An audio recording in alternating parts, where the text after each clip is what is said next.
How we doing, folks? Good morning. Did Hercules do for move what X-23 did for destroyer? Is that not a fair comparison? I don't think Hercules seems very good in traditional move, Chuki. The old favorite that the Verdict command alludes to is Phoenix Force. He feels like he made Phoenix Force meaningfully better, but he seems like he's too expensive and too late to the party to really make traditional move much better. He's also a little awkward in general, because, like, your opponent can take away his one move for the turn, which is just super strange. It's such a weird design choice to let your opponent be able to steal your enabler's effect. Alright, should we give the early birds some untapped data as a treat?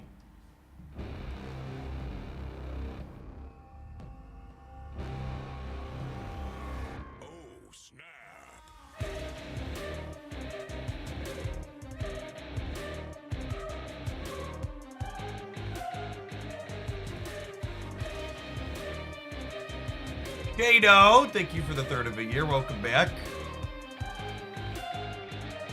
It's really hard to put into words how much better this Thanos Blob deck is than everything else in the format.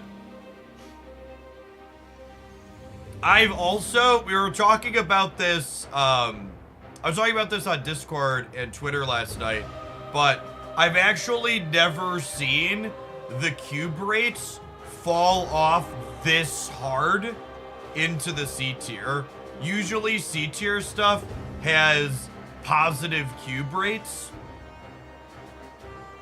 And like, it just doesn't, yeah. Our Hercules Phoenix Force deck, though, from the highlight today, not amazing stats, but actually still one of the better performing decks overall. Has some solid average cubes despite a less than 50% win rate.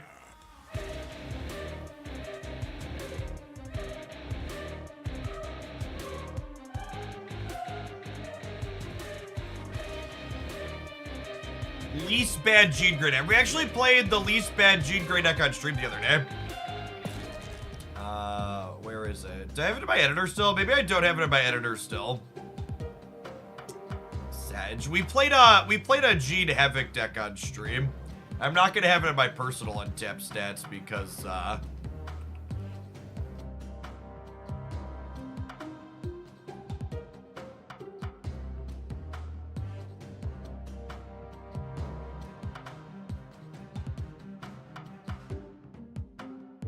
I think this deck is marginally better than the stats imply. Their Untapped doesn't have sponsorships for their paid membership signups. But this is, in my opinion, one of the least bad Gene decks. I want to try a Gene Brew today, though. So someone in a YouTube comment had actually suggested, what if we play Jean Grey, and then on turn 4, we play High Evo Cyclops into her path? And that's not only a massive flavor win, but I think it might just be genuinely powerful.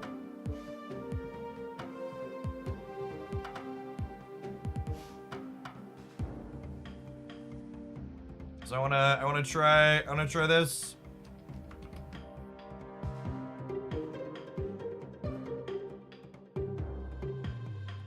And this is another thing too here. Are any of these better? So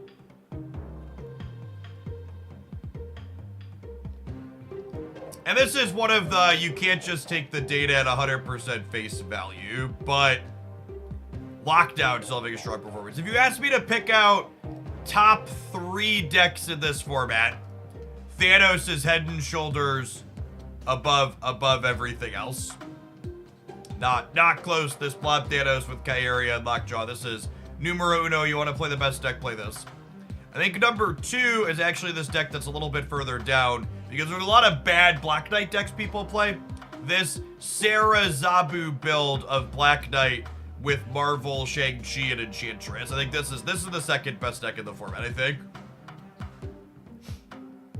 Also, Holy shit, can we talk about the cube equity of this deck?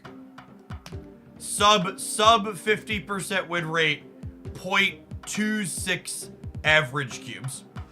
This deck is really good because you fucking blow people out constantly. Your output range in the games where you have Zabu and Sarah is incredible. And Magneto as well is just a really high cube equity card. This is also the most popular one. Are there other builds? I kind of like the Kyeria build that we had played. Yeah, this actually doesn't surprise me. These are the 12 cards I featured on YouTube the other day, right? Is this the list I posted? I'm gonna go check past Jeff here real quick.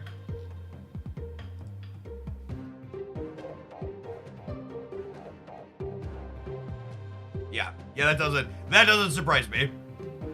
So these are the 12 cards we posted Thursday. It has a smaller sample than this one, but I think this is the best build of Kyeria, or the best build of Black Knight. Also, significant, like, there's 200 games here. This is a significantly better win rate.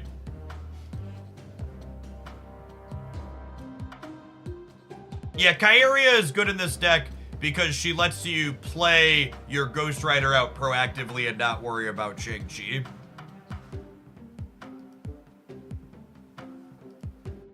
Show the Thanos deck again. Yeah, I mean, there's nothing fancy in here. It's just a bunch of people have made a bunch of content on this. Take a screenshot real quick. Sorry, and then the third best deck. So I think that build of Black Knight, some form of Sarah, Zabu, Black Knight, I prefer the one with Kyeria, is likely the second best deck, and then Lockdown I think is the third. I think this would be my pick for number 3.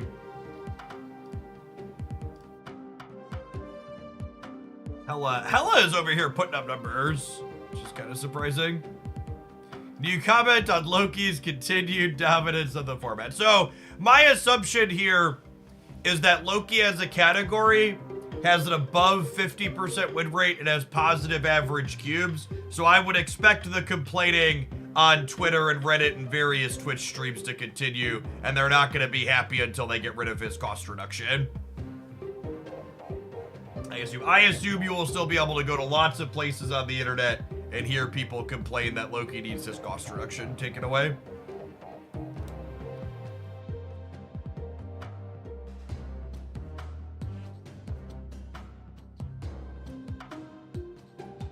By the way, this is an archetype that people were complaining needed nerfs to. Is the Leech build performing better? None of them have 200 plus games. We have 100 games on anything. Yeah, this is the common stock build at this point. And I get that playing against Leech feels bad, but like the number of people that are like, why'd they nerf Luke Cage? I can't beat High Evolutionary because they nerfed Luke Cage. Is it High Evo dominating Conquest? We don't have, I guess I can look at Conquest stats from the previous Infinite Gauntlet, but obviously we don't have them from post-patch.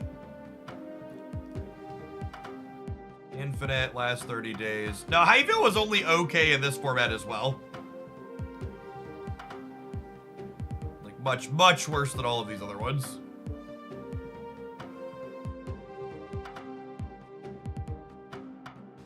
So the resubs this morning. Shado, I appreciate the third of a year.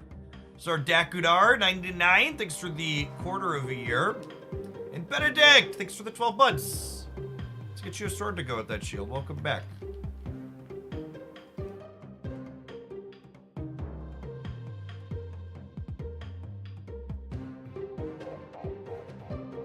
Yeah, I did see Twitch is cutting staff. I talked about it on Twitter a little bit. Hopefully I still, selfishly, I'm crossing my fingers and hoping I still have a partner manager at the end of the week.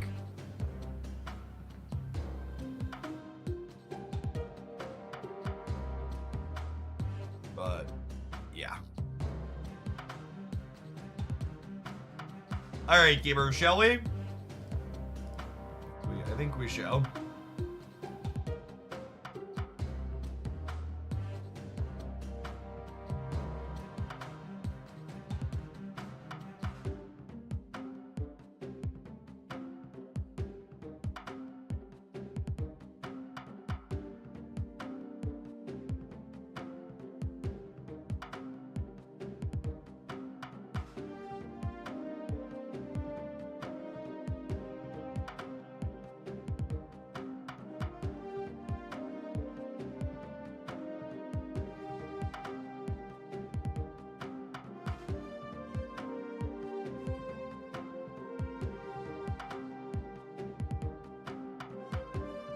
Alright, shall we play some games? I want to start with Kingpin. Morning, Wombat.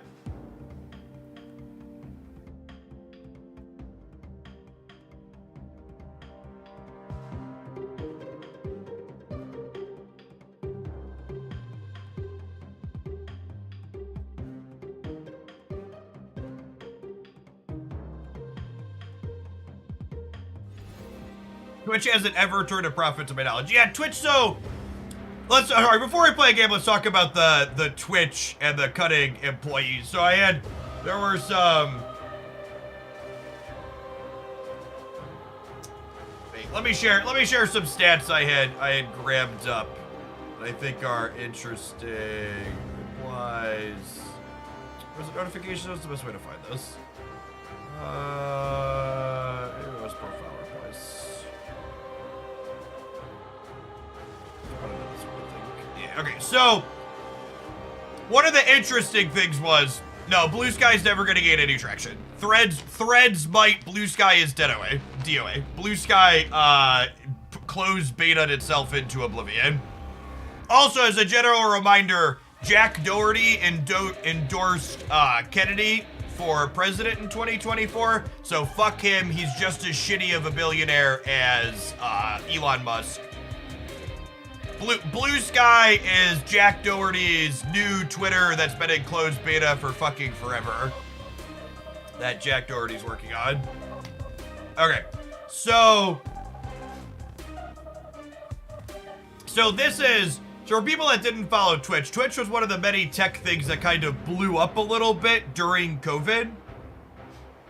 So this was 2019 before the pandemic. 2019 had 1.2 billion average viewers for the year. In 2021, this is Twitch's peak in the history of the platform. 2.7 million viewers for the year, which was up 31% from 2020. So big increase compared to pre-pandemic.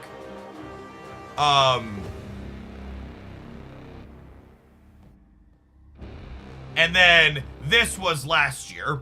So down 5% from 2022, which was down a little bit from 2021, but it's still massively higher than the pre-pandemic numbers, right? Like, is this 2xing? It's not quite 2xing pre-pandemic numbers, but it's really close.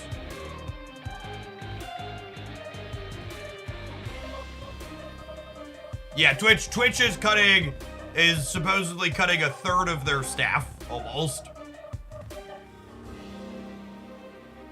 Oh, Dorsey, I misspoke. It's Jack Dorsey. Dorsey, I don't know who Doherty is. I don't know who that is. Apologies to Jack Doherty if you're a reasonable human being. Jack Dorsey is the person I'm thinking of. So, yeah, Goth Lion's a solid follow. He has really good takes, generally speaking, for what I've been following him. He's not a reasonable human being. Noted. I'll have to look that up later. But, like, I came to Twitch during COVID, I dug in hard. Yeah, I mean, a lot of people who came to Twitch during COVID are still here, right? Like, there's this kind of like, oh, tech companies are crashing post-COVID and stuff like that. It's like, yeah, I don't know. Like, part of Twitch being profitable is, like, Twitch technically pays to use AWS to serve up video, right? So it's like Twitch is taking money from one pocket and putting it into the other Amazon pocket is my understanding, right? Like they're technically in the red, but they're using Amazon services and paying for them while being in the red. Also, like, the other thing to keep in mind is that, like, Twitch does a number of things that are loss leaders for Amazon, right? Like, for example, Amazon has a lot of advertising for their shows and other things, like on the Twitch bounty board, which they almost assuredly get a deal on compared to other things that use that. Twitch Prime adds value to Amazon Prime for a lot of people.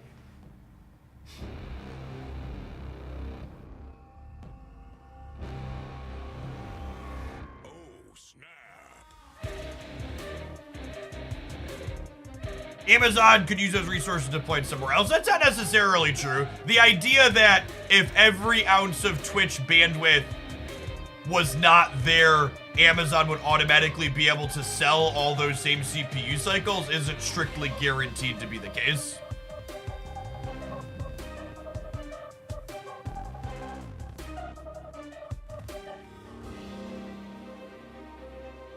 It's like that's like a pretty big assumption, right?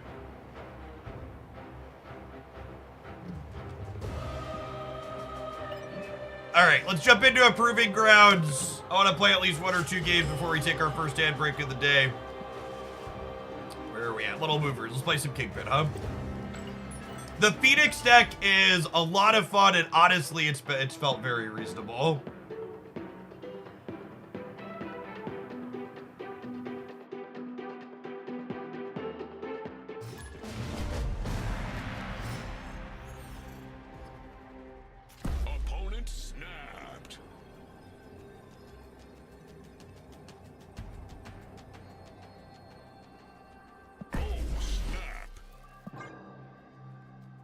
Hey, thanks, guard.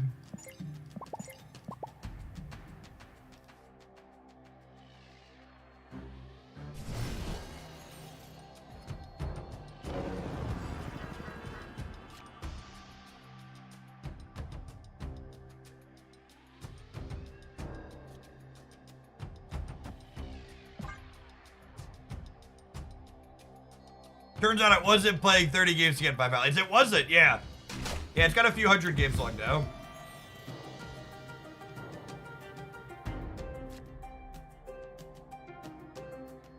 I definitely want a Goose Baxter building long term. I think it's just... Oh, not there. I think it's just Spider-Man here. Get that Angela trigger. Neighborhood Spider-Man here. Twitch isn't going anywhere, but Amazon also isn't going to upload somebody into it. Yeah, I think those are both good takes. The one take I think that's probably a little unrealistic that I keep hearing, what awful locations for us, is I keep hearing people say they're expecting them to get rid of Prime subs, which I don't know that I expect that. I don't know that I have that as a reasonable expectation. Kairia means they can put 6 drops into Altar of Death. Yikes.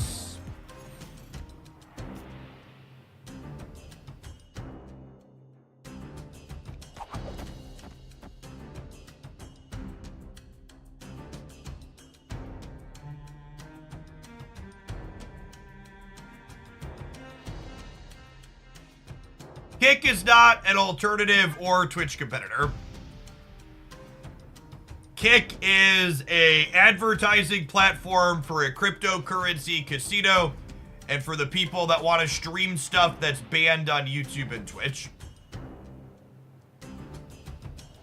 I literally signed up for Prime, so I was going to start monthly subs on Twitch and thought might as well. Yeah, I mean, if you're someone that's going to support someone here on Twitch with your own money, it like makes your Amazon Prime subscription $60 less per year.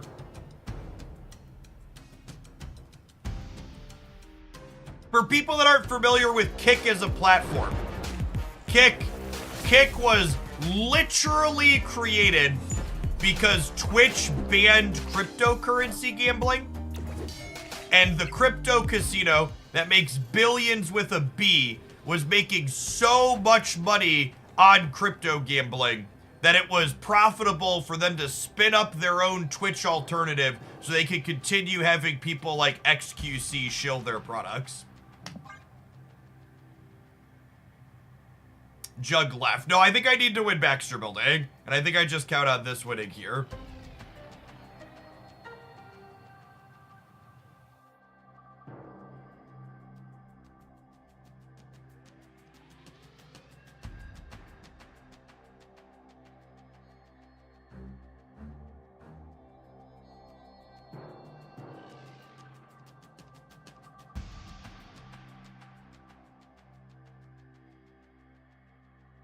I heard that Kick is an ultra-right streaming site. Is that right? Well, Kick is an ultra-right streaming site the same way like Truth Social is a right-leaning social media.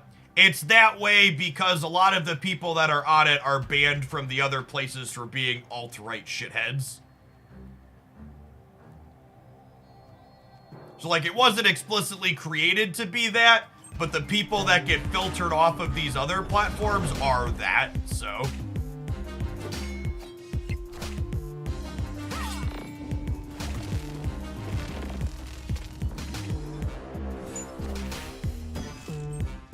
Okay, so we're losing the center, but I think we win left and right here. What a funny, weird game.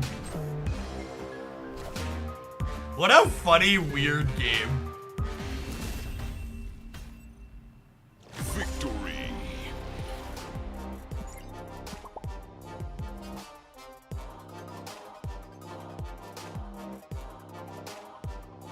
The Venn diagram of crypto bros and alt-right shitheads is not quite a circle, but it's close. Yeah, there's a lot of overlap there. You know what other Venn diagram has a lot of overlap, chat? People who aren't subscribed to this channel and people who are about to get 2 minutes of adverts. We'll see you in 120 seconds, gamers. We're going to play some more Kingpin. Don't go anywhere. Thanks for hanging out. Why didn't the hammer die there? Because the hammer was technically played into Baxter Building, even if it was revealed in the Altar of Death. YouTube gamers, there's 200 of you there already this morning. Welcome. Consider joining the 41 people who already pressed the like button on that stream if you haven't already.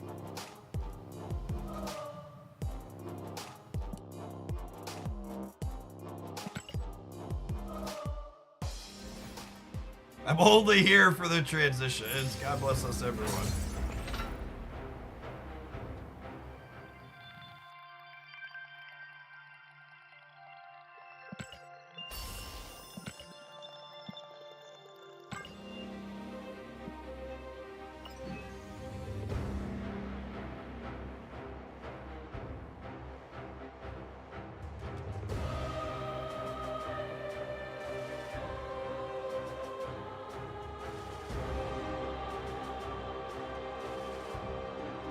Yeah, I was actually really surprised at how many people we've been picking up on the YouTube side. We hit almost 700 concurrent viewers on YouTube yesterday, while we had 2,600 on Twitch. Over 3,000 between the two platforms is pretty good for a dying game.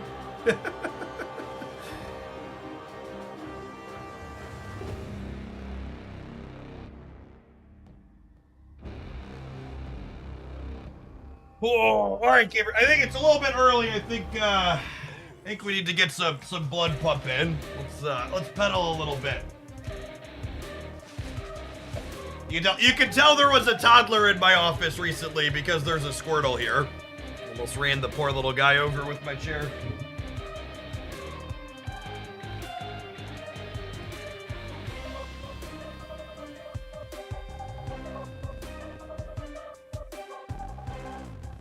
The best starter. It is the best starter. If anybody would like to fight about Squirtle being the best starter, feel free to pipe up in chat and we can battle.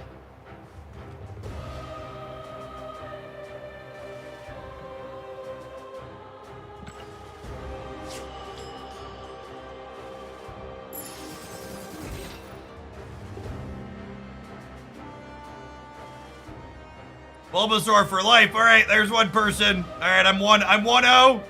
All right, 2-0 against people. 3-0 against people. 4-0 against people. 5-0 against people.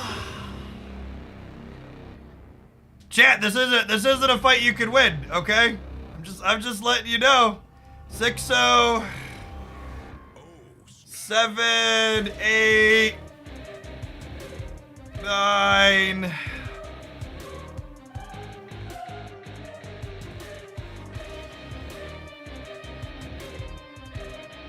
All right, I'm all done. I proved my point. I'm gonna accidentally. There's so many people responding now. I'm gonna accidentally time out people that I don't mean to. TJ Downey, thank you for the 13 months. I appreciate that. Welcome back.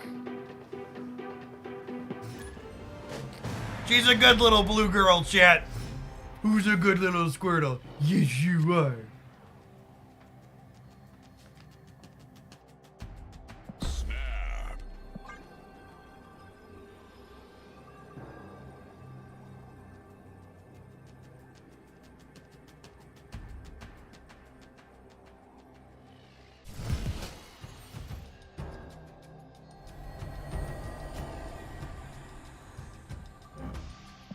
It's a little annoying. I'm gonna Kingpin right because I think they're most likely to play here, and I would like to be able to Spider-Man something into the Kingpin path if possible. They're also Thanos though, so yeah, Vormir said.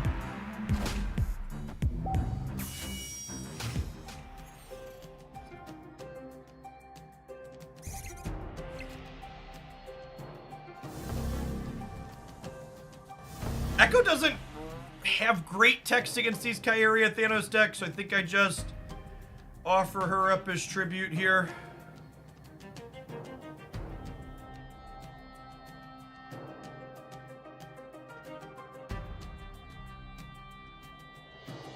Opponent snapped. Yeah, opponent. It's the silver conquest. Always snap. Let's play. Let's play a game. Thanks for the 13 months, by the way, TJ. And Benedict, thank you for the 12. Oh, they moved to Squirrel Bit. Oh, that's interesting.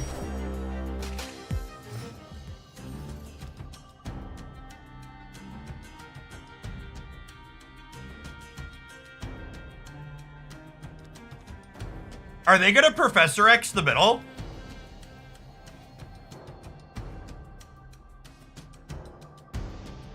I think they're gonna Professor X the middle, chat.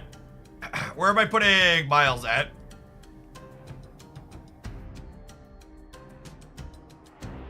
Putting him here.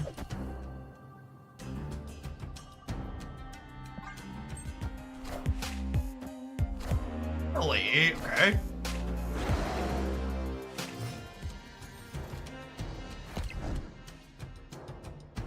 And this is, you know, honestly, something we've talked about before, where part of the Professor X is a lot like Galactus, and that he impacts the games where he doesn't show up.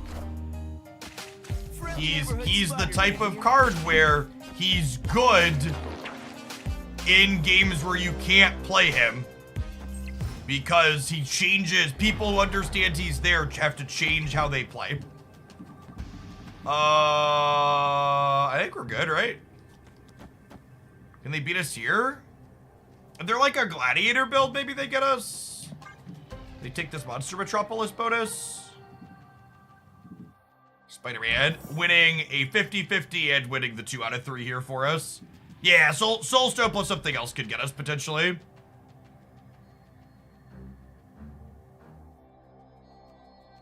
Swap Mobius and Kraven so Blue Marvel doesn't send you to a tiebreaker. Oh, that's a good thought. Victory.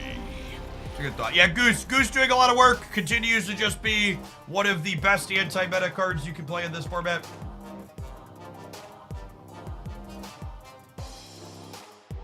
Grisma, thank you for the tier 2. I appreciate the 55 months. Welcome back.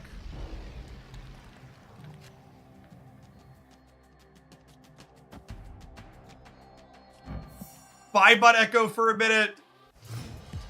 She doesn't have amazing text in this matchup, but I might want to play her into a meat grinder later. like Altar of Death or something flips up.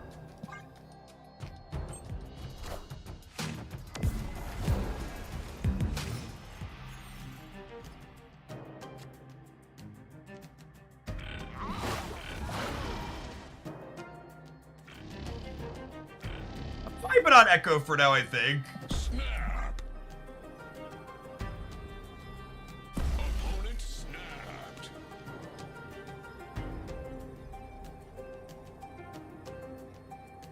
She does at least dictate where Dino can go, that's true.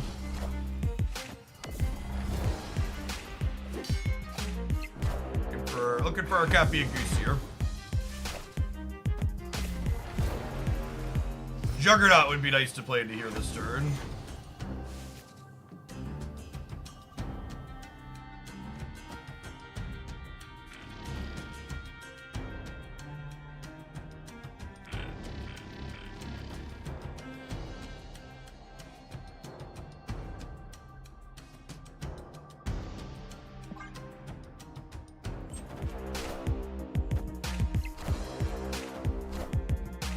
Echo mid in case Dino flips off of Lockjaw. Echo does not impact cards that flip out of Lockjaw.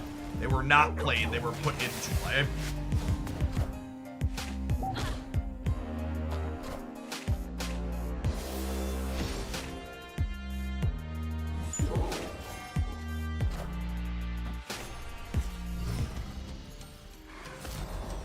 I should have moved Jeff last turn so I could play Miles around Leech.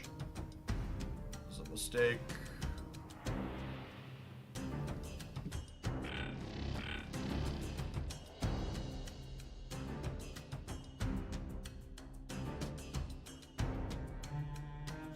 Do I want to Jin this turn so I can Miles plus a 3-drop next turn? Probably. And just count on this being enough over here. Alright, hopefully we hit this right, and then the right is full and we're winning there. Oh, we can only hit it right. That's perfect.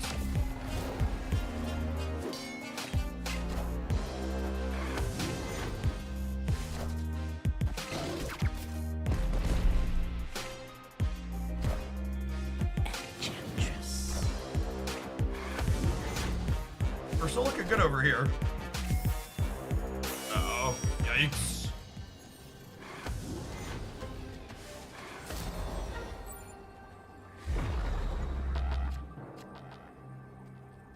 And now, wait, what?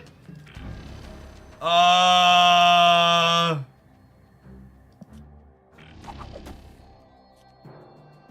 I guess we'll file a bug report on that one.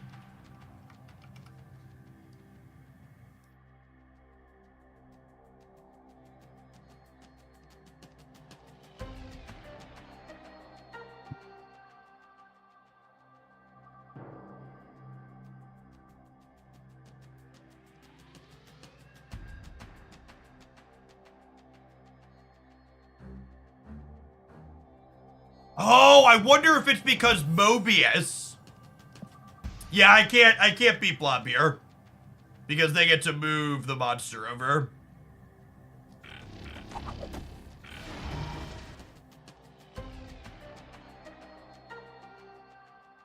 That is stay, because it's silver.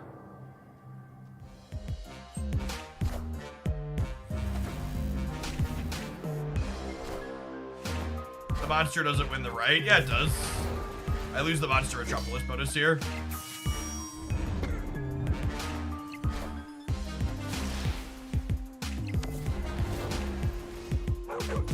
Any other good takes, gamers?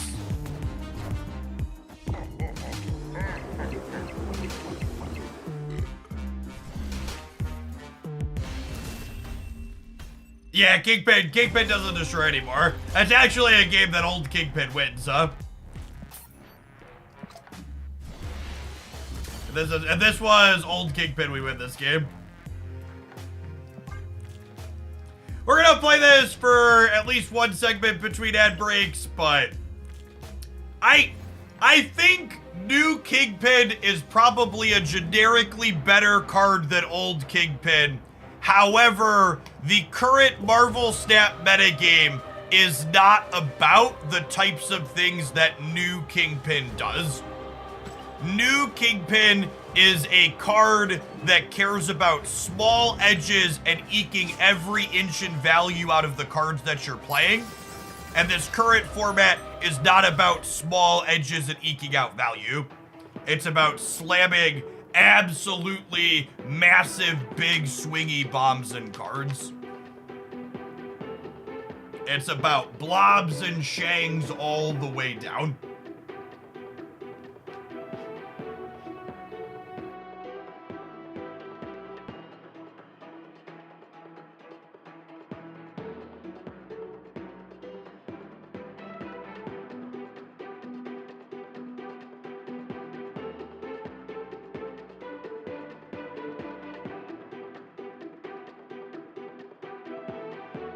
Like the Hercules Phoenix Force deck, I only saw the highlight of fails more things. The Hercules Phoenix deck, over several hundred matches on Untapped Post Infinite, has a sub 50% win rate, but it actually has a solid positive cube rate. Opponent snapped. I was actually a little bit surprised at how much we were winning with it. Would this classify as a battle cruiser format? That's actually a great way to put it, Corlos. I haven't thought of that term in a hot second, but yes, 100% this is a battle cruiser format. Yeah, that isn't a phrase I've said in a while, but that describes what's currently going on in Marvel Snap to a T.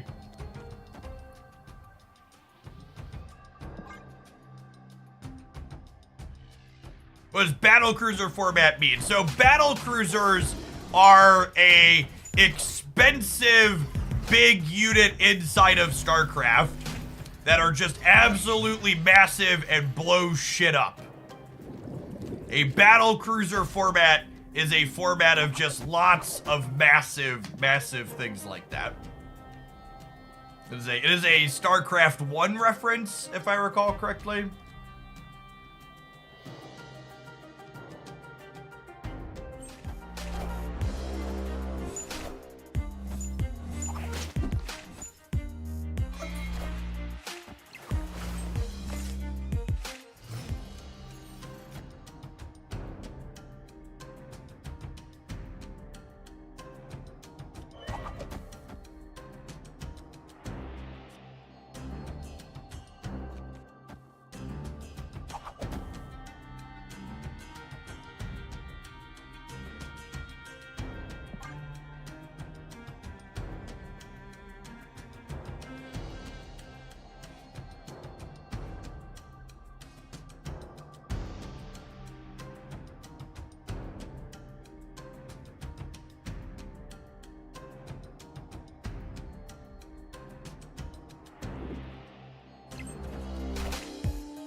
It.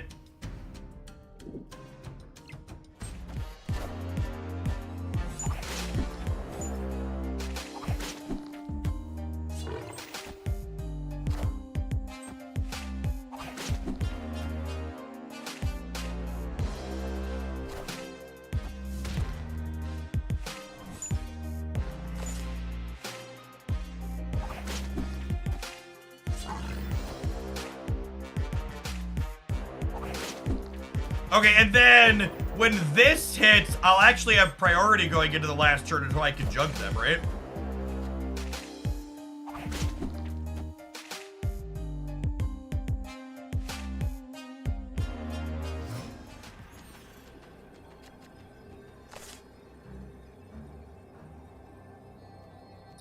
So play this here, play this here.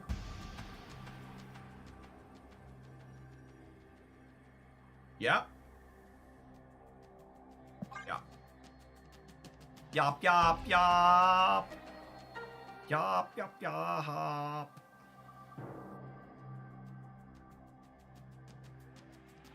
Yes, Mobius and Mobius was a stellar draw there, obviously.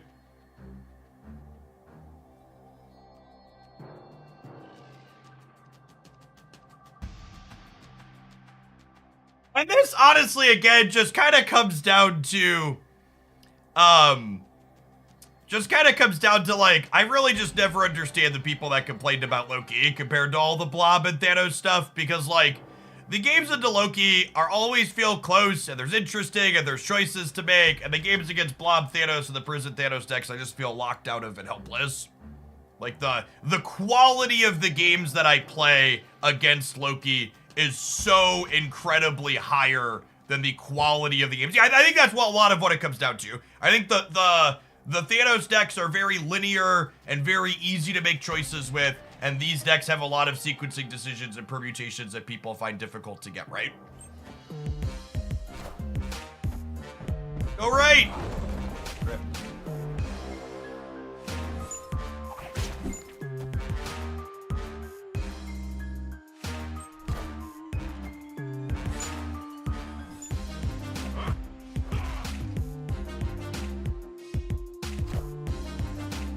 Is that a random Hercules?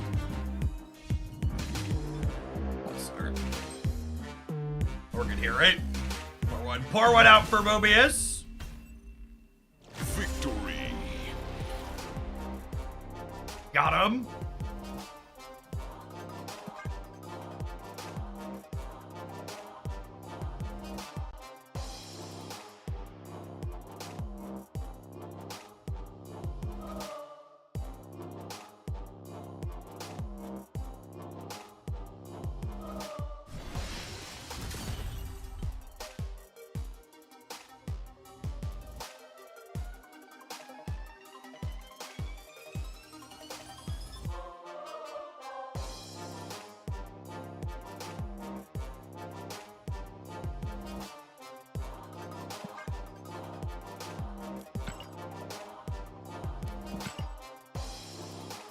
Can we pick up a gold ticket here?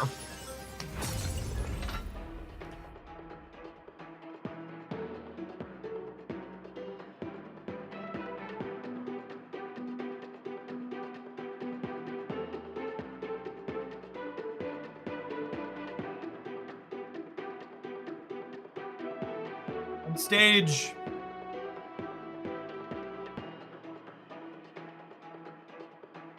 Lots of players say they like games that present interesting choices and leads to lots of thinking, but I think they actually prefer predictable linear play because they can easily respond. You want a succinct description of gamers, chat? Gamers say they want a game that rewards you for being smart. But what they actually mean most of the time is they want a game that lets you feel smart, but doesn't actually require you to be smart. They don't want to have to actually put in work and think. They just want to feel fucking clever. And that's fine. It's fun to feel clever. But 100%, that is what a lot of gamers want. Where does Jeff fall? That's I love to feel smart, chat. But I also like to have the neurons feel like they're firing in my brain while I play. There's a reason why bounce is my favorite style of deck.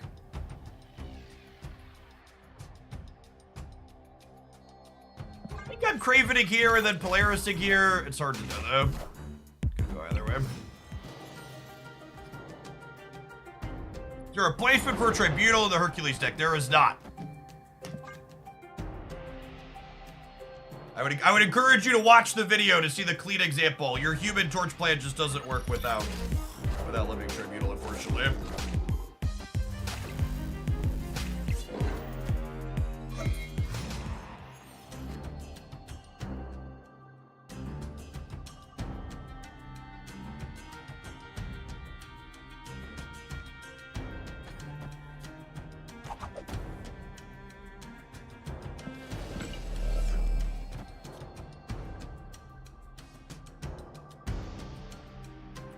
can get something big into the throne room.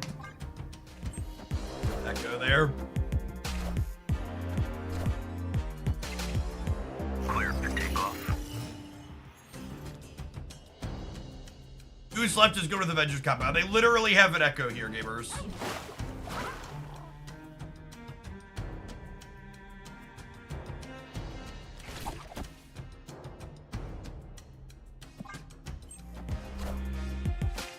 Friendly neighborhood Spider-Man here.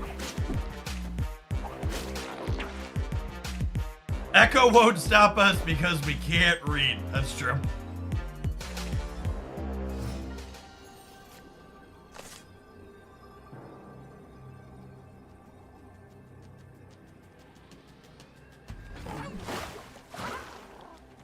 This puts me to 13 here, which ties Vision moving in.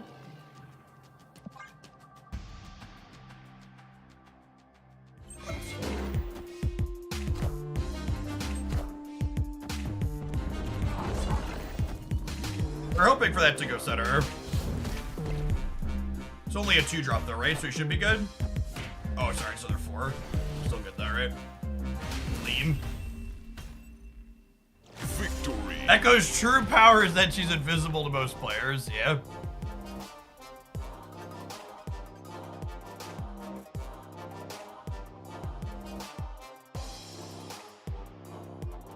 Yeah, I think that's true. I think that the tech card response about Loki is twofold, Duck. I think you hit the nail on the head that there isn't like a single tech card that auto beats Loki. They can play through things even like Mobius.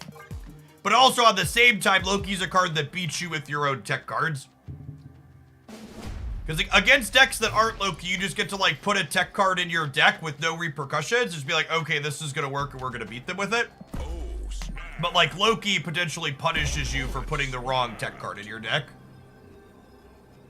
Which a lot of people don't enjoy.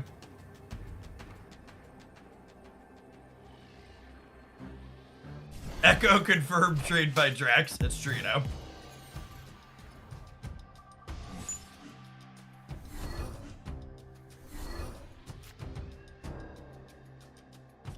I'm gonna Angela here, and then we'll Spider-Man their Echo out, I think.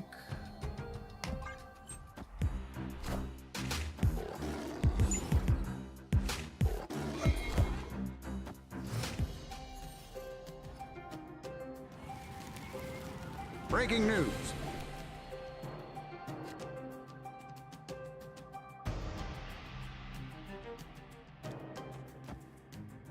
I can't Mobius the center because of Echo.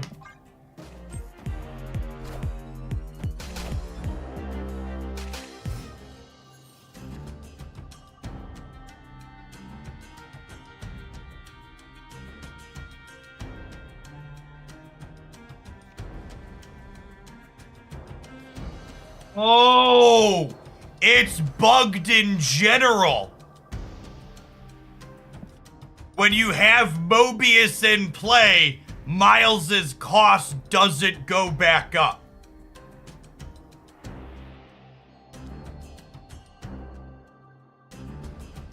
That's actually a pretty big bug, huh?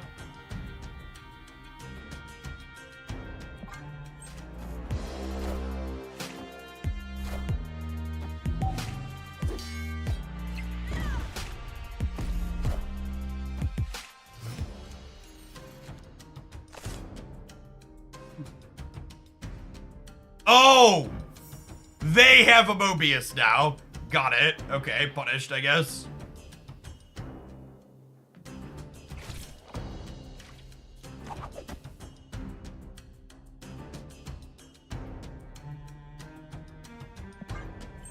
I don't think the Sarah Tech deck is a good deck, no.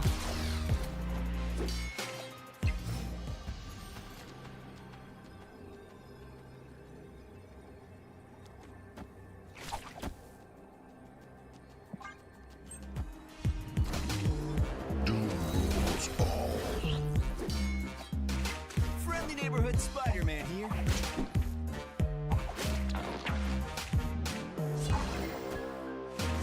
We have died. We were dead regardless of how those slips went. The first one wasn't a flip. He was guaranteed to go right. I should have known. I should have left. We knew they had Dr. Doom. The fact that they got our Mobius off of Daily Bugle is such a bad beat.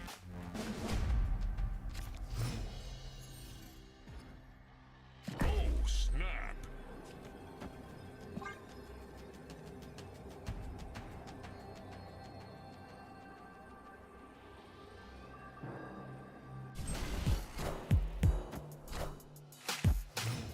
Yeah, the miles not going back to 4 is 100% a bug. Definitely not working as intended. I have reported it to the authorities.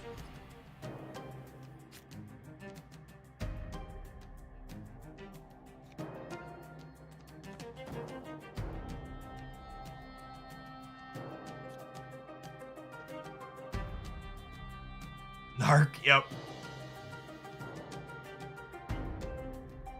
I think it's Jeff and the Goose Silk.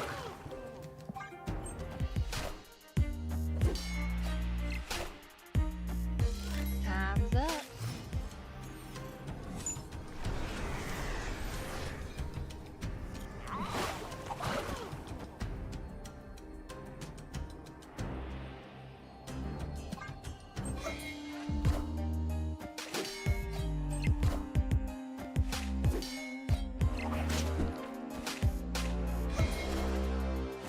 Wind, aid my hand.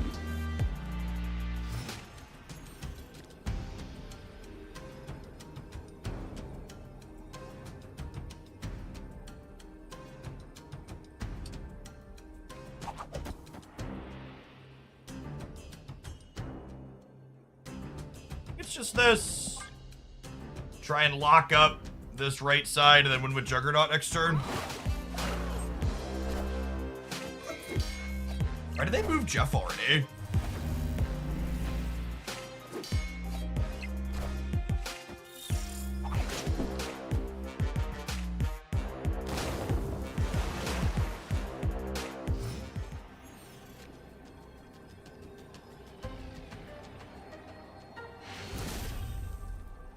Victory.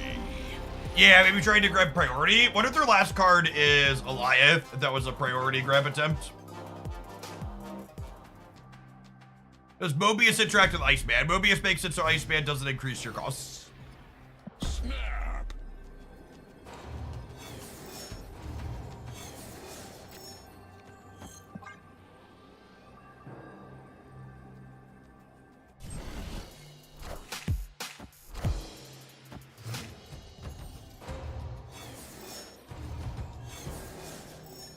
Oh, yeah, they are playing Warhead, is a good shout.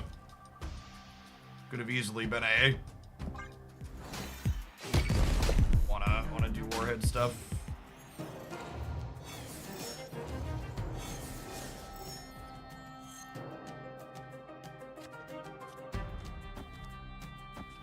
Who's a lovely lad to protect me from Dream Dimension? Yes, you are. Yeah, let's play Frolic Cubes, bud. I'm into it. Let's do it, and do it, and do it, and do it again. Does Warhead get you? No, just Miss Marvel.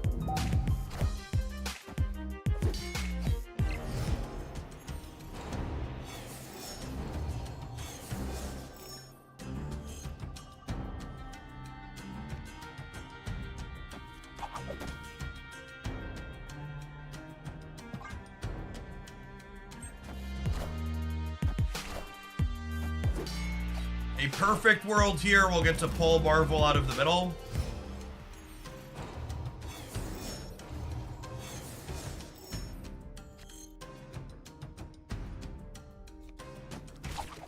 Mother of God! Turns out we're living in a perfect world, gamers.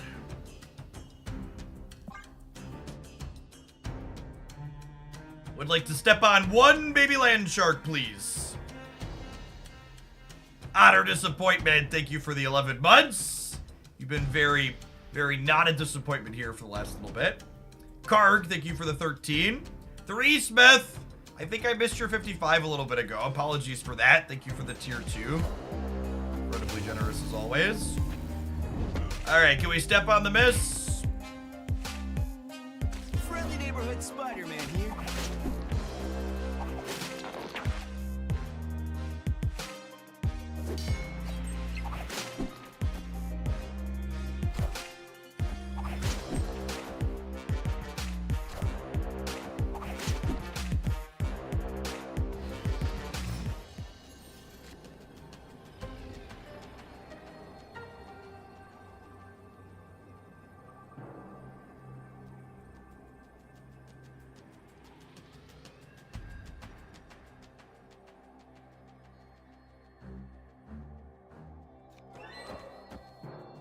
This beats Doctor Doom, right?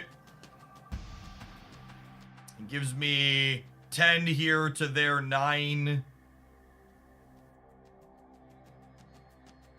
I guess it's gonna turn on their Miss Marvel, though.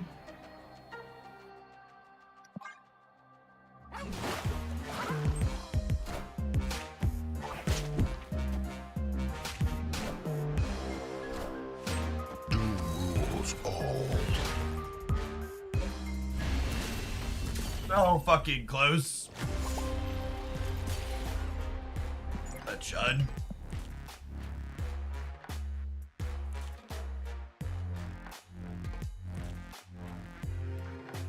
I just don't understand people, right, chat? Like, why can't you just play a good, interesting, close game of Marvel Snap and not gloat like a piece of trash at the end? Yeah, like, even this, right? We won a 50-50, we lost a 50-50 on the Silk. If the Silk jumps right, we even managed to win it.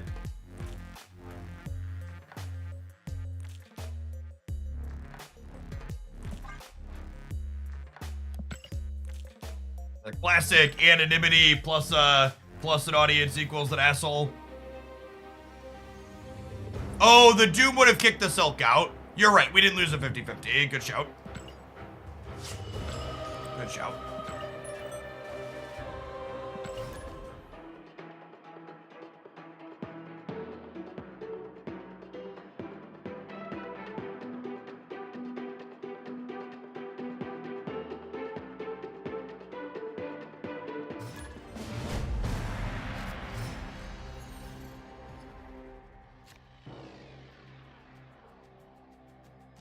Opponent snapped.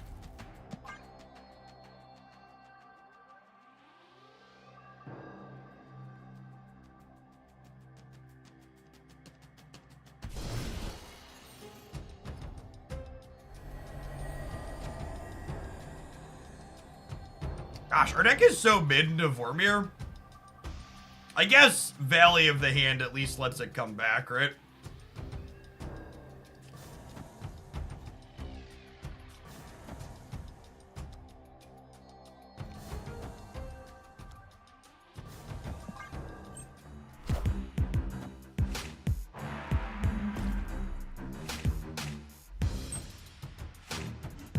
In my opinion, someone asked me, do I think a deck is viable? In my opinion, there are only 2 viable decks in the current Marvel Snap metagame.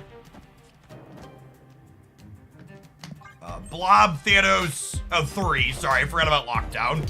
Blob, Thanos, Black Knight, Sarah, and,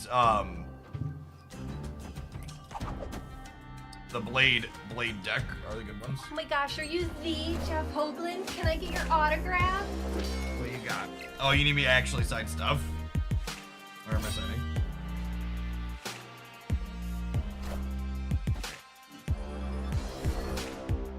Sorry, chat. Sometimes the fangirls make it into the house. Increase security.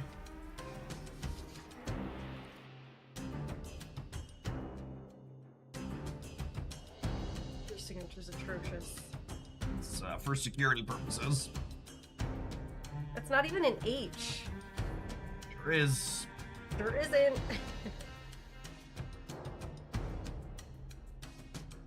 Alright, can you mute for a second?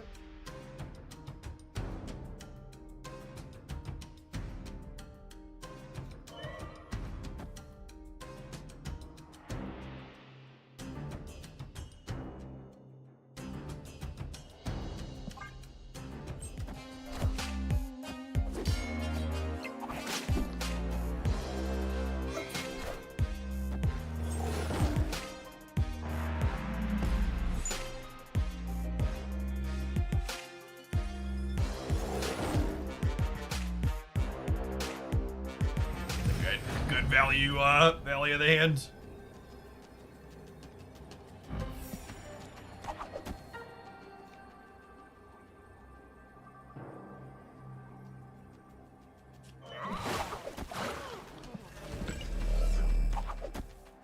Hey, we're dead gamers.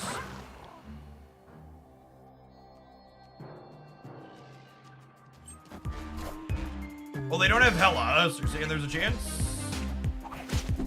It's only at 5 though, right? But maybe I'm supposed to play Jeff here and play Miles here. I am Iron Man. Oh, wait! Oh! Oh! Sometimes lucky rubber ducky. Benedict, thank you for the 5 gifted subs. That's super generous of you. Appreciate it. And remember, they couldn't play this somewhere else, chat. There was a goose over here. Winner, winner, chicken dinner. We actually needed Miles in the middle. If I'd only had Jeff here, it would have been 14 to 14. We would have lost the breaker. Echo's a very good Marvel Snap card, chat. I had a hard time recommending her, even with how good she was at 6,000 tokens. At 3,000 tokens, Echo should be one of your priority pickups. She is very, very good and just like will likely continue to be so. I think moving forward to the metagame, we've just like hit a critical mass of ongoing effects and she's so efficient at what she does. You know what else is pretty efficient, chat? These adverts at making me money. We'll see you in 120 seconds. Thanks for hanging out. Don't go anywhere.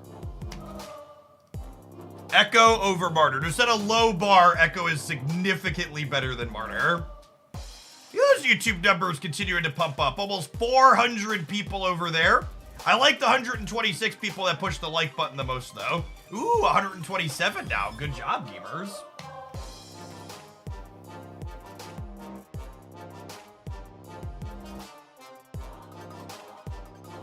Yeah, Echo's a real card. What's her name is not.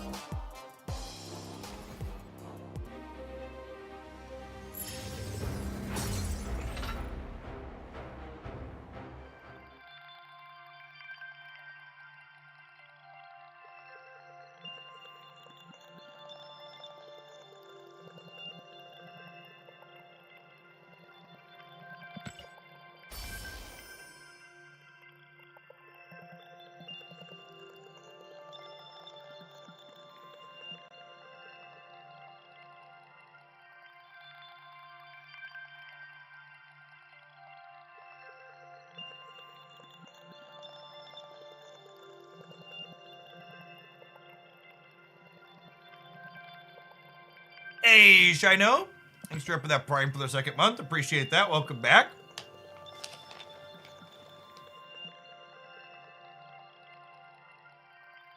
Oh, what's going on, Razgaz? One of the old timers. Hope life's treating you all right. We're still here, snapple-apping, moving forward.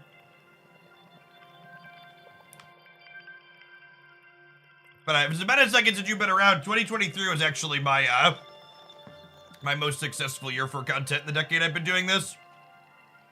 I'm torn between Echo or Mobius. That's actually kind of close. Those are both like very good, very playable tech cards at the moment.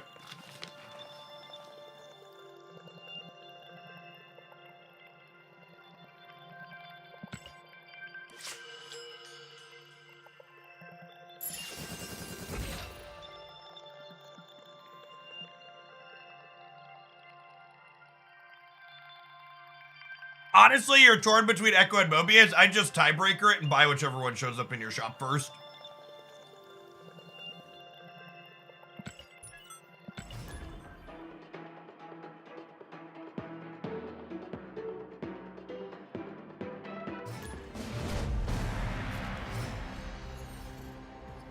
Oh, snap.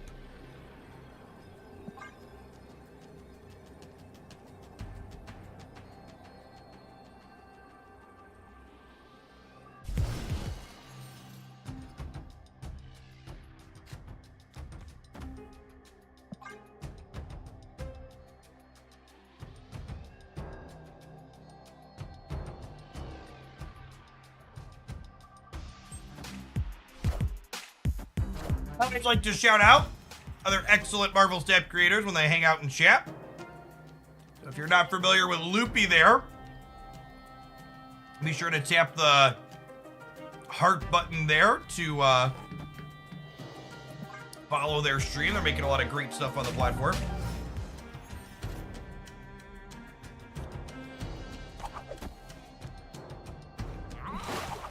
This. Zabu is also very good. Yeah, but Zabu's not a tech card. We were talking about comparing tech cards. I would agree. I would say Zabu's actually probably better than Echo and Mobius in terms of pickups because Zabu is a card that enables you to play new decks. Whereas those other ones that I mentioned explicitly don't do that.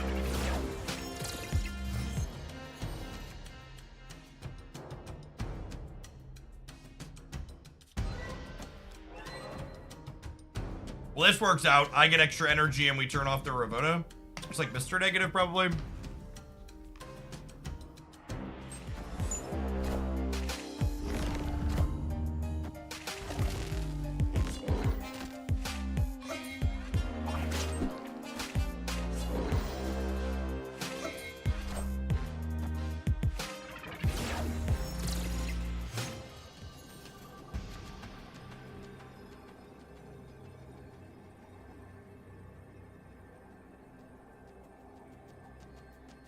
Probably dead here.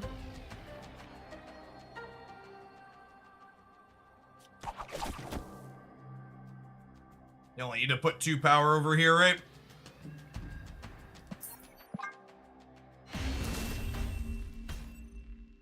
Escaped.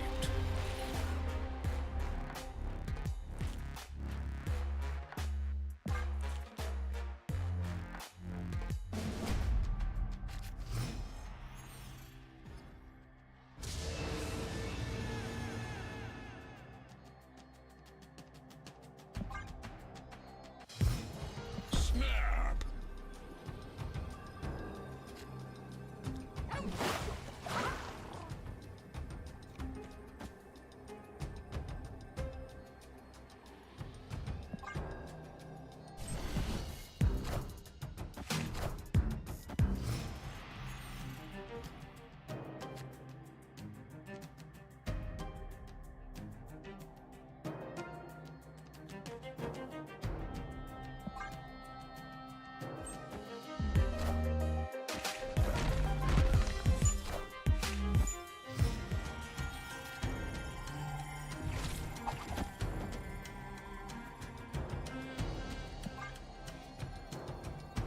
They have priority here, so if they like Darkhawk the center here, Spider-Man pulls him out, which is nice.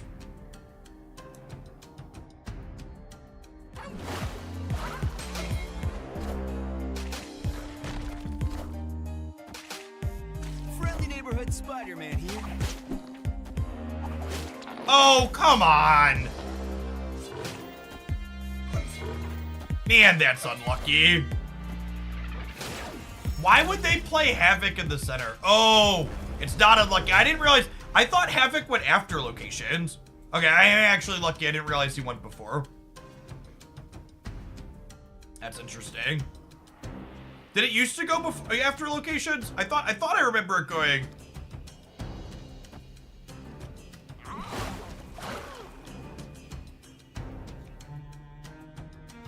What if I put Miles here?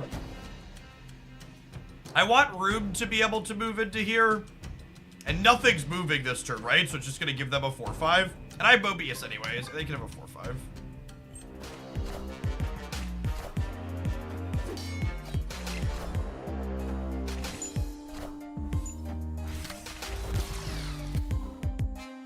All hail Hydra!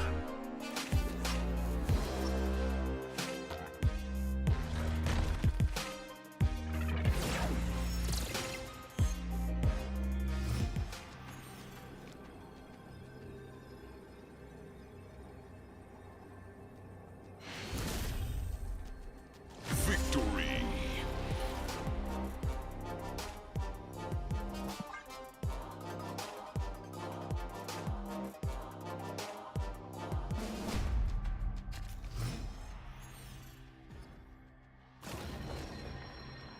Sola's definitely a good one to know about.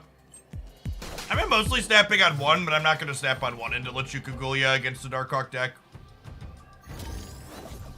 We'll wait on that. Opponent snapped. Escaped.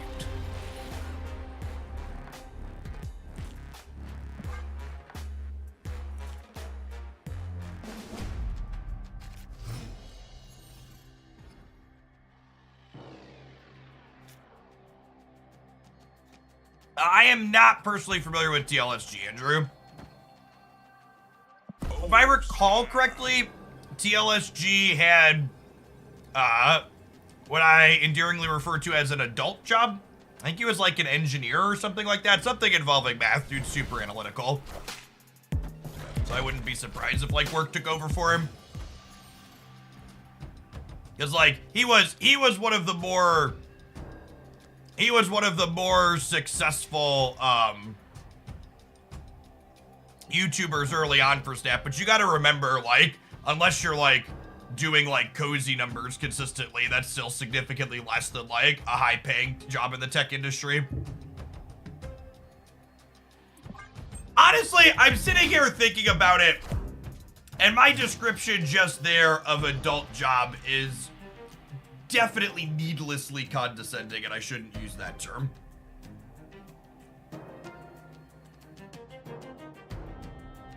Not to think about that impact and how that is.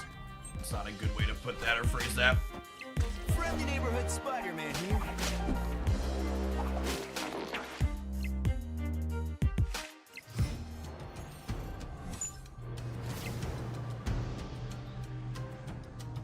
And without a Mobius here, I don't think we ever beat the Renslayer double discounting.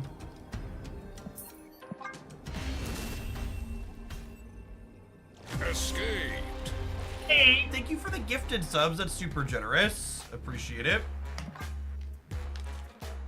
Too late, already clipped and posted already. God bless. It's fine.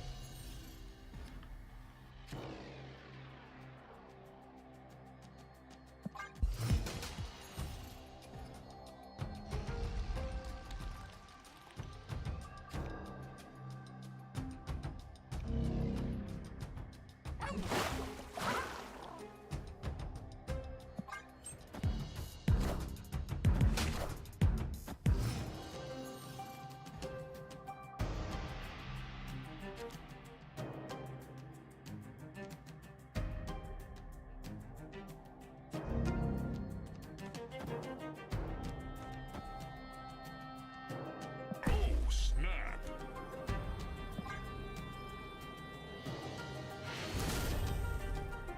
Victory.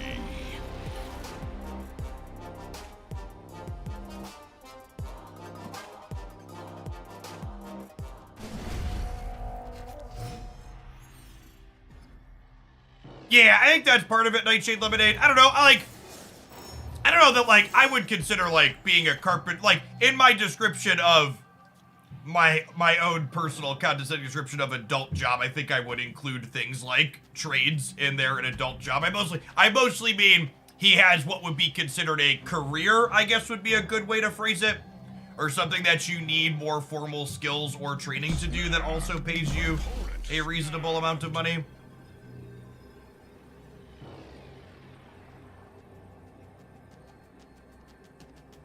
And again, that's all speculation. I don't know TLSG personally. I've just watched his content like some of you all.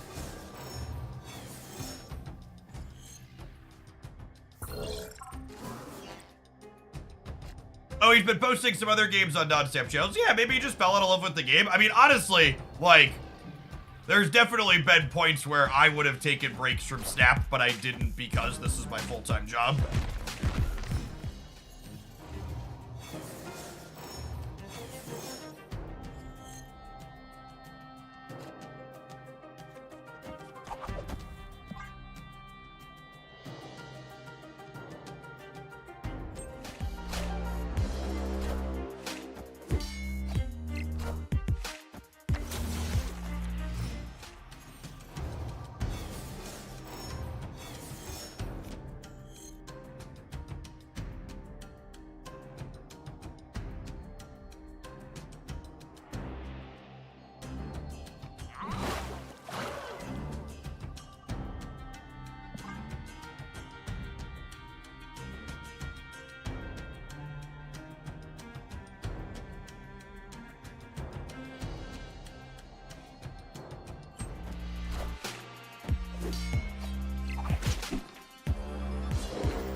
Alright, bud. Quake never got patched. No, it sounds like you've never updated your client. Quake went live with the rest of the changes yesterday.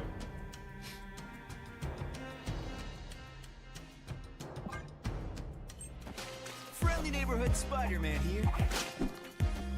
Professor X and Arnim Zola in the same deck is certainly a decision you're allowed to make. I am Iron Man. It's also worth noting here that Mobius means that their negative inverted cards just don't work for them, which is nice.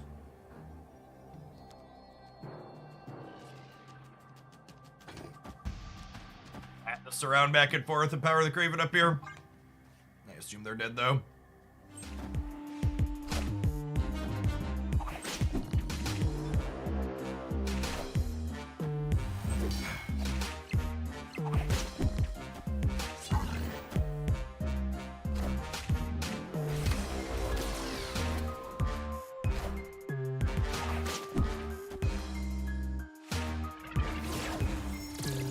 Really weird negative build from them.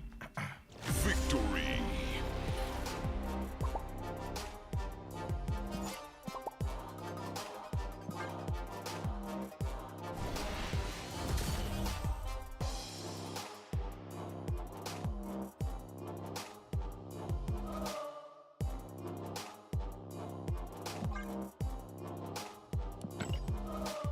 By the way, I see someone looking up. I should have the new War Machine texted there now from the data mines.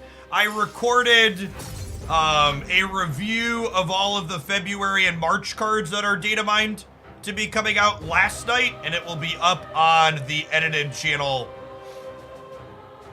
It will be up on the edited channel tomorrow morning.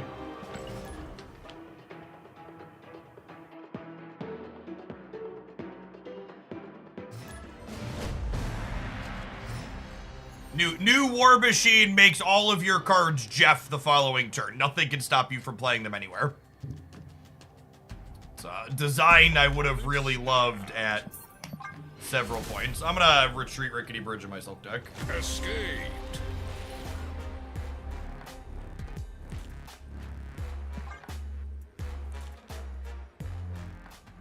I didn't know there's a command to refresh MTG bot data that scene. I believe that command only works for me and the bot owner. I don't believe, because that actually refreshes the cards for everybody using the bot on Twitch. It tells it to resync its database with where it gets the stuff from.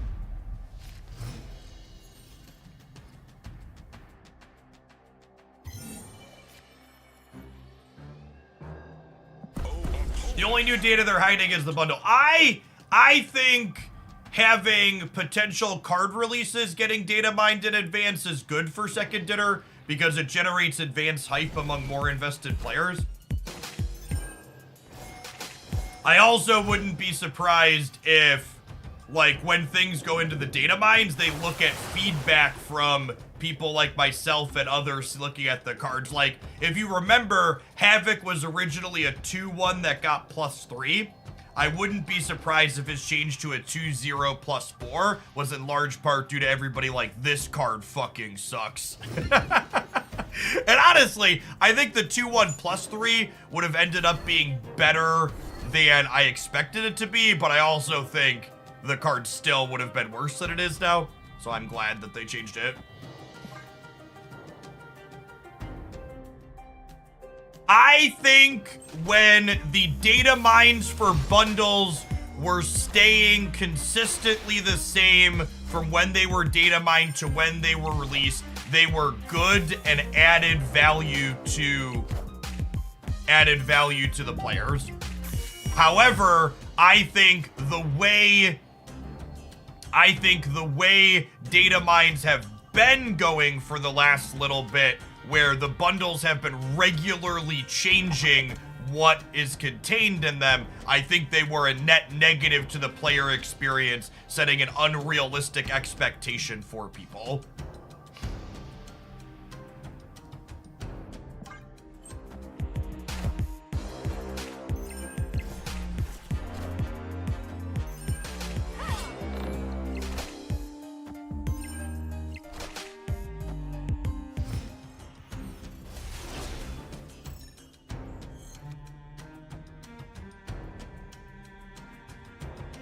Mockingbird will be busted Thanos. I really think they just need to take Thanos and change the rules on it so that way it's not considered to have, so it's not considered to have, the stones are considered to have started in your deck. They should have done that with Quinjet.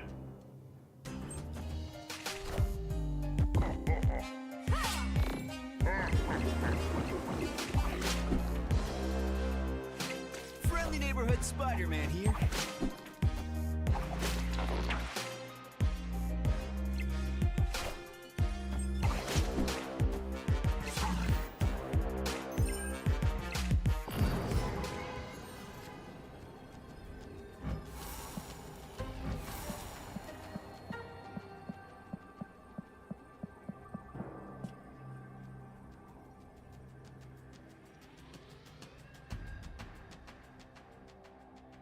Do you think that's just like your example of second dinner listening to feedback on cards they were adjusting and building? Well, I think 100% bundles are being adjusted based on what second dinner perceives players need to be added to their collection. Spider-Man can try and fail to pull Blob, yeah. I don't know that I can beat whatever it is they're gonna do over here, though, is the problem. Like, I could do this. I think we die.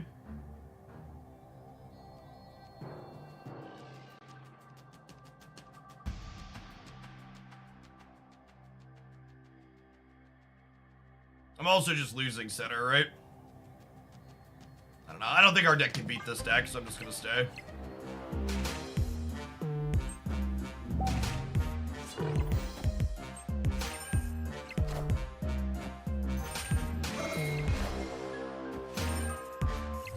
Magneto or something.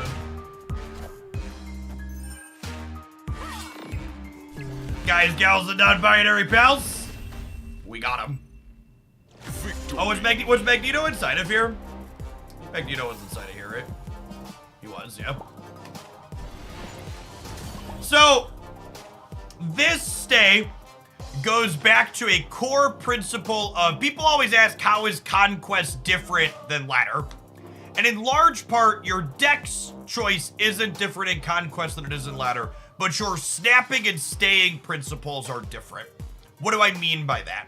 In matchups that you think are bad or know are bad, you should take more risks with your stays and not retreating than if the matchup is good for you. i.e., this matchup seems very difficult for what our deck is doing. So if we have a small chance here to win 8 cubes on the spot, that's more likely for us to win the match than retreating for 4 safely and then trying to win 6 to 10 in other games. So on the ladder, you should never stay in this game because you lose a significant amount of the time. But in Conquest, you're locked in a room with this person and nobody's leaving until someone loses. So your small chance to get a big win here is better than your chance of making more conservative plays over the course of the match once you're down 4 cubes.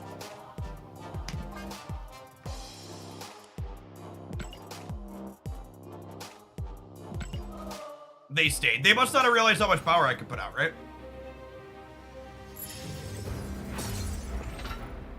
And to be fair, we did put a bunch of power out.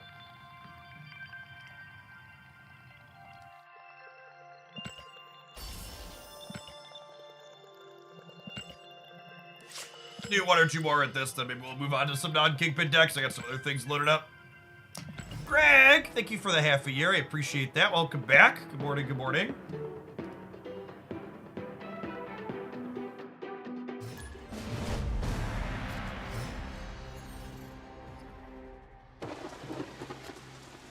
Snap. Opponent snapped.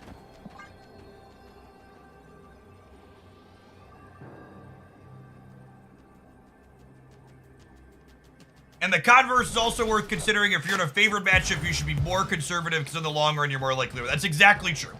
If you think you are likely to be ahead in a given matchup, you should take fewer risks.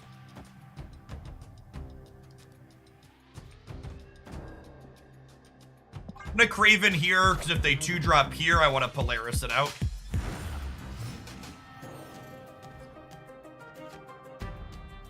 And now that we have priority, we'll Kingpin here, since they're gonna probably kick something into here.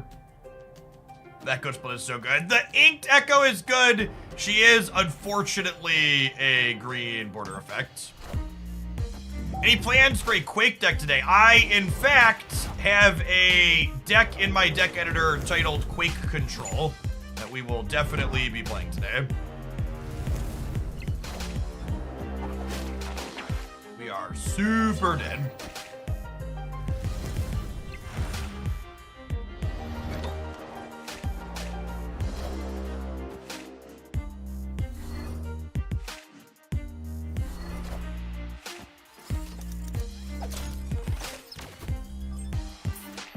We weren't super dead before. Definitely super dead now. Escaped.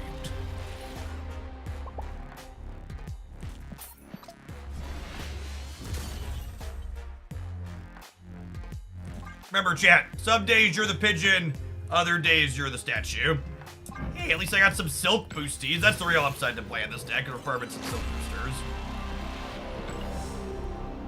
Silk is on my short list of cards that I split 4 or 5 plus times and haven't hit an Inked or Gold on yet.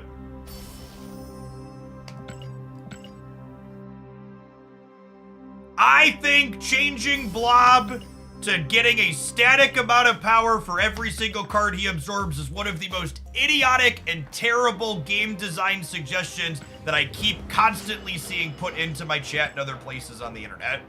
Taking Blob and turning it into this is only ever played inside of Thanos ever is so stupid.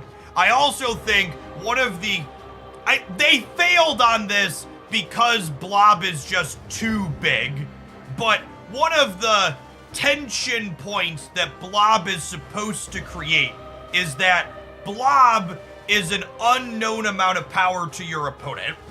So it creates these games where you have to you're supposed to have to make this value estimate of, I can stay in if I beat this range of Blob, but they could have this range of Blob.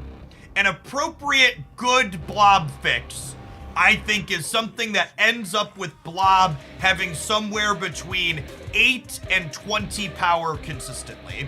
And I don't know what that design looks like, but I think a good design for Blob is something where low rolls are possible and high rolls are similar to peaking near where Infinite is. And I don't think top 3 or 4 cards does that. So I think it's too easy to build a deck with 3 or 4 cards. Like, you see the Electro Blob decks where they're only absorbing 3 or 4 cards anyways, and Blob is still 40 plus in those. So the problem with Blob is not the unpredictable output range. The unpredictable output range is a good goal to have for that card from a design perspective. The problem with Blob is that the output range being unpredictable doesn't matter because the floor on the unpredictable output range is just way too fucking high.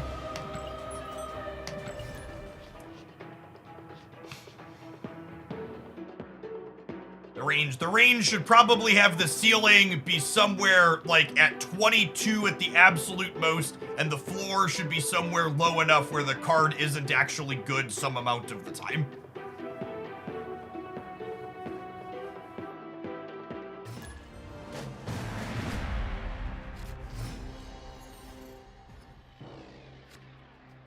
I think there's a ton of ways to accomplish the thing that I just described there, and I do not have a strong opinion on what is the best way to do it. I'm not a game designer. Unless you're Glenn Jones watching this stream, you're not Marvel Snap's game designer. Just like leave it to the professionals. Because if you're someone who's thought about potential Blob changes and you've never thought about what I just said about the unpredictable output range, this is your moment in the sun letting you know you're not fucking qualified to do their job. I even understand that, and I'm probably not qualified to do their job. Like, I don't have nearly the game design experience that people like Glenn and others on their team have. All right, let's pull them out of the Great Web so they can get sucked back in, and Kingpin can step on that some more. Friendly neighborhood Spider-Man here.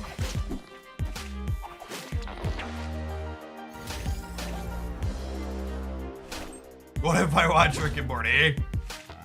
It's a close one.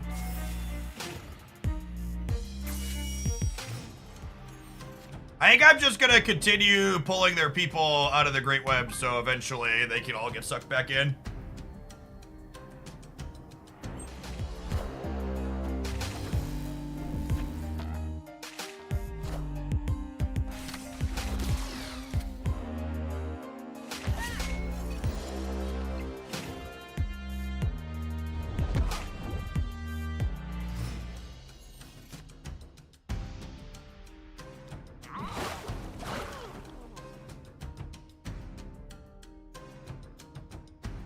This card probably just doesn't have text in this matchup. I'm just gonna play.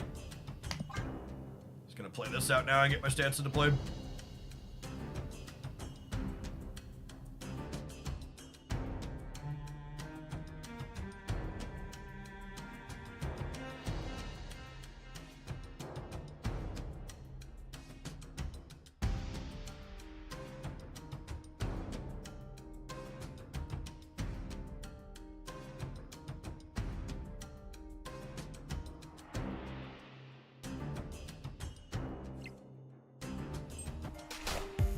Too icy. Thank you for the entire year of support.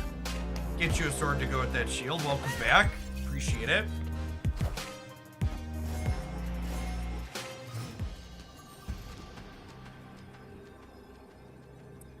And I have priority here now, so I can juggernaut them and put their spectrum into here.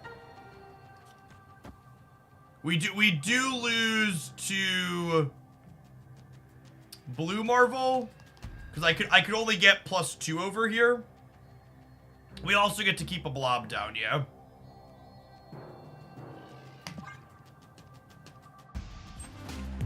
One card should be good to go. Thank you, nowhere.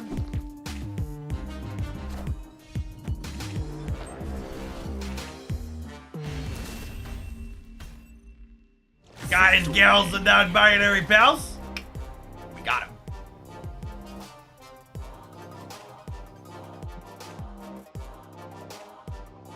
Decks like this are so satisfying and sweet to play when people aren't just point slamming you out of the game. I really hope we can get out of the Shang-Chi metagame at some point. Please deliver us on the 18th. Second dinner. Oh my gosh, are we gonna sit here and sweat?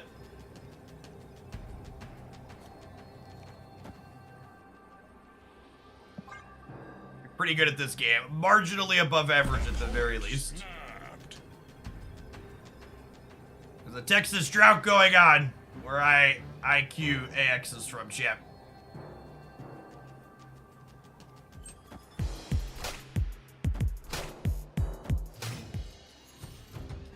You understood that reference. This is your reminder that you should stand up and stretch your legs. Your back probably needs it. Victory. All right, this is the proving grounds that they decided they wanted to give up.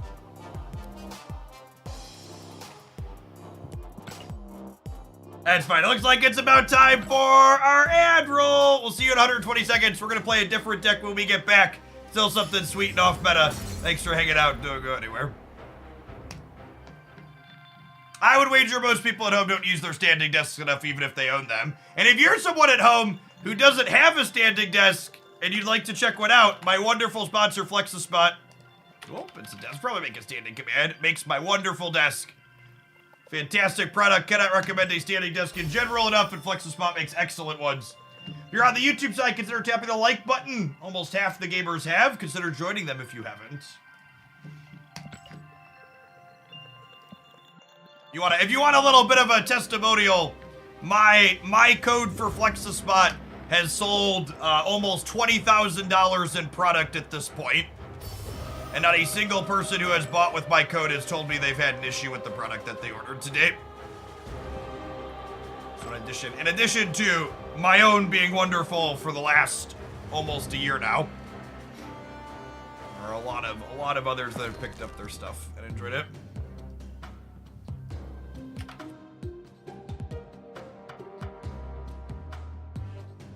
Okay, I loaded up. I'm able to disclose what kind of kickback you get for it. I think my contract with them is 10% on my code that gets used. They also periodically pay me a flat rate to put inserts into my YouTube videos. I've done 3 or 4 of those. But they sent me the desk, the chair, and then I get 10% on the codes. If I recall correctly. Somewhere. Usually referrals are somewhere between 5 and 15. Depends on the product. So I put together this little Quake control list. I put together High Evolutionary Cyclops Gene. I grabbed this Selene bounce deck off of Untapped, net decked it mercilessly, punched him in the mouth and took it out of their backpack. And then this pile was from someone in the subscriber Discord server. You notice any cardio improvements since you got the bike? So the number one thing that I really can't emphasize enough about exercise equipment, chat, is that exercise equipment doesn't change your lifestyle. You choose to change your lifestyle. So before I had the bike, I was already someone who regularly did walking or other cardio stuff consistently.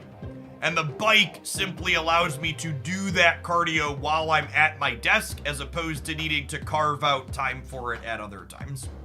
So I do similar amounts of cardio with the bike chair that I did beforehand. I just have more spare time because I'm doing less dedicated just cardio time. Similar to having the gym membership doesn't make you exercise, you make you exercise. The gym just helps facilitate it. Chat, I'm fat and happily married. I'm 6 foot tall and a solid 210 pounds. I don't exercise or eat what I eat for the sake of being healthy. I just want to like maintain my weight and have okay muscle mass, so when I'm like obligated to run 2 flights of stairs to help a child that needs me or grab something on the other floor of my house, I don't feel winded when I get done afterwards. Or when I take the kids to the park and want to chase them around.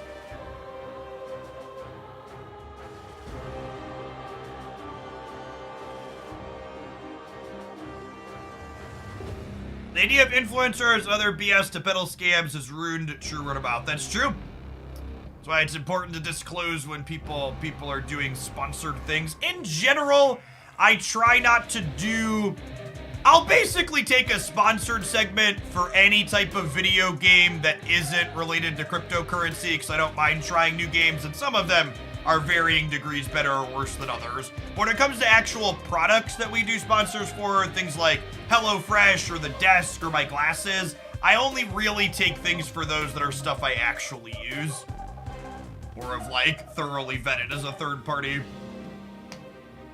Well, it's actually one of the nice things that having a manager that I work with is he helps vet third-party things like that. I don't know how to play. Let's do Quake Control. It's probably the most interesting / novel change from yesterday. E3W, thanks for the quarter of a year. Welcome back.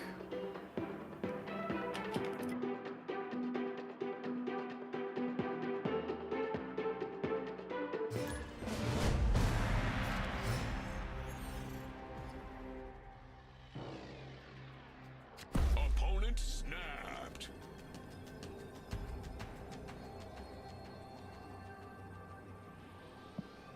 Oh, snap.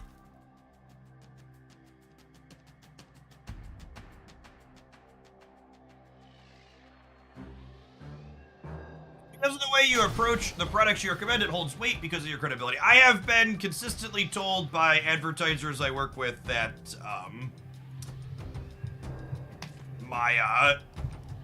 my promotions tend to convert better than a lot of other creators they work with. Not having any of our cheap 1 or 2s that I want to play on curve feels bad here. I'm not sure if Titania is right in this deck.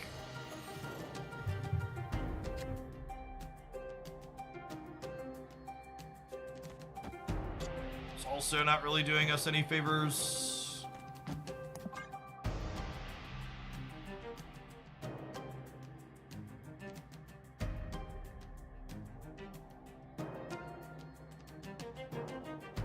Yeah, I wanted to Titania Goblin people with Daredevil to provide information some of the time. Was the reason to put her in here, but unironically, Martyr could be okay. I don't know. I don't know that we thought that one through, gamers.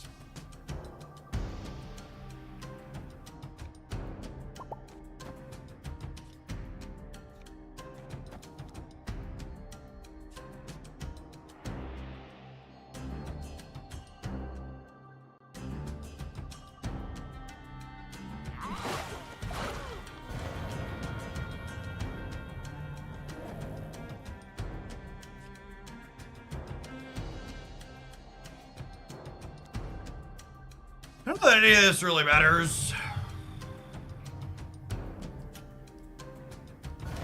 I guess we'll do this to try and draw some cards.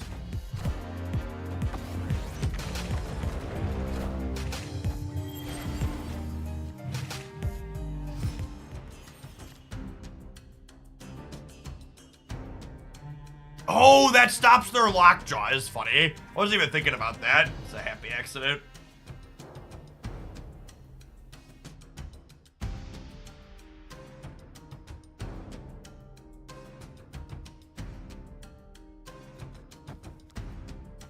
I want to do this to try and make sure we have priority. And then we have like Warhead and Cosmo going into the last turn along with some other stuff. Their Lockjaw will get 1 trigger this entire game at the very end. Yeah, so something like.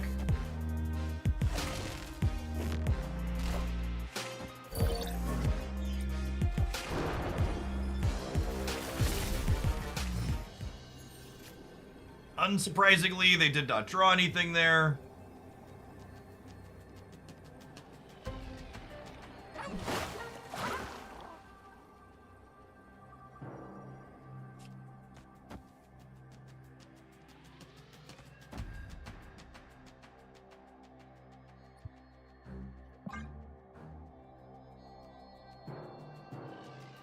I gotta move the Jeff right because otherwise the Warhead pulls.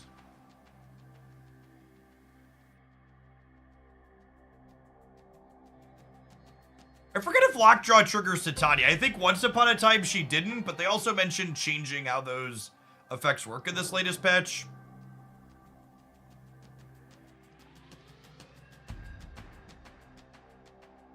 Oh, I could switch Cloak and Titania. That's a good shout.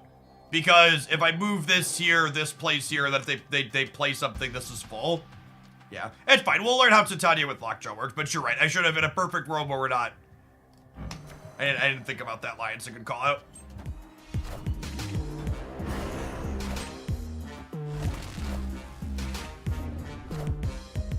I think she jumps now.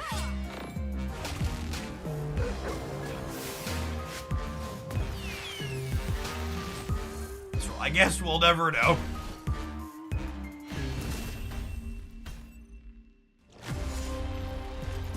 Our switch up there ends up not mattering.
Our deck is not great into the negative zone, but I suppose we could end up with Quake helping us there, huh?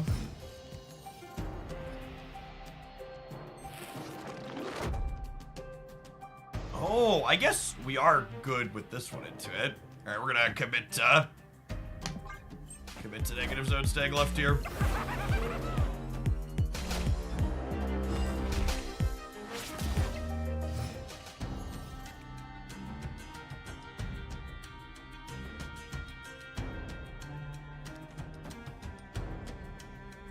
Mobius here. Then we'll try and grab priority next turn, so that way we can have this Teenage Warhead queued up nicely. I was like, where did this Jeff come from? We just drew our other one. Oh, thank you, Maria. Yeah, I think they were passing into She-Hulk here.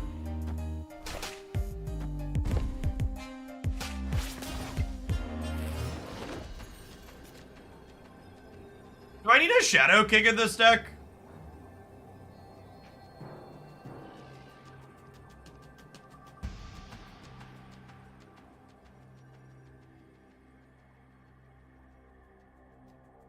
We need a Shadow King in this deck.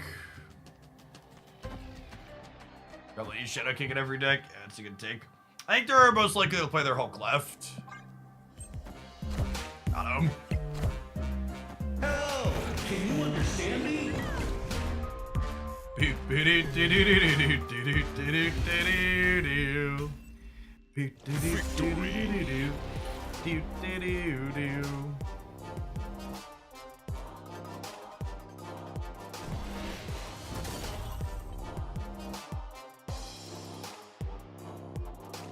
like I still want Shadow King?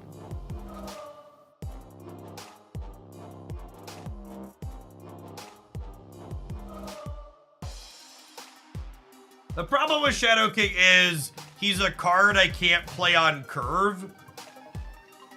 I think that's a Tanya's probably just not good. Let's swap her for Shadow King. So to set a low bar, playing Shadow King on curve is better than playing Titania on curve. The Debris and the Green Goblin are probably clutter enough.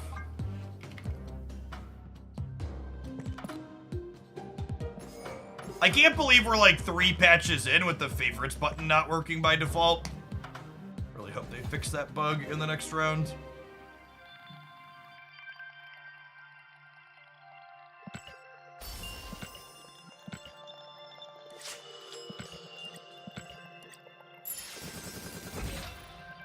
Well, Nathu. It's crazy how many games of Snap revolve around a coin flip at some point in the game. Marvel Snap post-Eliath's release has significantly more coin flips in it than pre-Eliath Marvel Snap does. And that's not to say that there weren't any coin flips before Eliath released, but designs like Blob and Eliath explicitly lean into 50-50s or worse at the end of the game.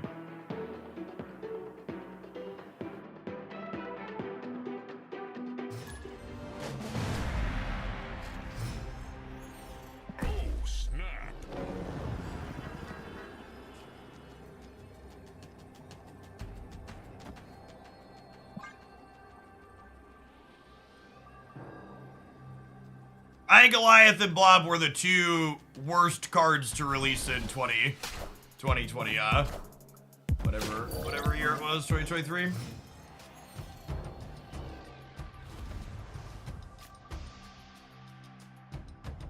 That could be a very useful one for the end of the game, gamers.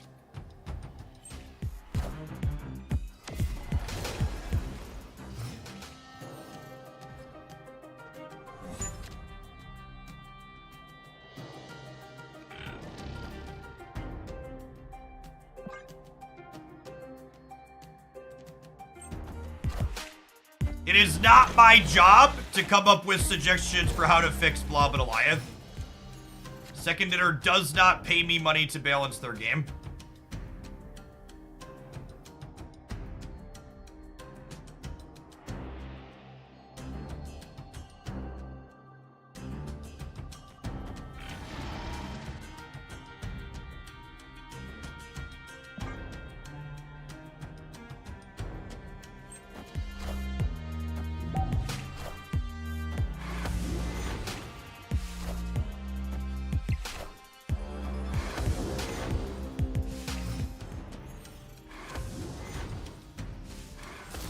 I think the plan here is to Quake right and flip the Baxter building into the center. Hey Jeff, thanks for the Kai area movers list. It's super fun. I'm glad you're enjoying it. I agree that list is a blast. The age-old you shouldn't suggest something is problematic unless you have a fix for it is literally just capitalism trying to steal your labor for free, chat. It's not your job to fix problems that big corps have.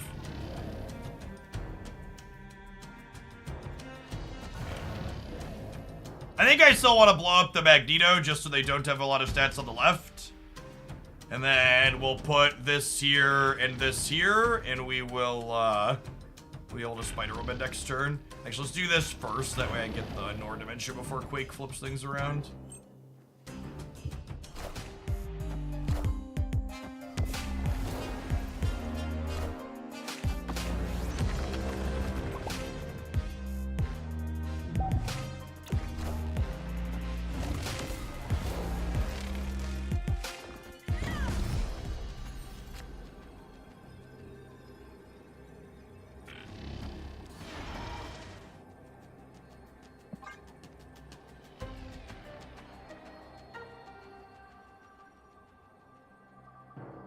Daredevil Warhead is a amusing one too.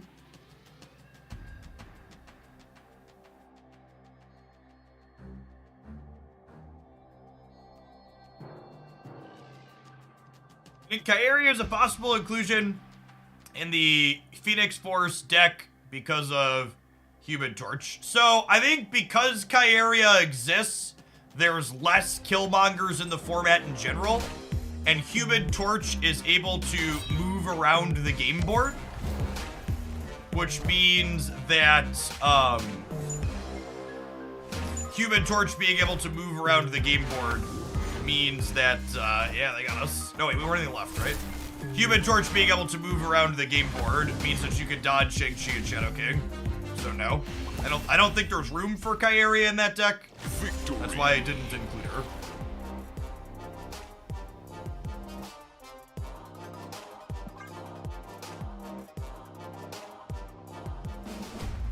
But it definitely got a little Legion there. Good to know that's a card they have access to, I suppose. I'm not going to snap on one because there's an Abby here. I'll probably leave if they snap. They don't have a 1-drop. I'm going to snap them at this point then. I think I want to play Jeff on 2 rather than Daredevil because I want to try and have priority going into turn 3. So that way if they also play a 2 that has less power than this, I can Cosmo the Abby to stop like a Lady Sif or something from discarding. If they play like Blade this turn, for example, Cosmo would be able to stop a Lady Sif on the left next turn.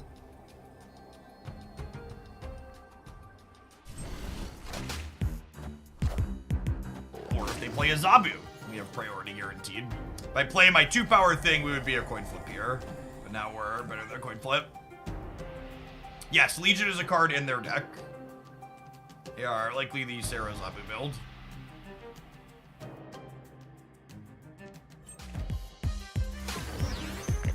Please be Lady Sif so my brain can be huge.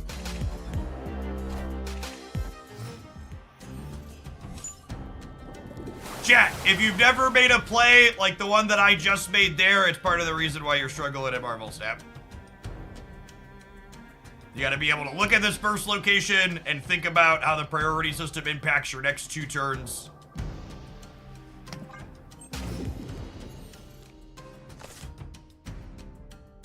Oh, we were bragging about my brain being huge. I didn't think about Daredevil not flipping up. Sedge. Yeah, I think we probably want to get Mobius and Mobius down here. I don't want to play into here. I guess I could do that next turn. I don't want the card from Maria Hill though.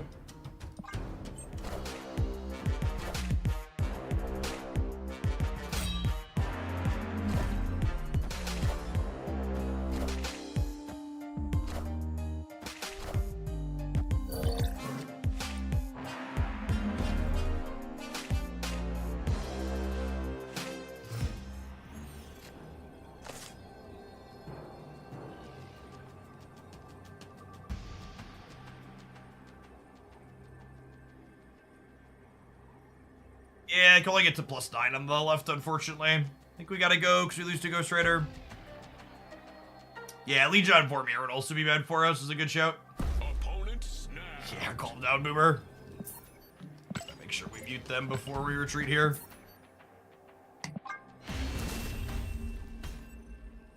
Escaped.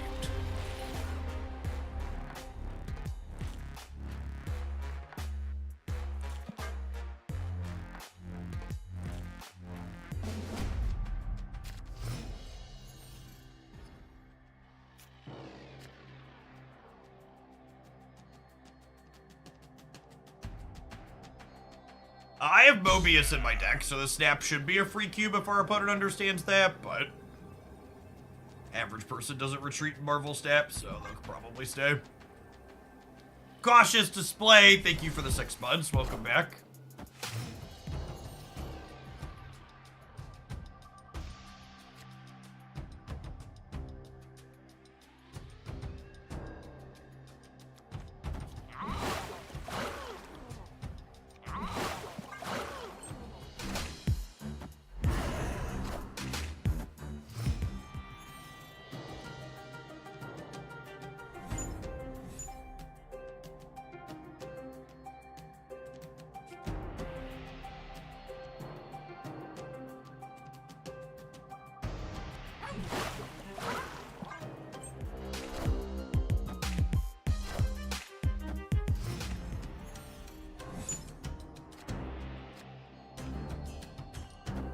And just put him in the middle just in case. Opponent snapped.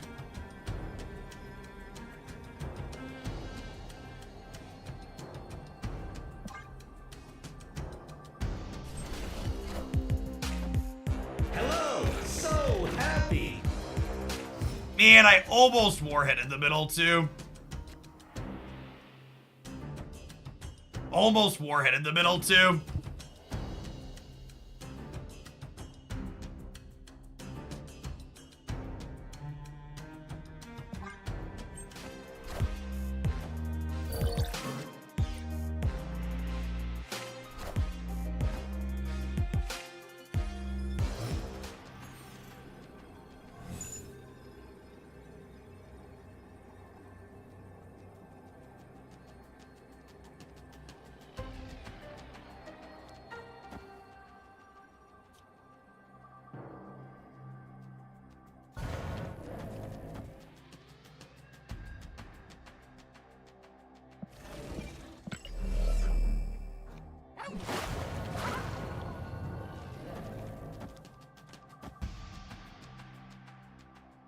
Oh, I don't have priority. Yeah, you're right.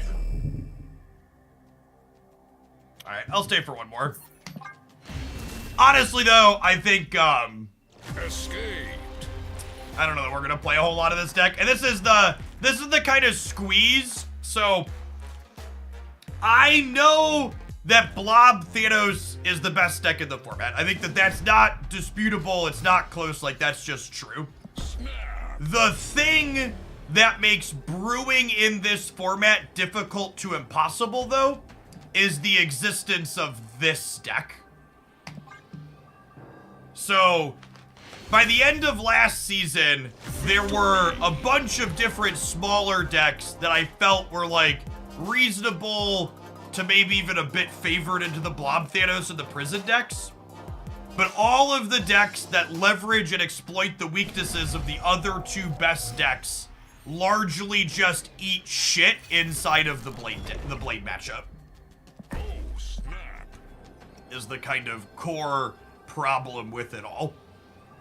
It's so, and like, you could throw Mobius in your deck, and he's like a band-aid on the bullet wound, like maybe he's gonna get you across the finish line some of the time. But by and large, it's so difficult.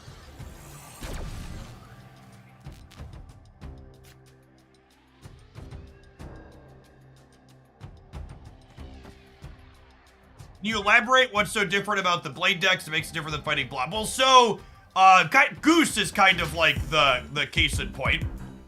All of the the prison and the blob decks all care about Goose. And this deck explicitly could not care less about Goose existing.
And then we do unfortunately just lose to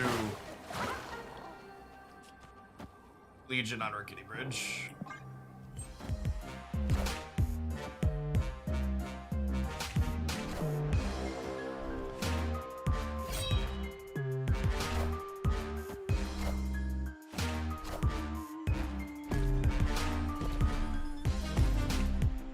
That's fine, we're losing this anyways.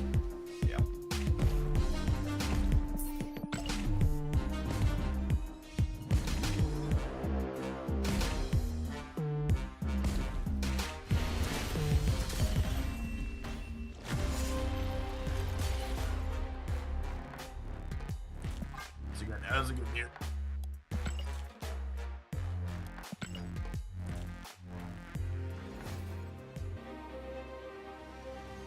Yeah, the unkillable sword is way too much. Someone from Second Dinner had commented they tested only making it indestructible or only making it immune to Shadow King, and they felt like that was too much, but just like the 420 you can't interact with in any way, shape, or form. Outside of needing 2 pieces of interaction that are very specific, it's just brutal. I'm gonna run the ad break a little bit early because I need to run to the restroom. We'll see you in 120 seconds. Thanks for hanging out. Don't go anywhere.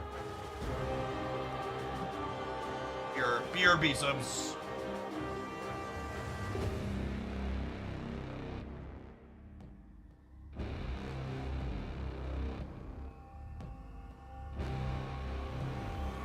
Oh, snap.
Someone asked how comfortable is the Flexispot bike chair. It's reasonably comfortable. I'll sit in it for a couple hours at a time in between sitting and standing. It's a little awkward with your feet, though. I do keep a regular office chair in my office still as well because the way your feet sit with the pedals on it feel awkward.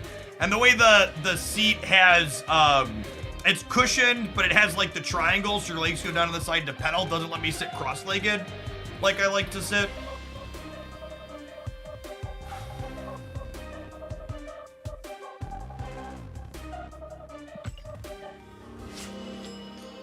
I mean, it's not like Black Knight lived long enough to become a villain. They gave it an incredibly powerful buff to make it a villain.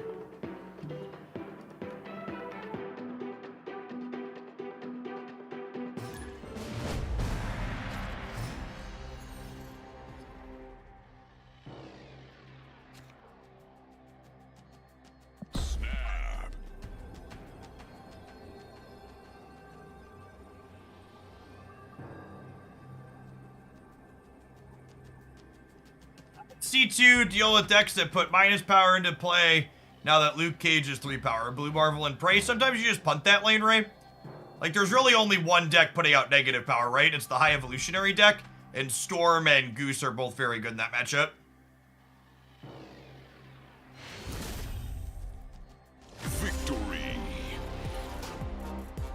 Tower thought it would be cool if they added more cards similar to Hulkbuster, cheaper or more expensive, that would add abilities and stats to your cards like Equipment and Magic the Gathering. I actually think cards like Hulkbuster would be bad cards for them to add to Marvel Snap in the game's current state, because Hulkbuster doesn't see a lot of regular play because we live in the Shadow King, Shang-Chi, the format. So, like, playing a bunch of cards that, like, take your cards and make them big enough or make them worse into Shadow King is, like, really not great. Oh, and Soulstone. You would one path with Storm, and then they can't Soulstone your Echo path, Ray. But yes, you could also win with Blue Marvel.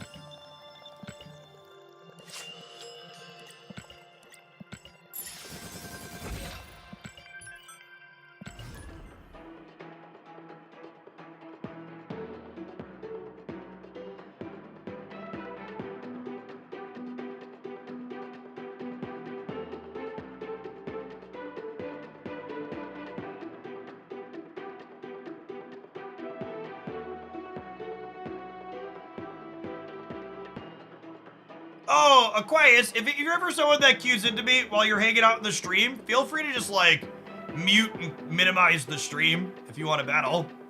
It's not a big deal.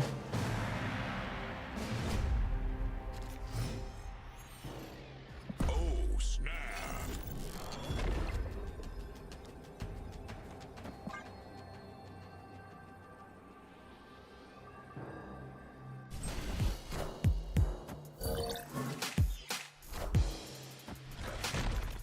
So, Maria Hill may seem like an odd inclusion in this deck, so I want to talk about her a little bit. The basic idea for Maria Hill in this deck is she's a 1-drop that in a lot of cases guarantees me a 2. Because one of the things this deck wants to be able to do with cards like Cosmo and Teenage Warhead is it's important that we have priority in a number of key spots. So, Maria Hill helps us grab priority early, essentially.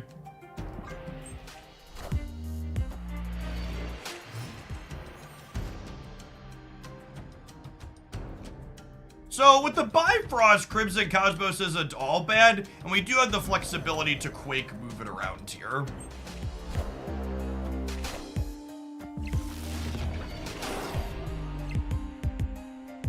It's a new Darkhawk owner. And it's not the goose I wanted for Christmas, chat.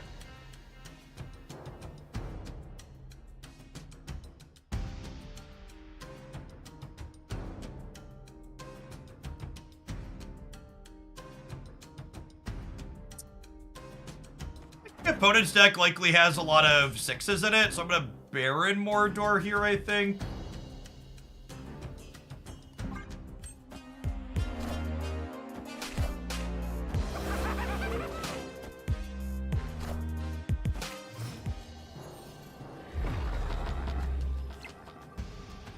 Yes, the opponent's icon is Vulture.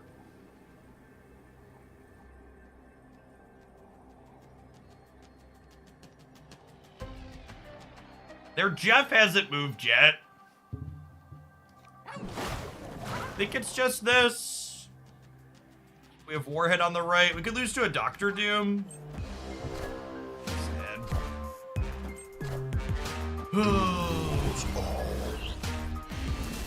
And we'll never know if Baron Mordor helped him get it. This is just one of those good old-fashioned coin flips. We could move the Jeff right, but then that loses to them playing any other combination of stuff on the left that's not Doctor Doom.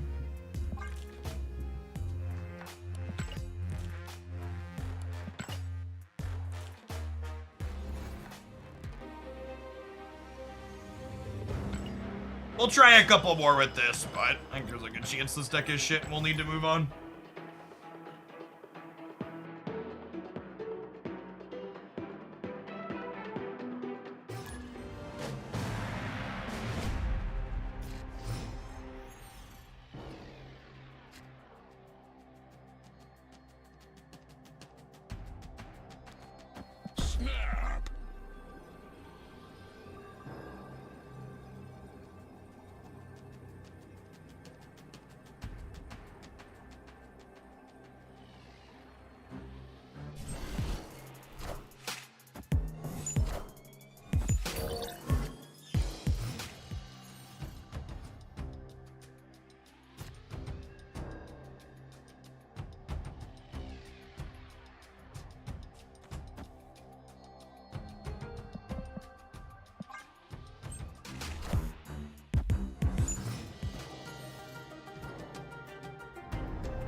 you seen the data mine cards? My video tomorrow morning will be a review of data mine cards for February and March releases.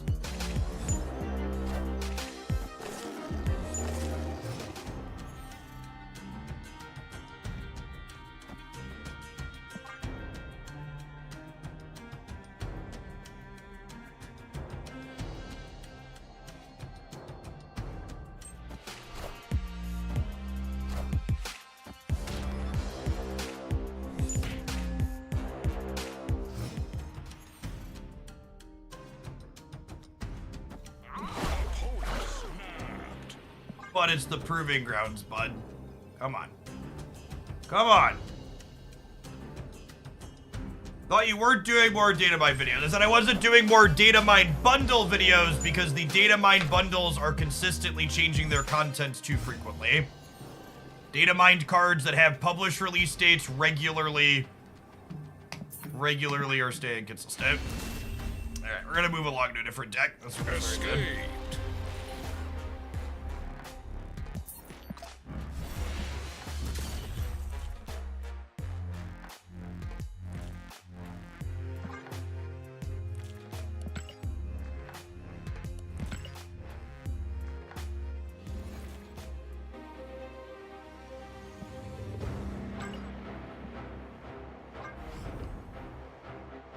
Can Goose get reverted to ignore Zabu? No, that I can't She-Hulk into the Goose path. I like to do that periodically.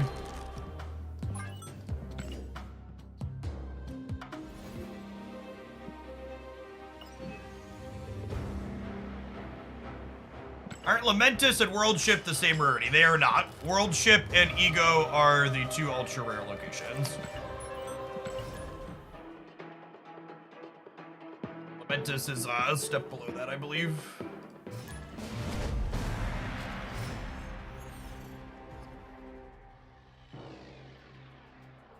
Opponent snapped. Snap.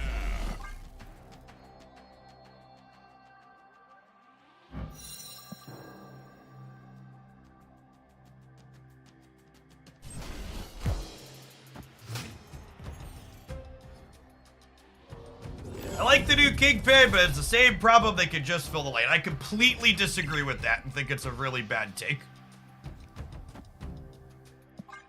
I think the new Kingpin in a different format is likely a very good and reasonable card that generates 5 to 9 points of stats relatively consistently. The problem with the new Kingpin is the fact that the existing format isn't about generating 5 to 9 points of stats. It's about generating 40 stats. You explained Sogard in this deck. Yeah, she's a generically good card that helps you get rid of Limbo.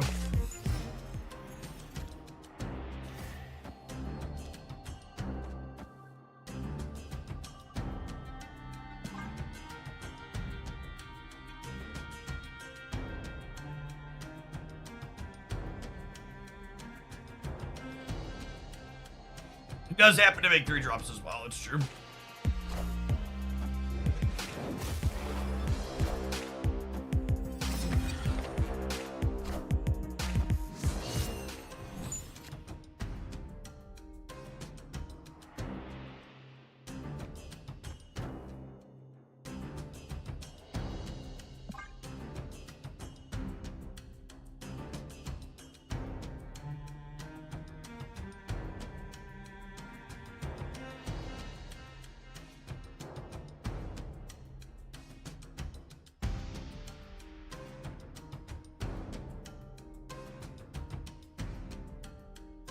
Thanks for hanging out, and appreciate it.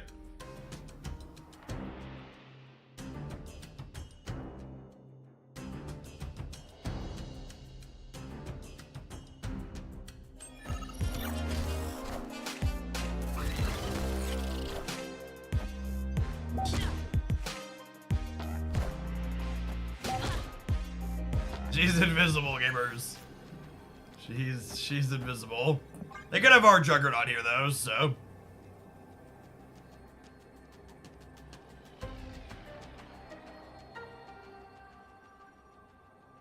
Could also have our Surfer get up to 16 here, regardless of whether or not they get to put anything here.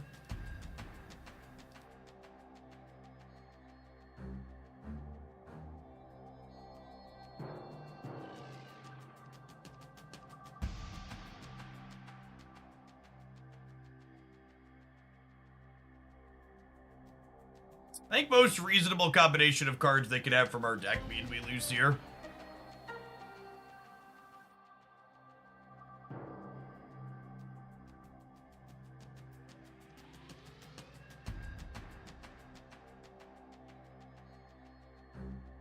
Opponent's a former Blob player and is confused about having to play more than one card this turn. We're taking him a minute.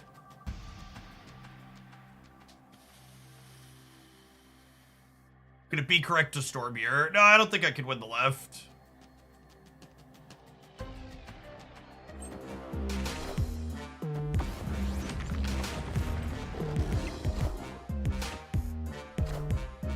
I don't know that I was expecting the fill. Certainly did.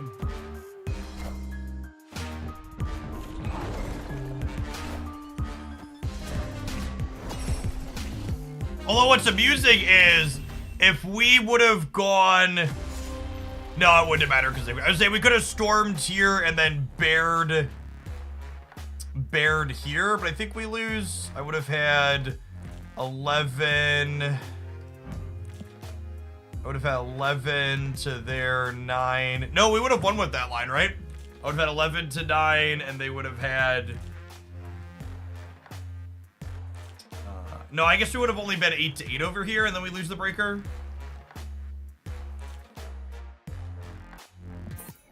How did Loki do with his new text? He still played with the Collector. I don't think anybody knows the optimal answer to that question yet. My gut instinct says Collector is probably still very good in the Loki deck, just because the cards that enable Loki still enable Collector, i.e. things like Snow Guard and Mirage and Agent Coulson like make Collector a reasonable amount of stats still, like it's a 2-4 to 2-7, which is still a good rate. But again, you could also argue, like we've been talking about, hey, a 2-7 is probably just not good enough for the format. So it could be another thing that just like gets power crept by Blob. Things that are just like above rate for a 2 energy card just aren't very good in the current metagame. Just like how the format's structured.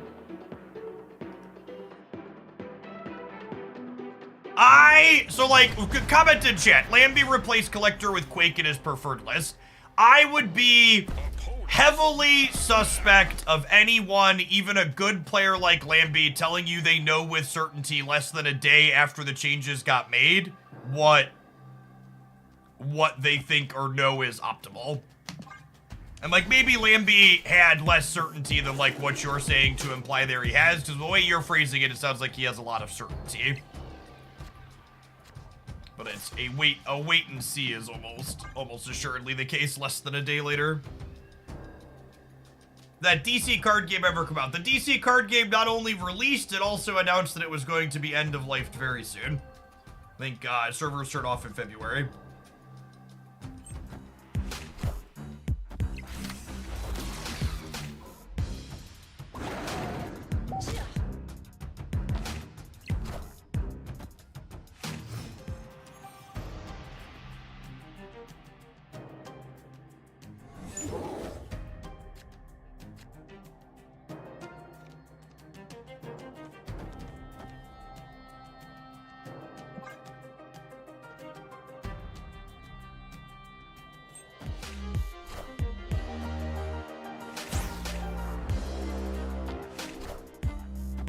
Wind, aid my hand. I believe we have died.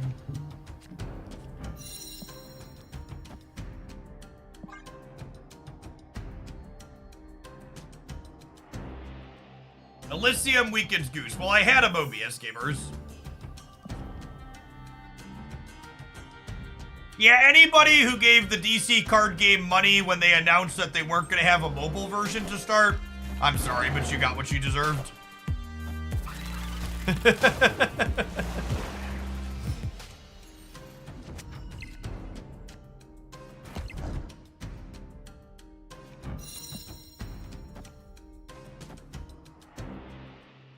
All right, hopefully they try and Shang me this turn.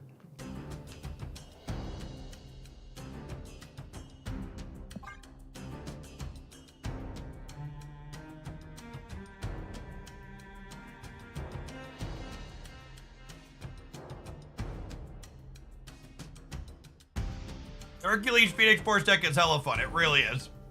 It's a sweet one.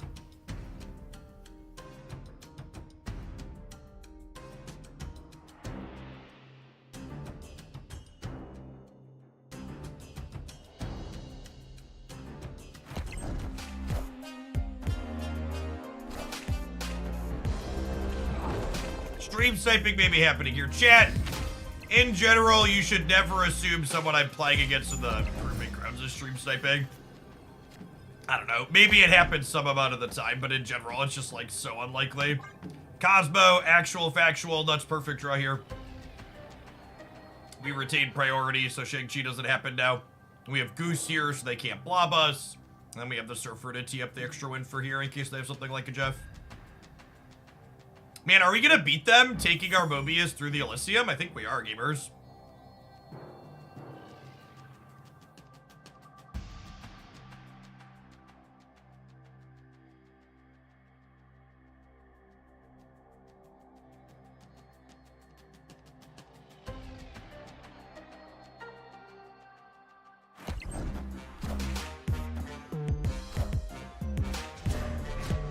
They can Shang me, chat.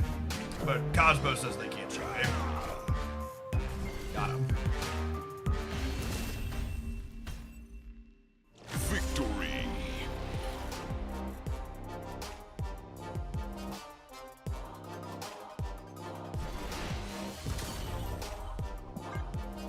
What does taxes mean? It's that thing that billionaires refuse to pay despite the fact that society is responsible in large part for their wealth and they should pay more into it so that way they can continue to be ultra ungodly wealthy.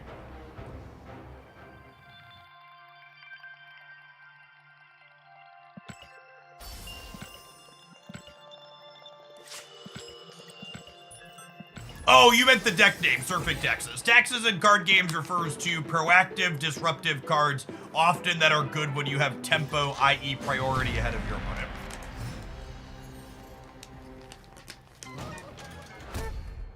And in Marvel Snap, Echo, Goose, Cosmo, Mobius, and Mobius, these are examples of cards that charge your opponent taxes.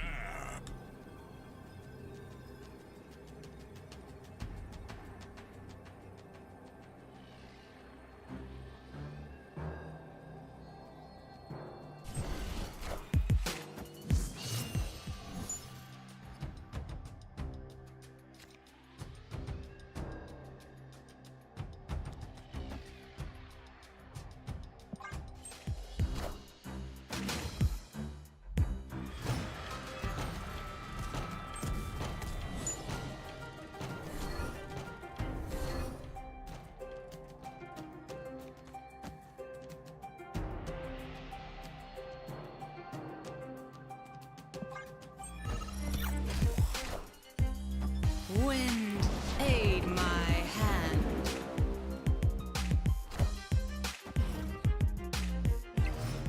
I was wondering what they were doing if they weren't playing into my Nebula path. Great webbing for value. Okay, worth noting, awkward interaction. The way Nico Monaro is templated is different than Forge with her bonus. If you Nico +2 the Brood, only the Brood gets the +2, not the Broodlings.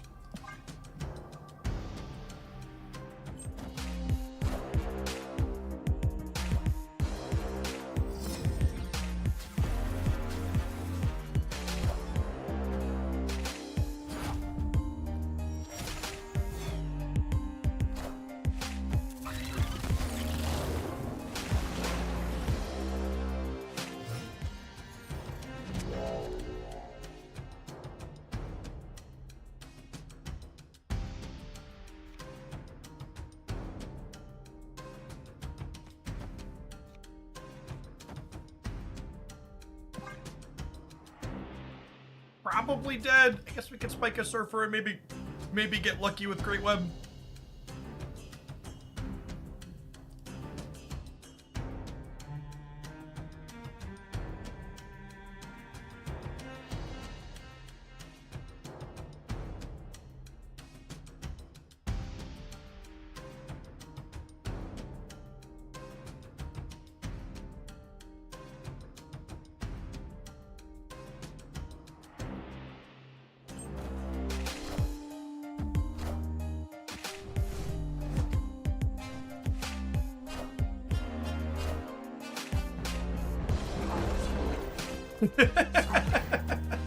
Well, I mean...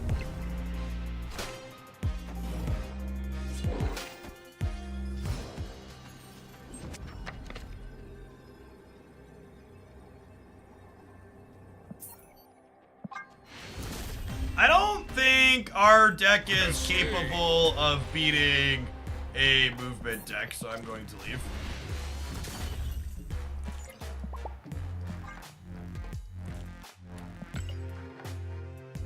I think our deck isn't playing any of the tech card. Our Gooses and our Cosmos just aren't meaningful disruption.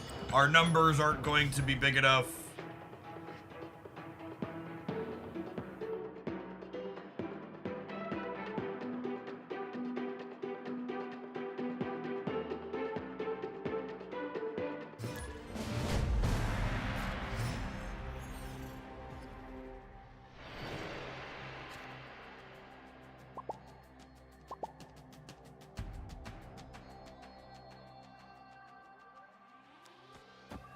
Oh, snap.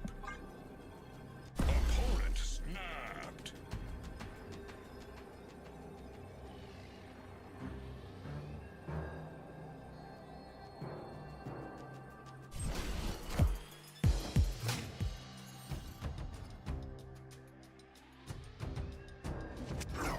Is the deck name a Magic reference? I mean, like all things in card games, most could probably be traced back to Magic, but the idea of your cards taxing your opponent isn't exclusively a Magic the Gathering concept, no.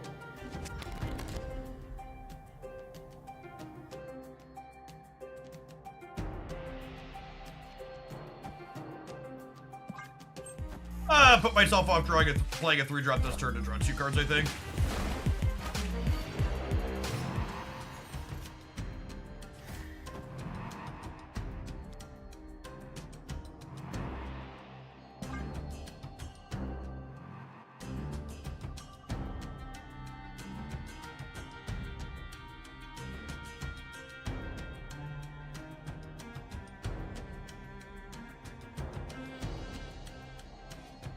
Gold Sogard is nice. I'm gonna be honest, part of the reason I wanted to play this deck is I finally hit a gold split on her and I wanted to try and get some boosters to get her back to gold border. Does music on stream sometimes go off key for anybody else? Yeah, that's Twitch's encoding stuff. If it's happening consistently for you, try refreshing the stream to refresh the feed that you're getting from Twitch, but that's fine on my end. However, Twitch... Hopefully the new encoding stuff that Twitch talked about recently is going to help with that kind of stuff.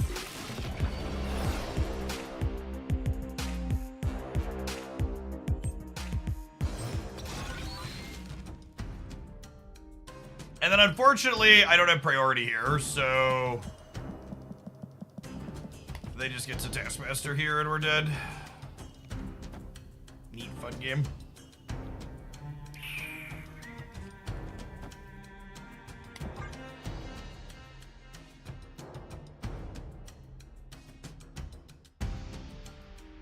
I work at NVIDIA and I'm excited for the new encoding stuff. Yeah, me too.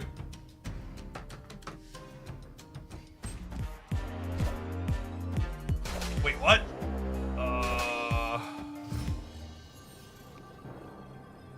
So you're saying there's a chance.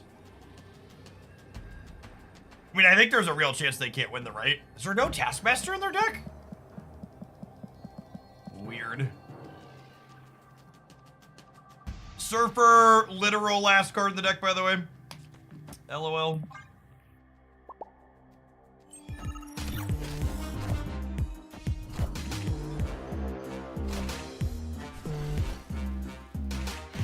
Yeah, Cosmo left just in case of Doom or Zola here. Or other cards they could reasonably play that could beat us. Yay! Our crappy taxes worked!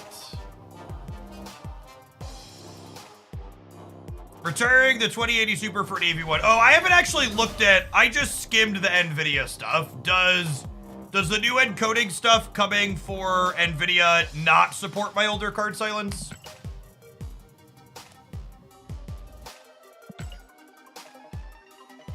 Does it need a 4 series? It's gonna finally be my excuse to buy a new GPU. Cole Wrath, thank you for the prime. I appreciate it.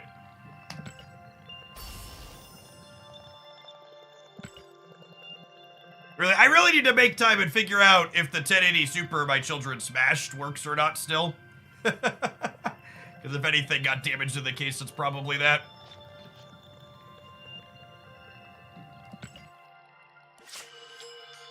The AV1 supported by the 3000 series. Well, yeah, but if I'm gonna upgrade, I'd just buy the 4000 series at this point.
Neighborhood Spider-Man here.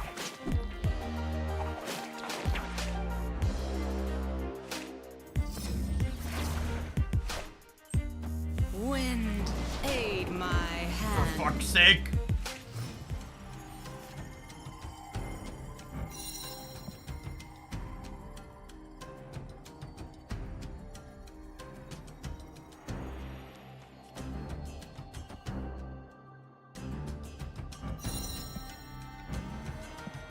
That fucking works, chat.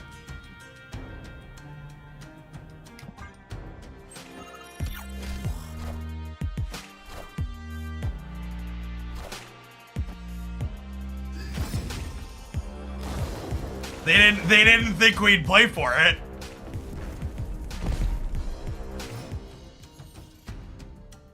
And I even get to go Echo Snowguard Bird here, so I could go Brood left into Surfer on the last turn now.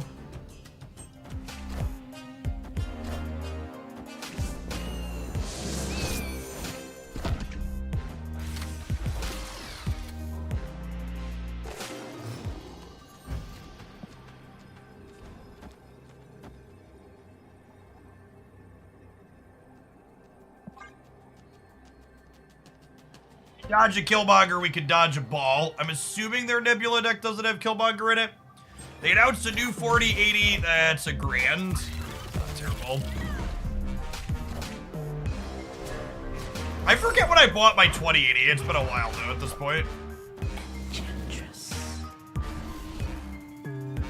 Cards far from new. Victory.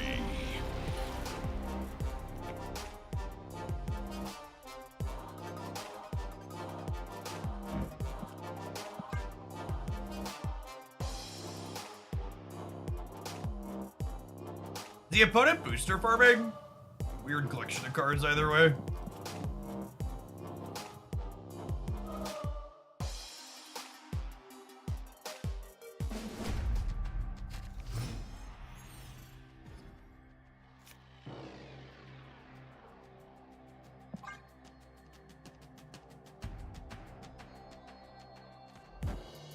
Friendly Neighborhood Spider-Man here.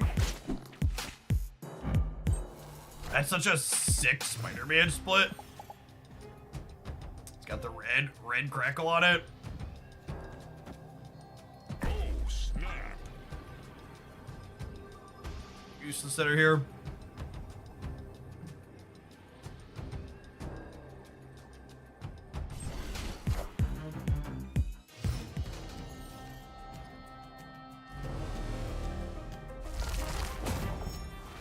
Ooh, that's a good beat.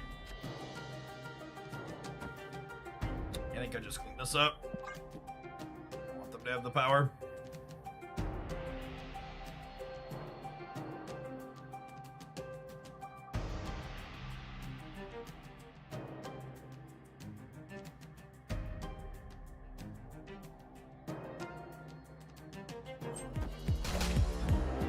Wind, aid my hand.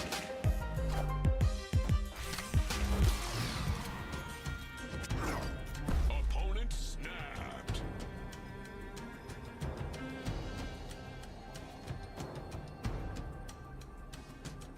Do I want my next card to kick into the flooding?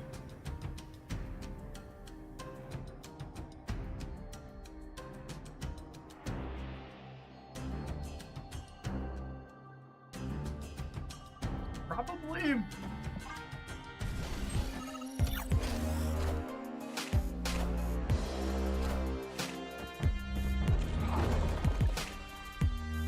The way this works, Warhead's no longer here and this lives, right? Yeah. Clear for takeoff.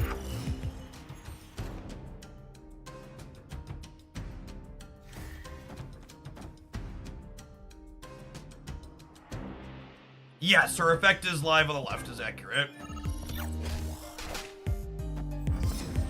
About to be a spicy meatball, chat. Not quite.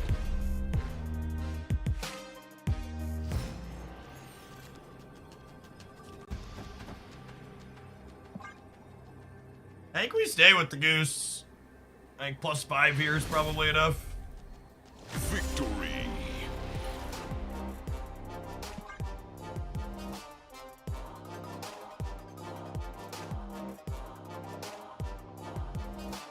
Alright, chat.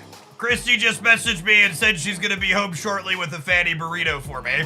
From our favorite Mexican place, so we gotta get some pedaling in. Because I'm not gonna want to pedal anymore after said burrito gets here. Snap. Victory. No, actual burrito from an authentic Mexican restaurant.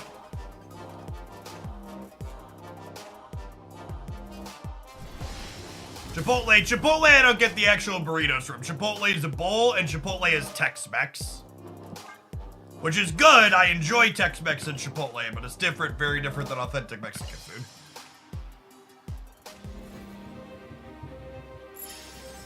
Did she use the word fatty? No, she only uses that descriptor when she's talking about me, chat.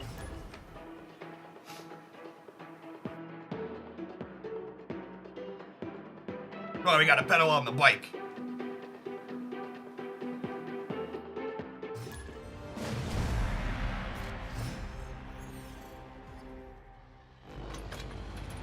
Authentic in the Midwest, I don't believe. There is a lot of really good authentic Mexican food in and around the Chicagoland area.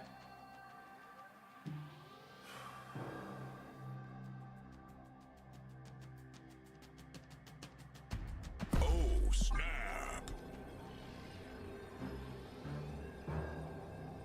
I think this week can be skipped. I think this week is likely to be the worst week for Spotlight caches in the next couple of months, yeah? Snapped. Especially if you already have Werewolf by night, it's an easy skip. Werewolf is a very fun card, though. And I think Werewolf is very competitive. But yeah, if you're someone sitting on collector tokens, I'd just pay tokens. Rest of the week is pretty mid. Honestly, given the rest of my hand, I'm gonna play Nebula into Vibranium Mines. Because I wouldn't mind drawing a 1/4 to fill things out. And the rest of my hand is really solid.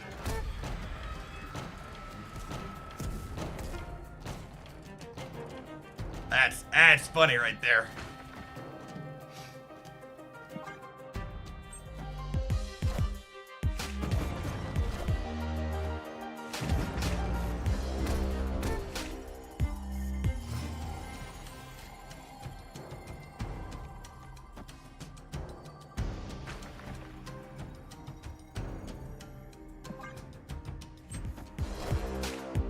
Got him! We got him! doggy.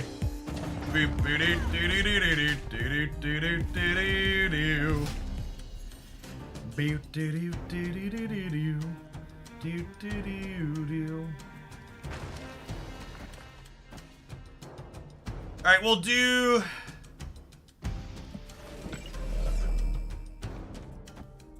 So I'll do this. And then honestly, I think I'm gonna play this here because then statistically we draw another Vibranium next turn and I go Vibranium, Vibranium Surfer.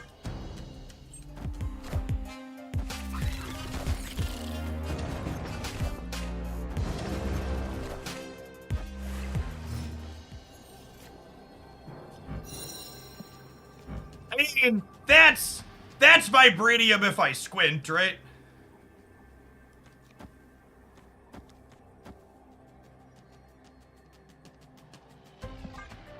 They could be a Darkhawk deck with Ramona, for sure.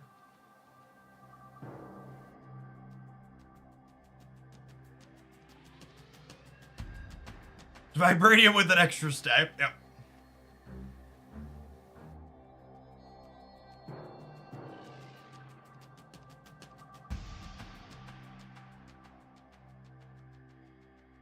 Is Darkhawk a thing again? Nope. Just because I'm playing against something doesn't make it a thing. Especially when we're playing lots of Conquest where people like myself go to play mediocre decks.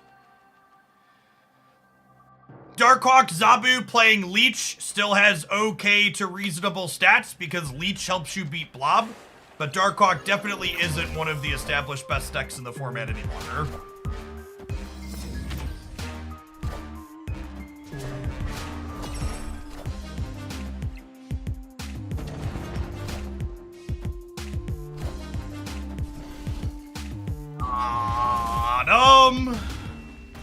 Victory.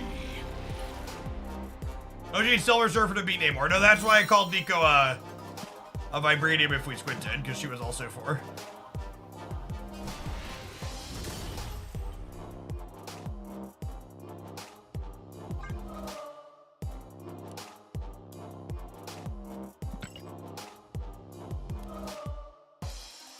"31 more Snowguard boosters to get her to the Promised Land."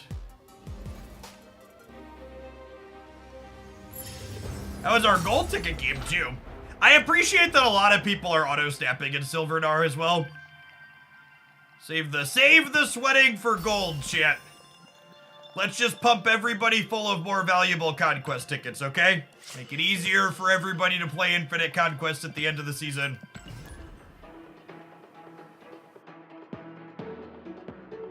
Just play best of 1 all the way through. Darkhawk Leech was my Infinite deck this season and can confirm it's like fine. Yeah, I think it's like playable, but it's just not like I'm gonna go through and list the best decks in the format on Friday's video, and I don't expect it to be in there. We'll double check and see if the stats surprised me, but last I checked it was just okay. Do you have any new Angel decks in mind for the new adjustment? No, Angel, like most of the cards they adjusted in the patch, Angel is still bad.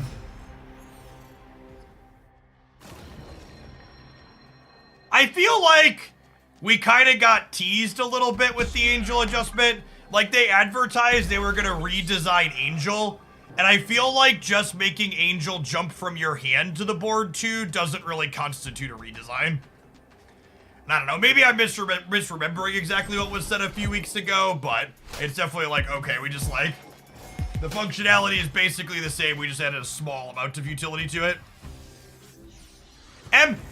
Baku's a card that might actually be playable if it could jump from hand.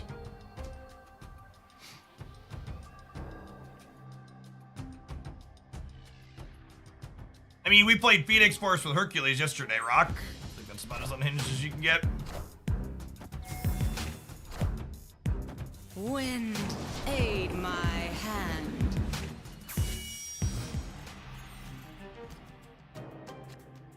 The jump from your hand, you could get to draw to replace it. That one would probably be borderline too good.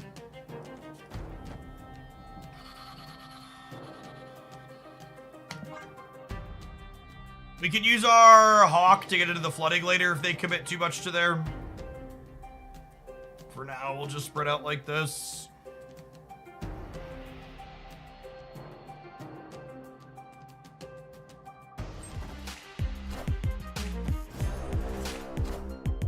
Second Dinner did an answer saying they didn't want M'Baku to do that. Justice for Baku, chat. That's such a weird answer to me.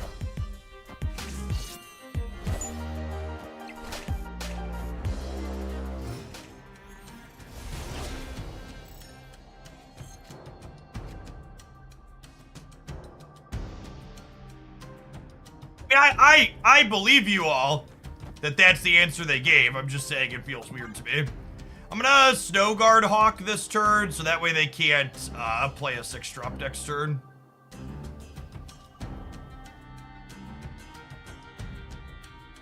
Yeah, designs that start at the bottom of your deck, chat, are just bad designs because they have the old Chavez problem. It's just never an appropriate solution.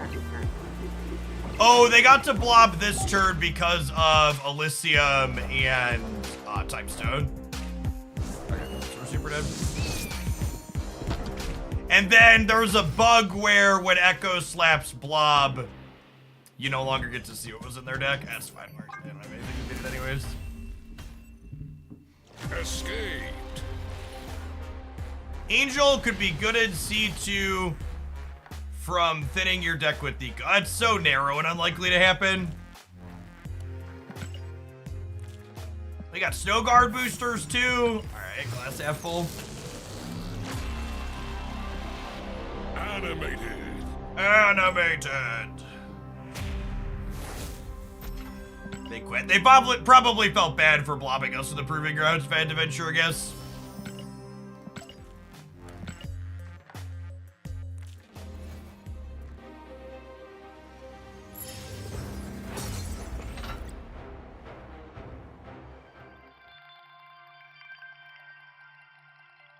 Yeah, a lot of Angel's artwork depicts him saving cards. I would have liked that they would have turned Angel into like an anti-Shang-Chi card. Like let him revive your thing that gets killed.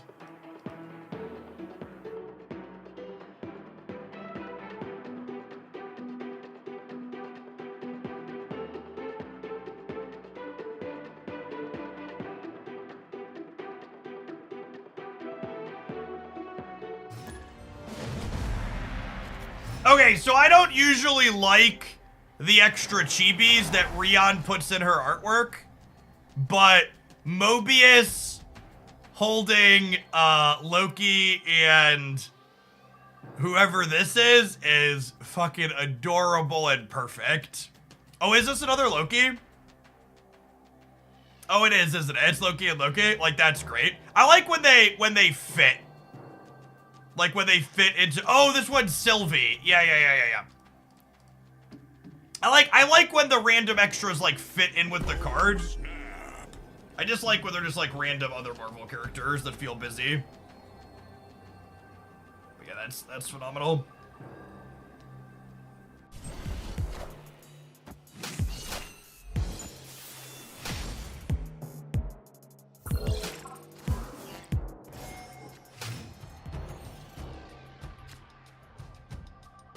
Oh, is Enchantress who Sylvie's character is inside of Marvel Snap? Is that real? I guess I hadn't thought about that. I always mix up the Enchantress character in Snap with the DC Enchantress character from Suicide Squad.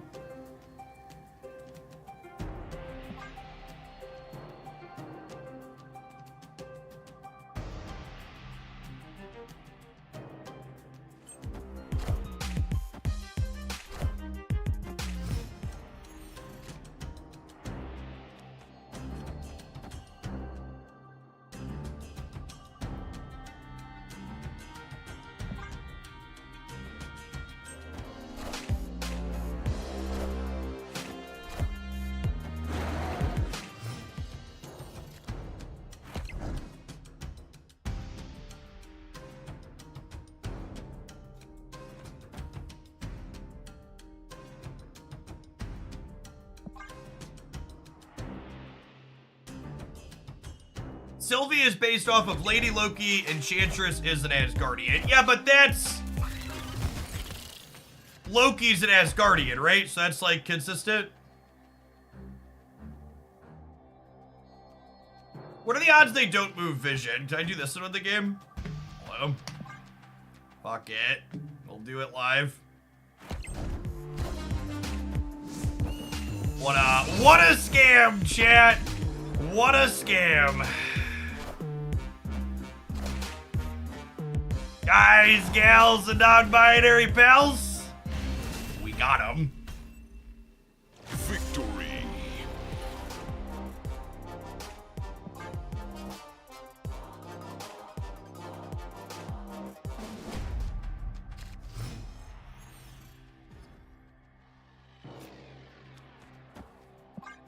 It's been so long since people played Sogard, chat. People forget they're in your hand.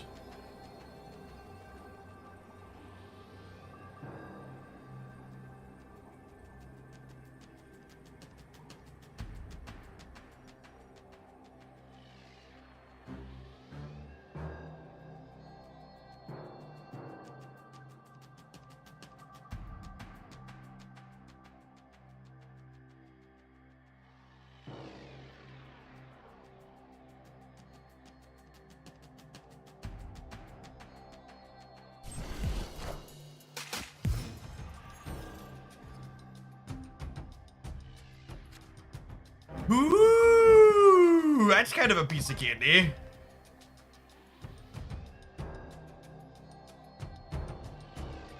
It's a nice Sogard split. Yeah, Justina's artwork doesn't miss either. I like it a lot.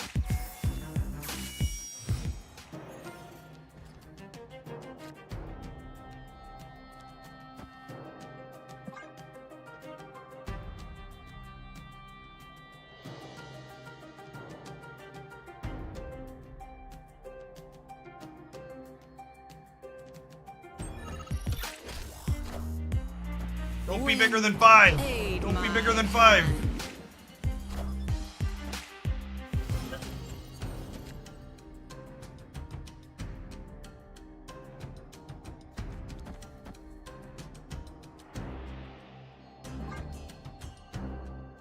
They might just be playing something big here, but I really want to win Asgard, so... Maybe I'm supposed to echo Fisk Tower, actually, in case they play, Professor X there, or Dino.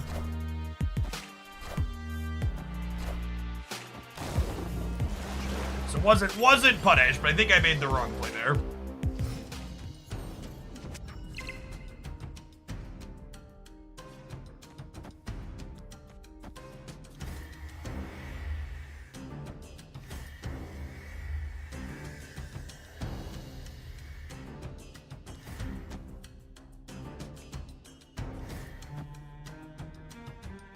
Is gaining 4 more here enough? Probably not. I probably want Nico here, actually.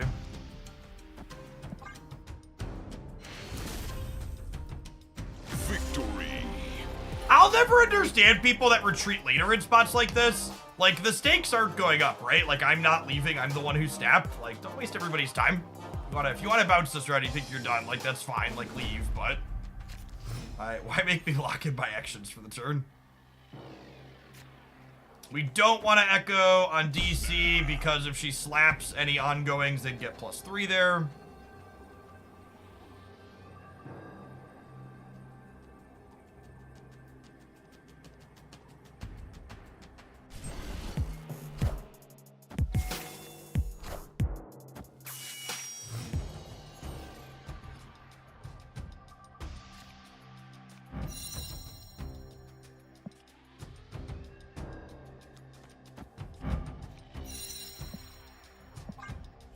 I think I'm in for second brood. That's fair. Yeah, I accidentally retreat later periodically too. Could definitely have just been a misclick.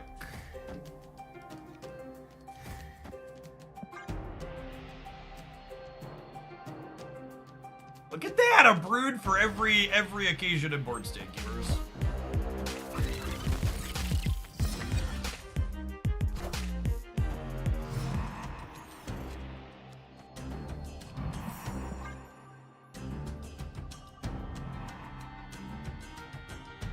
And then next turn we go Goose here, Cosmo here.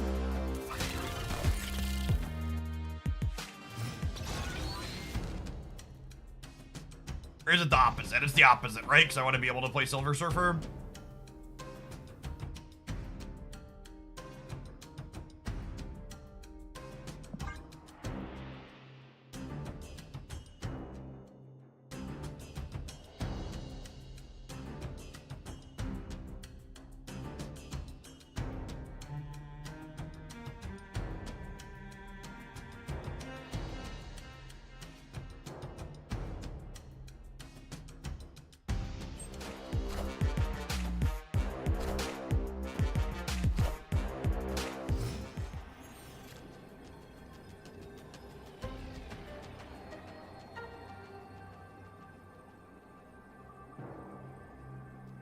Now this is a retreat later angle.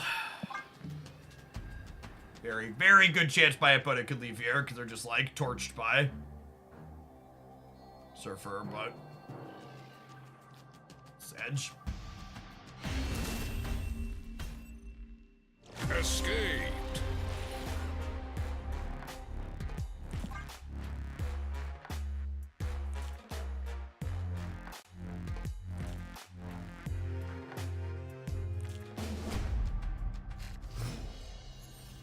Oh, snap.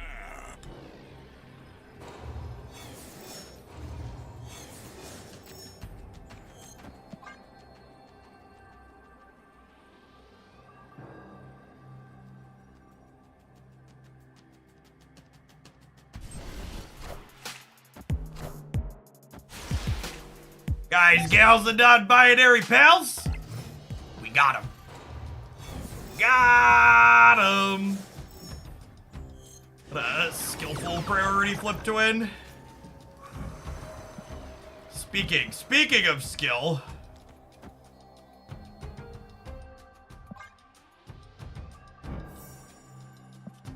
Because this takes it so anything positive that might have happened from the peak gets turned back to what it was.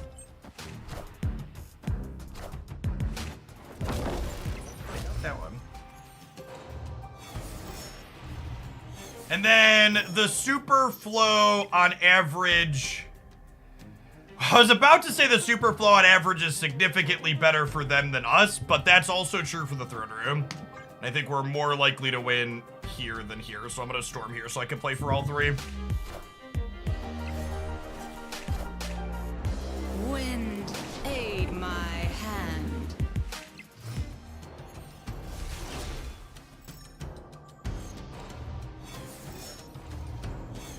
Oh, I can get blobbed this turn.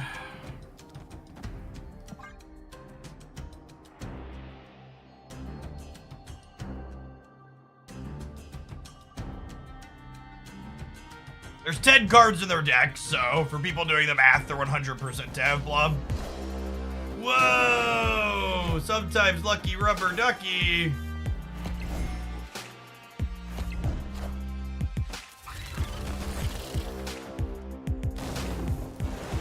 Okay, so they're gonna need 6 cards in their hand to beat Surfer on the left.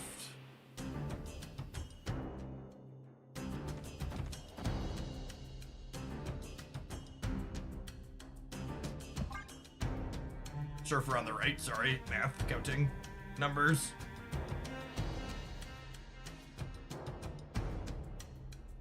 What if Blob's a 6/6? It could be a 6/6, that's true.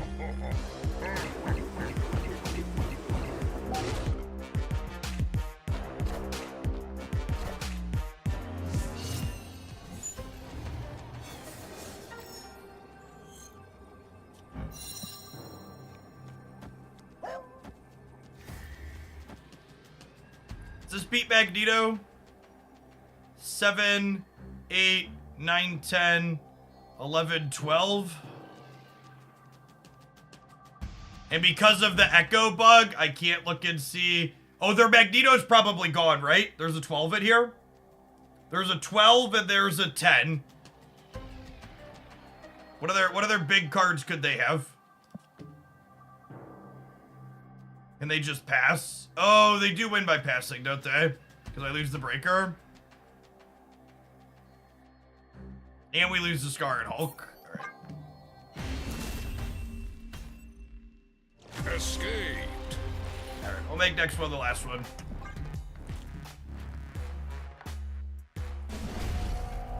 Snap. Asaroth, thank you for the almost 3 years. Welcome back. Appreciate it. Ooh, piece of candy.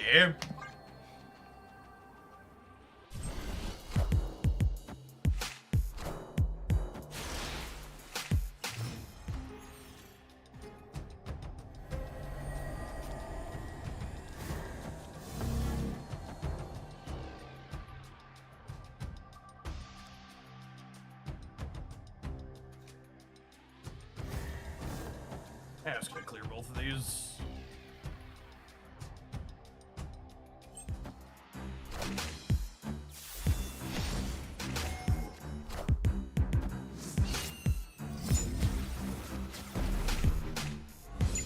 Oh, that uses up my Ant Maze? That's so sad.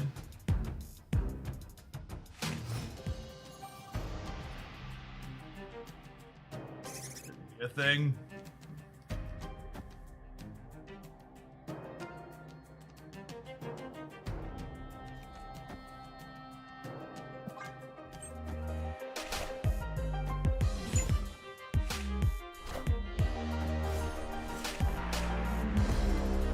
Oh, playing the Snowguard middle uses up the Vormir too? That's so weird. Feels inconsistent.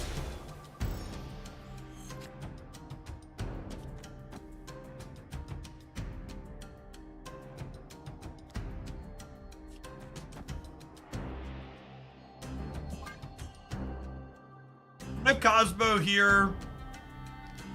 We're kind of flipping a coin against their Blob.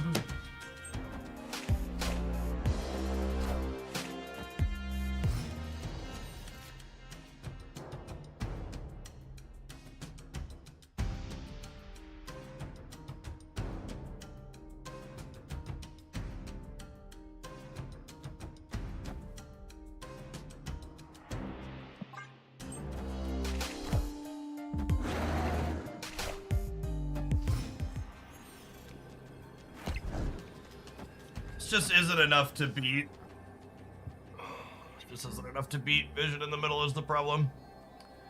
We got a 15. I'm only adding 8 up to 11. Yep, we're just dead again. Outmuscled on every angle.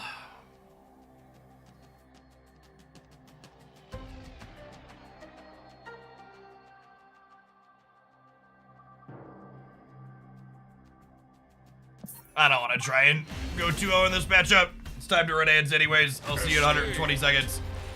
Hey, I'll probably play something else when we get back. This deck just does not feel competitive. Yeah, the Blob deck's mostly old cards, Betty. I guess some of them play Kyeria now. Is a card that was just in Spotlights, but there's older versions that don't need Kyeria.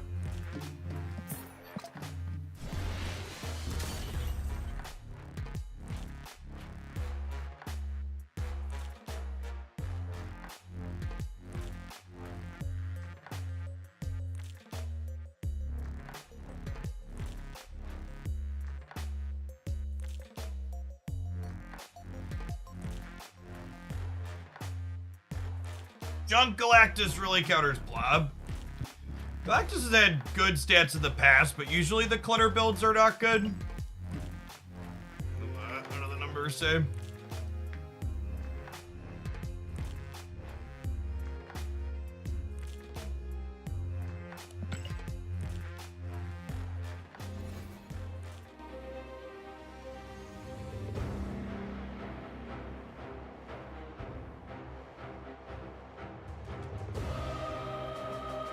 Yeah, it does have pretty okay metrics.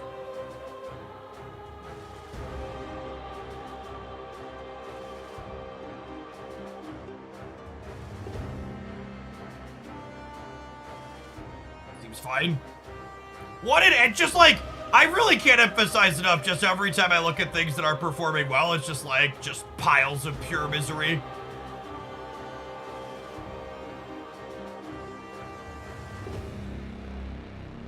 mess. Look at just all it's just so. Oh, snap. Whoa, Loki's still doing numbers here, huh? Still doing numbers with Collector in it?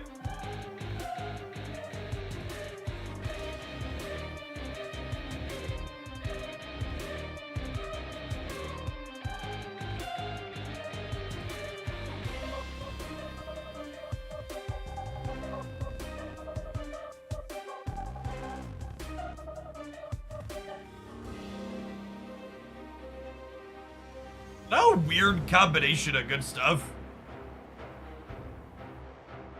Don't ask me to explain the Agathek. Oh, I am on the last 30 days. You're right. I thought those samples were too high. All right, let me refresh here.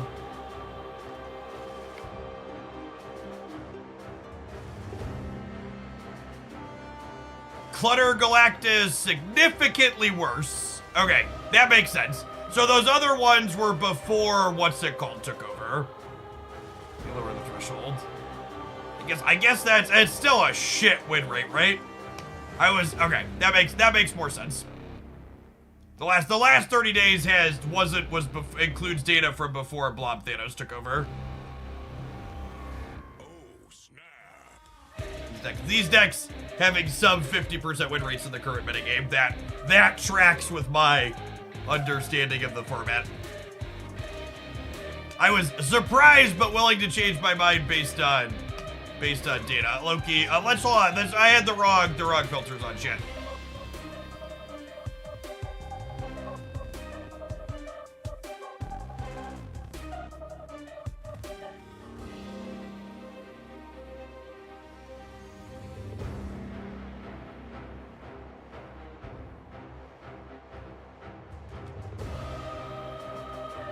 The top performing Loki show.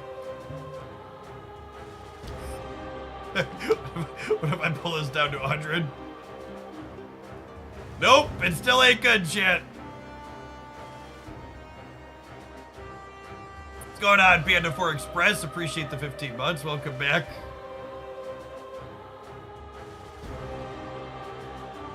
One of the things, and this is, as someone who looks at this data a lot, I mentioned the other day that it feels like we're living in a tier 0 deck format for the first time in a long time in Marvel Snap. And these untapped metrics seem to agree with that. I have never seen the average cubes fall off as fucking hard as they do inside of this metagame breakdown. Usually, we don't hit negative average cube rates for categories until we're into the D tier. It happening in the C. Yeah. It's, oh god, and the second best performing deck is also just Blob Ramp.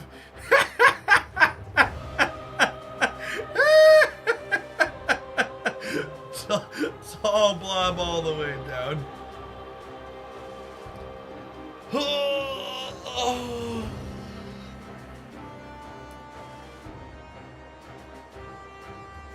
I mean, don't worry, you can play a non-Blob deck, chat, just play Lockout.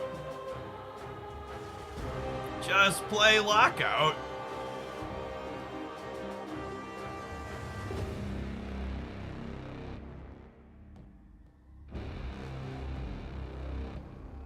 That's a good number of average cubes. Typically speaking, in better balanced Marvel Snap formats, there tend to be a bunch of different categories on this page where there's a number of decks that are in like the 0.2 to 0.35 cube range. Like past 0.3, things start to get like really good, and like decks that are good tend to be like 0.2 or more.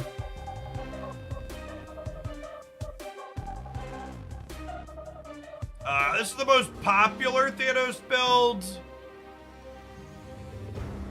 The best performing with 200 plus games is this one. Oh, that's actually interesting. The best performing, Maddie, are you still here? Matt, if you want to beat people in a tier 0 format because you love Thanos, yeah, you can just like pick up Blob. Oh, I forget. You probably don't have Goliath, right? I forget the windows you were playing. But this is the one I was thinking of that needs less new cards. So these are like the two builds. There's one's with Blob Goliath and one's with Blob Kyria.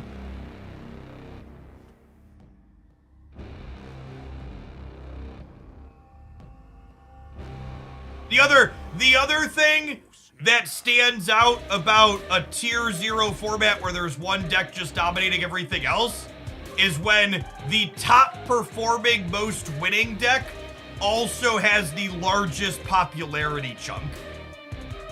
Those are another one of those, oh, something's probably not right here. It means the format probably doesn't have tools to be able to adjust around what's going on. Yeah, they're in there's no real counters territory.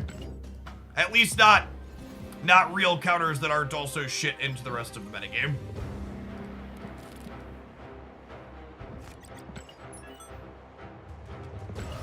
Blot is riding on that Thursday OTA. Well, keep in mind there's no OTA tomorrow. It's a week from tomorrow.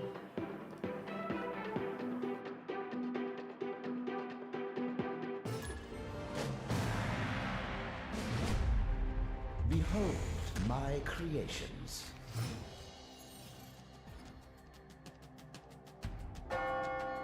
Snap. Opponent snapped. So I wanted that Ghost Rider variant, should I just be playing Thanos, Blob, and Conquest? Nah, Conquest is a lot less competitive than the Infinite Ladder. At least the top of the Infinite Ladder. You can kind of just play whatever you want here. You just play enough Conquest, you'll get there.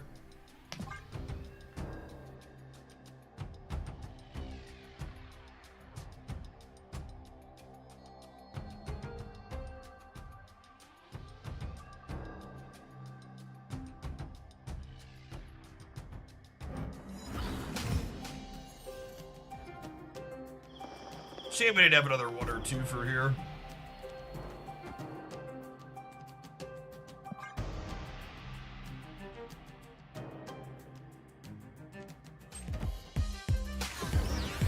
Cyclops?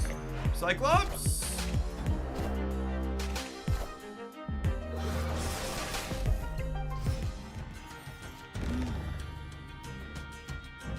Must play your first card here each turn. Fuck you, Gene. You're not my real mom. Alright, actually, maybe I do want to play my first card there. Sorry, Gene, I apologize. I take it back.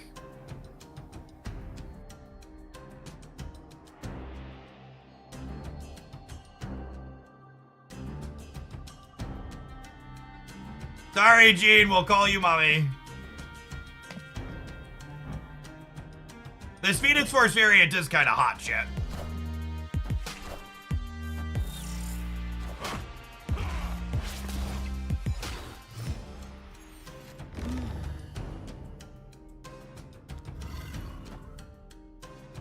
And then if they have to Phoenix Force here, Cosmo messes them up, right? So we'll play that. This is a Spotlight variant, it is not.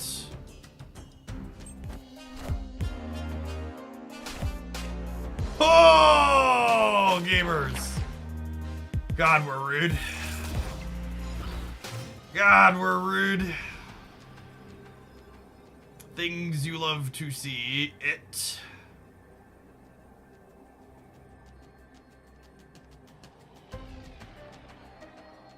We are the baddies. And the Phoenix Force can't even move now. Whoa. If I do this and just punt the Abbey. I could be wrong. The mystery intrigues me.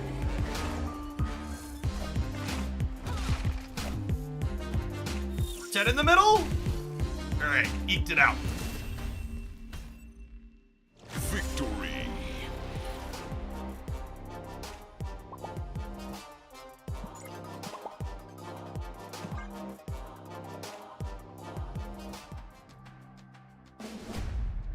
Behold my creations.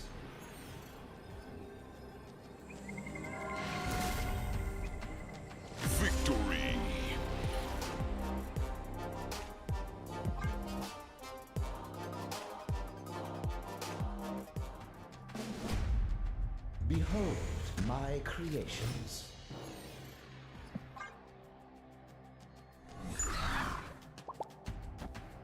I believe they misclicked twice. Been there, opponent. I understand.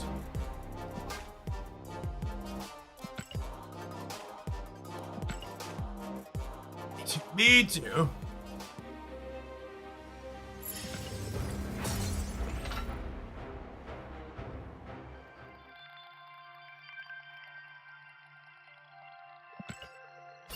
My kingdom for second dinner to just make the proving grounds 8 total cubes.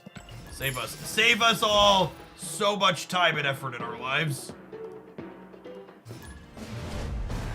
Behold my creations. Snap.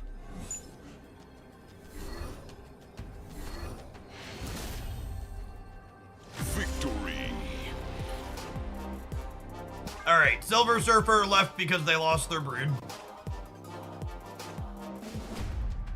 Behold my creations. Snap.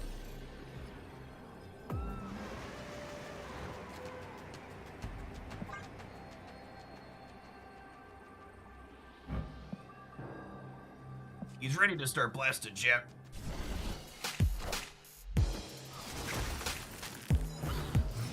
Dude.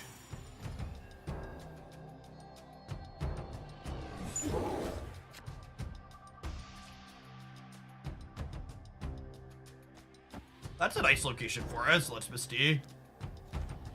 What's the point here?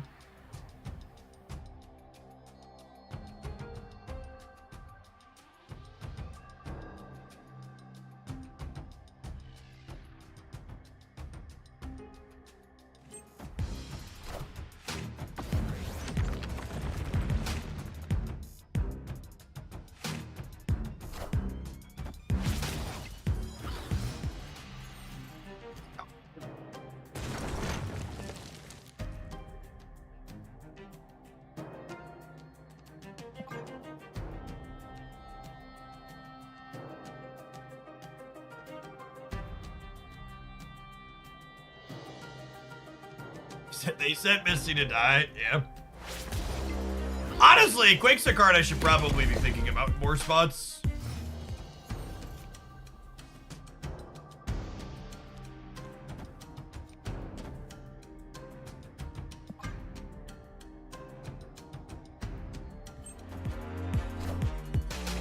Wind. Oh. Aid my hand.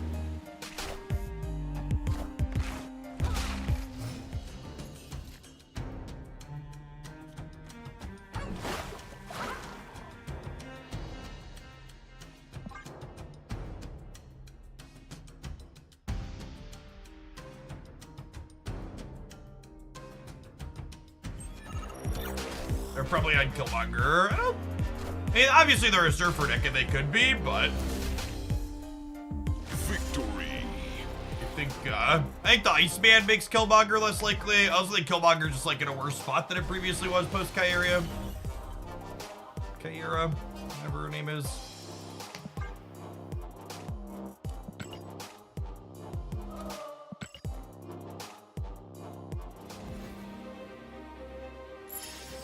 Right, they tried to save my Misty Knight chat, and we Cosmo'd them in response.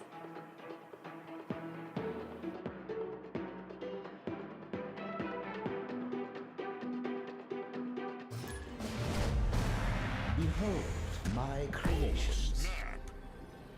Thank you for playing the snap format so I don't have to. Unironically, completely seriously, genuinely, I would wager that a significant number of people that watch PvP live service game content, whether it's a card game or a MOBA or other things like that, are in part largely watching it because they want to watch someone else suffer like they do at home. Misery loves company.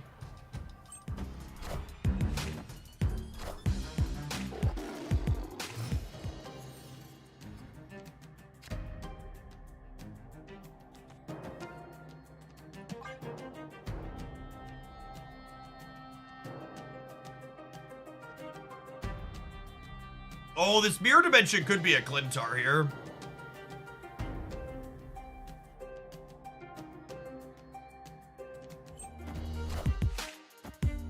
Ovu, thank you for the brand new Prime. I appreciate that.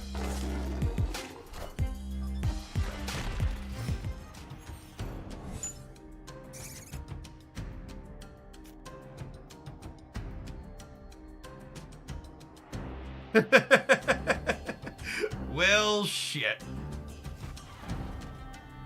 I think we just play Mr. Summers here in the middle, and we hope that him and Misty can tag team winning this. Opponent snapped. You.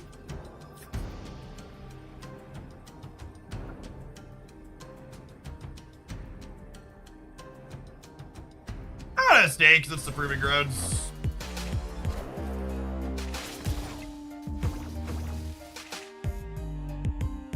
Expecting Miss Marvel to do something on the right.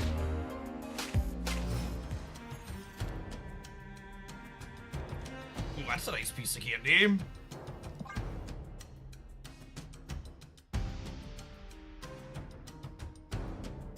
The burrito is here, chat.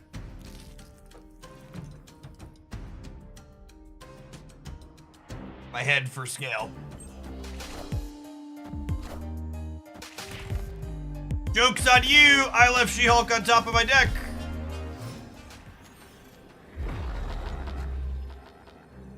It's never lucky.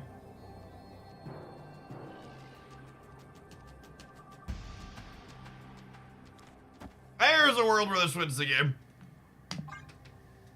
I'm gonna choose to live in it. Oh. Do rules all.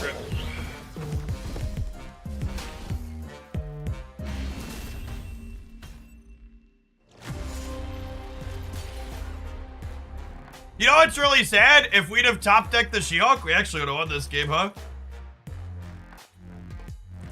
Cyclops almost got it done in the middle.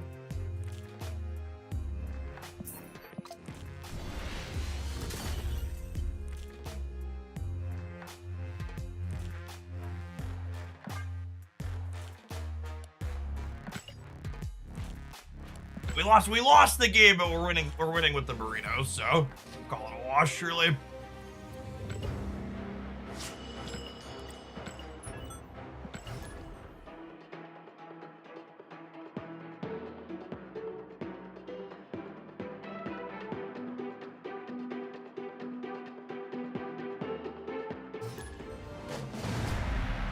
Behold my creations.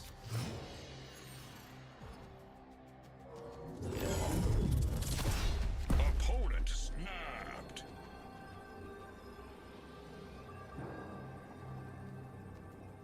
Oh, snap. I think with Nexus, we just Sunspot into Misty, like into a Cosmo. We just don't worry about the Nebula.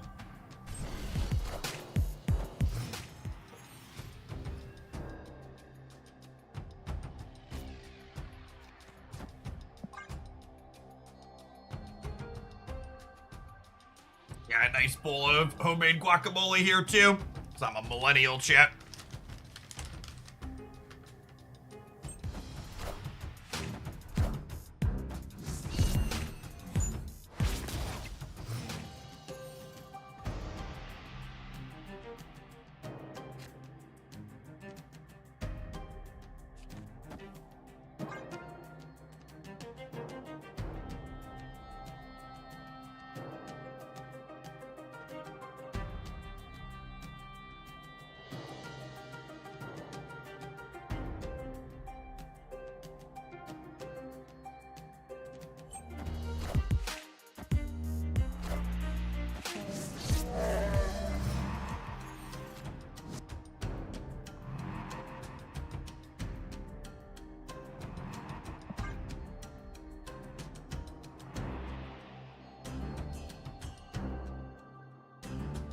I elected to give up a Misty Knight trigger last turn to Cosmo proactively, just in case they had a way to interact with the Nexus.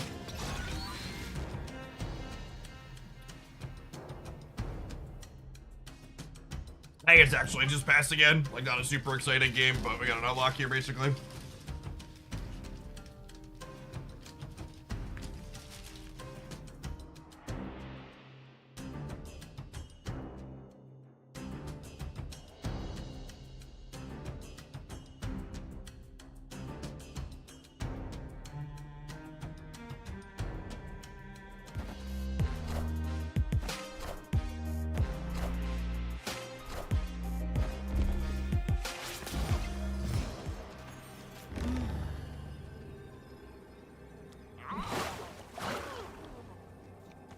This is technically the most stats I can put over here, right?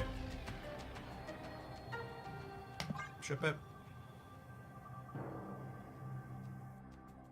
Rekoko, thank you for the quarter of a year. Welcome back.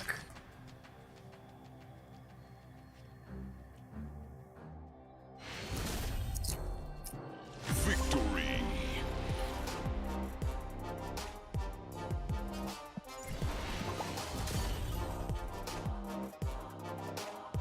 Does the bird kill you? Two things. One, they don't have the bird anymore because they Loki'd. Two, when the final score for the game is calculated and it sees who wins, the bird's effect is no longer in effect. So the Nexus counts towards the final score of the game.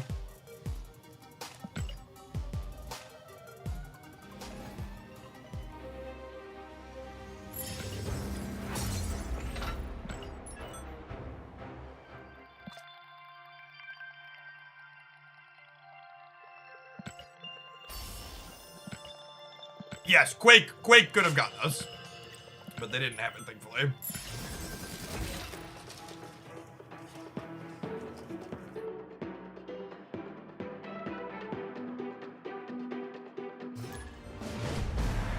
Behold my creations. Oh, snap. I have some regrets snapping before the first location flipped up, but we're here now. We're gonna live with it. Opponent Blue Morpho! Thank you for the 13 months. I would love to hand out a sword. I'm gonna stay for the snapback. Our hand's pretty good.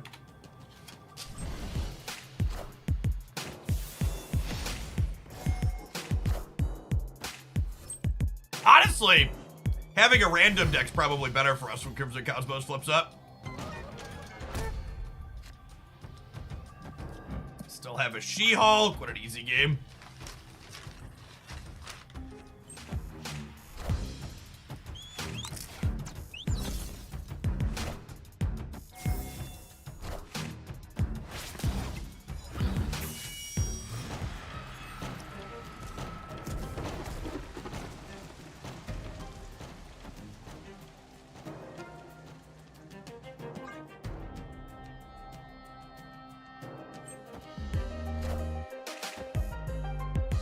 Face the might of Asgard.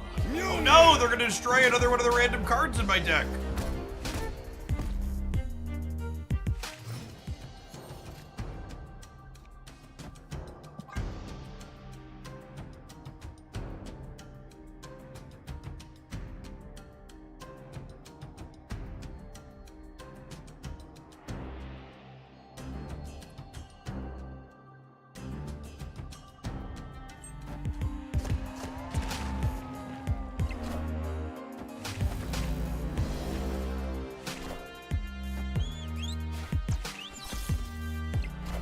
Thank you, Yandu. I appreciate you.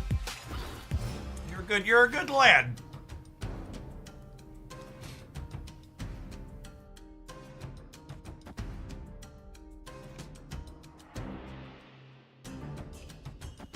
If I do this, and we let Misty Knight trigger, and then next turn we have like She-Hulk plus Null plus something else potentially.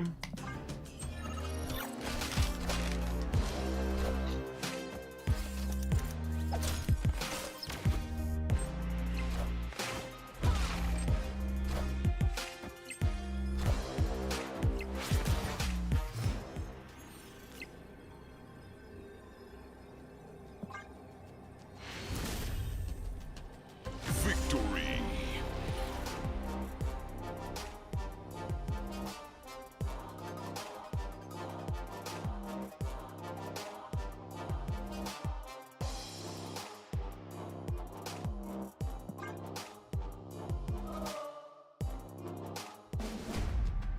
Behold my creations.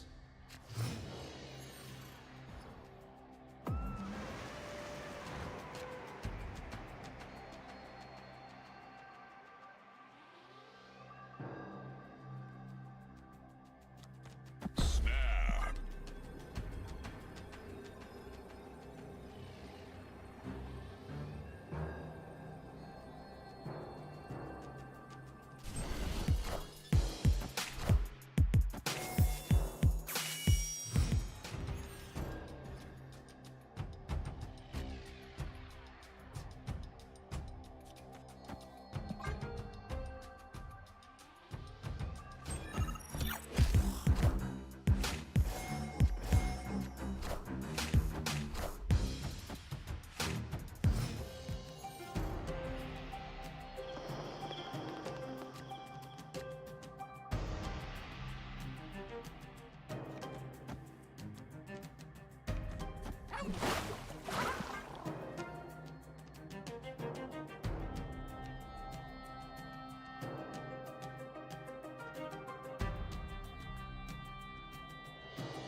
How do you feel about the auto deck builder? The auto deck builder seems very reasonable for helping you get a stock tier 1 deck if you're interested in that. But it's actually quite bad at giving you off-meta decks with off-meta things.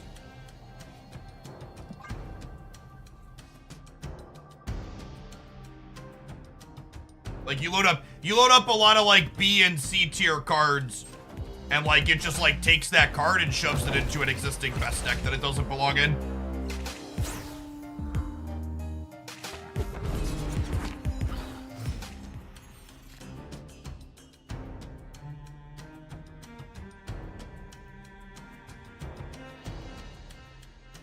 So it's a YouTuber. Yes, exactly. It builds decks like YouTubers build decks. How do you feel about Kairi? I think she's a very good card. Easy format staple.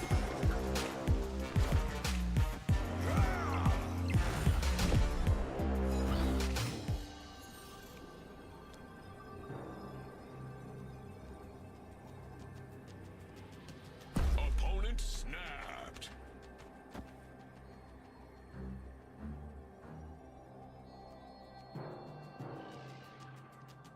If they Spectrum here, they gain 6 over here, up to 20. I am currently at 3, and I'm gaining 4, 5, 6, 7, 8, and then 9 puts me to 17, and then this puts me to 20, and then his -2 puts them to 18. So this play beats them playing Spectrum left.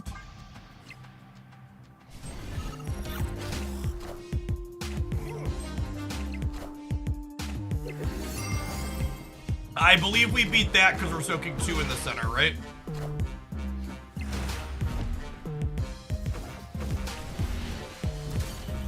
So this worked out exactly like we said. Had they played Spectrum, they would have been at 18 here, and we would have been at 20.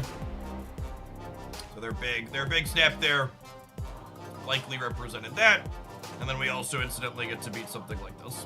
The only play we lost to was them putting 2 1-drops here in the middle, but I think that's unlikely. I think a big play is at the end is likely going to be what happens.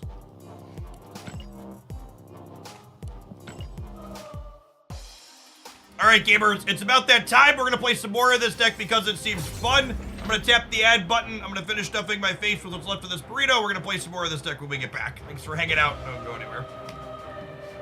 If you're watching on the YouTube side, consider tapping the like button. Over 400 viewers watching there. Only 267 like button pressers. Can we get up to 300? I believe.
Joke's on you, Jeff. I only got a 10-second in on 120. Yeah, January is famously the lowest ad sell month in the industry. Like to give you a comparison, in November when I streamed for the entire month, I made about 5,000 USD in ad revenue. And so far for January, we had about a third of January go by. I've had about $450 in ad revenue. So this month will likely be approximately like a third to it's even a little bit less in terms of ad rev than what November and December were.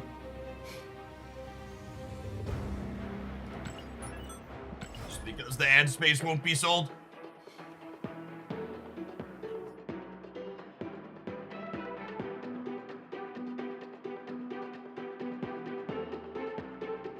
No, 450 does not include the bounty board stuff.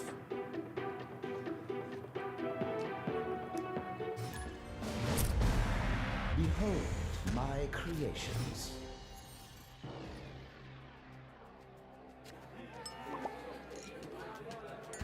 Snap. Opponent snapped.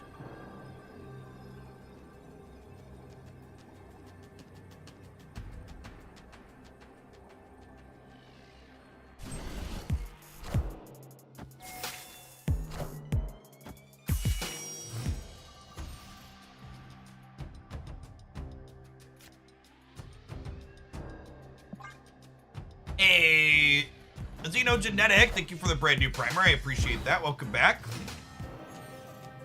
And Mo Animal, thank you for the 7 months.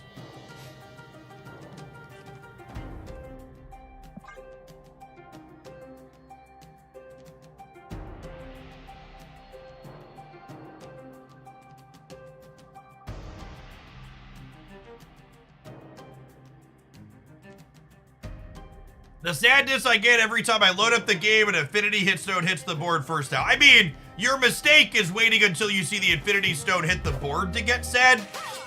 The key here is you need to make sure you have a deck tracker like Untapped, so that way you can know to be sad when you immediately queue up before your opponent takes any game actions.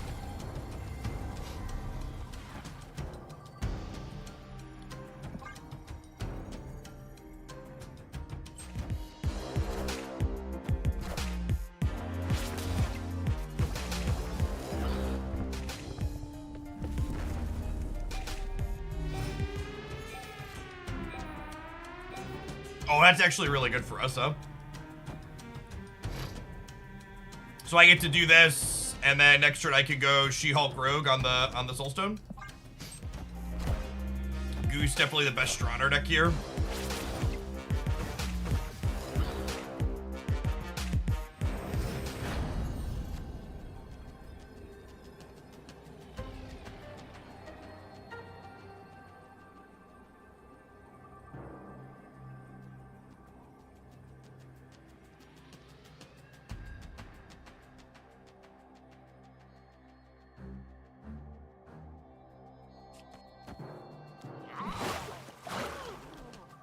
This gives me plus 11 here. And the vision's only 7. I think it's this, because I think I need to trigger Cyclops on the right. Use that handily. I think this beat most of the permutations of things they can do for us.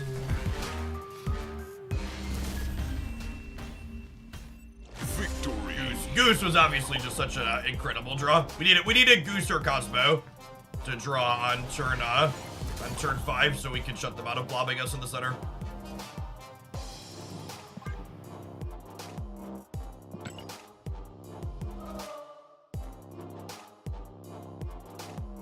Jeff should have been right because of Soulstone. No, chat. If they had Reality Stone and they Reality Stoned the left, I needed to have the most stats in the center possible so I could win center and right. Playing Jeff to the right is very wrong.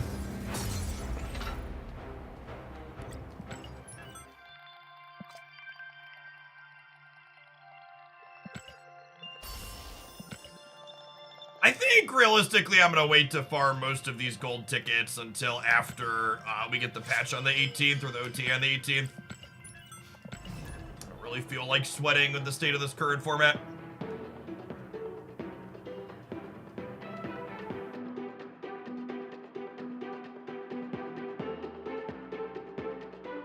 You get a title in this month's season pass. I have no idea what the title in this month's season pass is.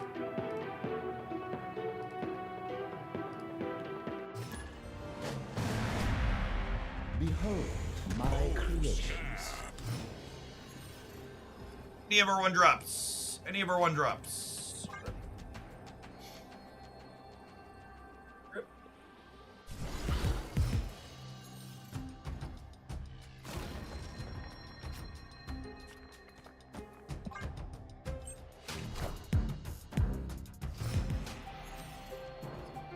You think Miss Marvel was nerfed enough? I think it is essentially impossible for any of us to know how much that card was nerfed or not, because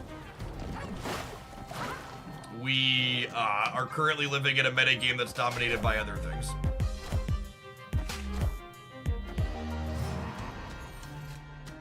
Oh, man. I was about to say I was greedy for not putting Sunspot here, and holy did we get punished.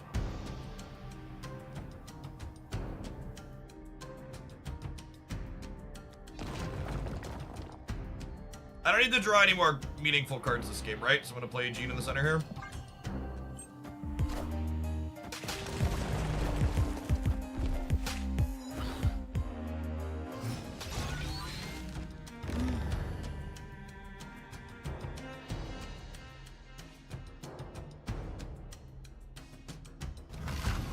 I'm gonna move this to play for priority, and then soak.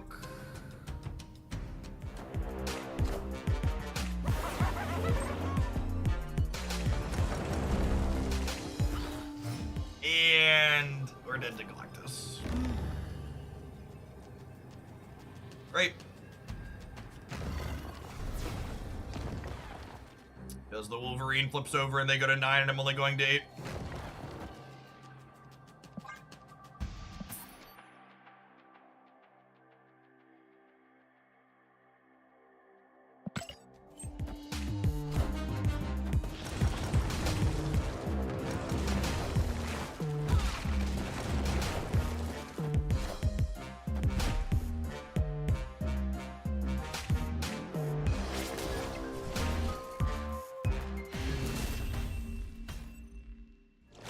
Not dead to those two.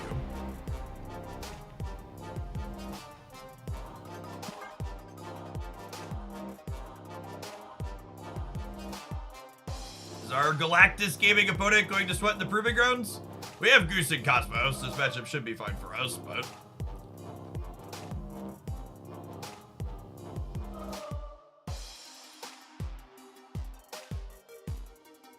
should have played Cosmo in the middle. I'd have lost the game if I played Cosmo in the middle.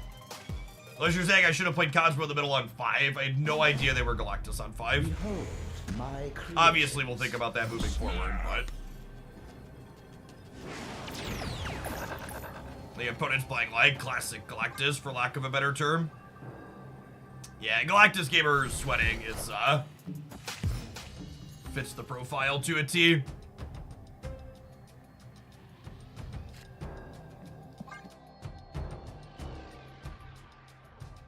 Is Mobius playable again? Yeah, you should. Most of the decks I've been playing lately have Mobius in them. Cool. This is actually one of the first I played that has it. Hasn't had him in a second.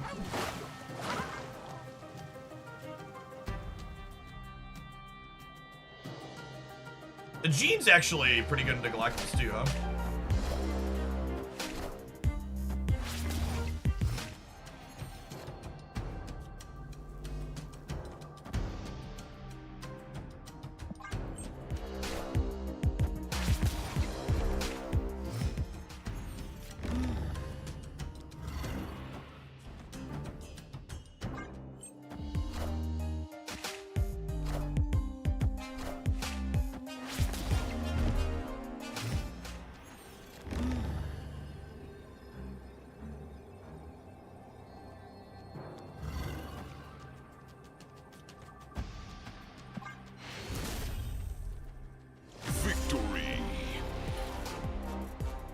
Do you have any idea how Teenage Warrior could be good in the Galactus package? Nope.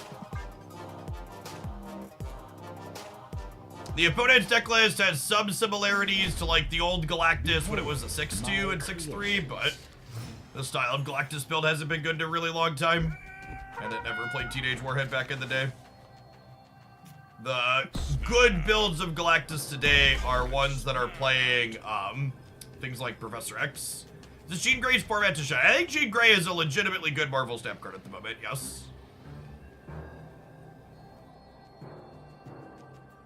By the way, so Twitter doesn't tie me up and burn me. They're gonna do that anyways, chat. The idea of this deck list actually came from a comment on a YouTube video. Someone was like, I want to play Jean Grey, and then I want to play Cyclops on turn 4 after Jean Grey with the high Evo bonus.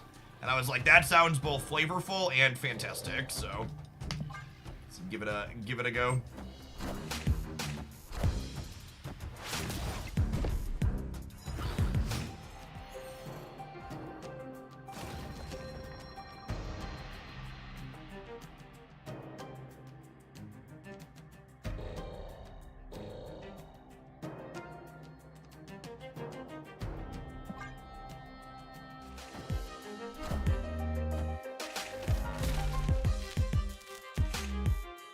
Fuck you, Danger Room.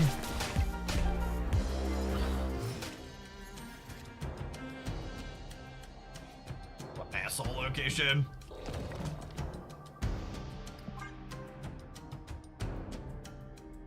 Are we targeting with Rogue? I want to get rid of, like, Mobius's. It's also just, like, good against Miss Marvel and stuff.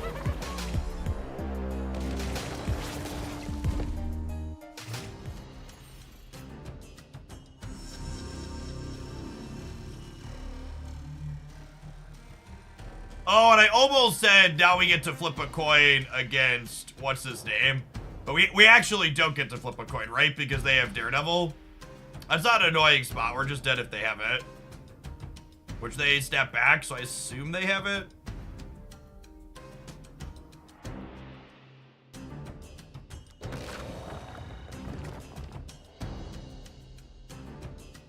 I'm gonna put Cosmo here, so that way there's a chance that Danger Room messes up their stuff.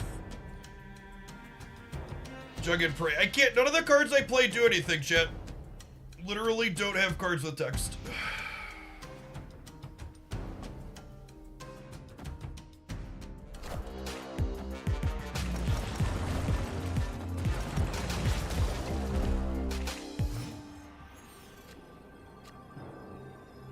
That's kind of a funny one.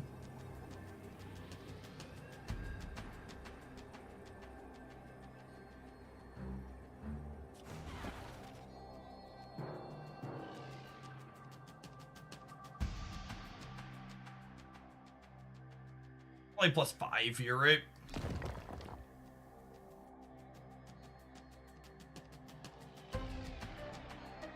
It's just this, right?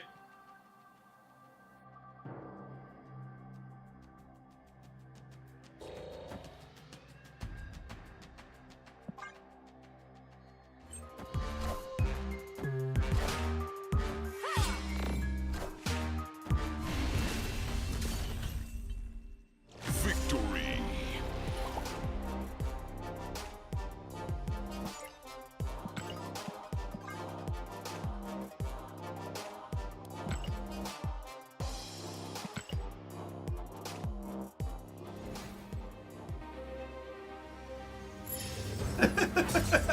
I'm telling you, chat. Galactus gamers, they have a type. Galactus gamers. That wasn't even an evil smile. It was just, of course, the Galactus player sweating in the proving grounds emotes on the finish. it's such a...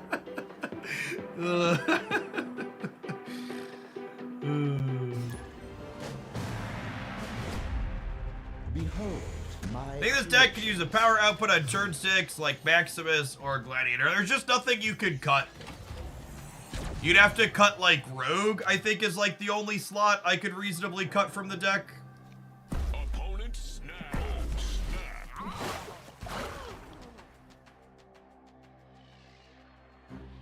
Oh, this is the same opponent? We're getting stream sniped.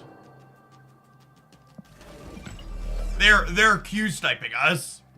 Because I moved up into silver, so they sweated us in the proving grounds, and then moved up into silver with the silver ticket they already had when we queued. Alright, so good chance. We're not getting ghosted at least.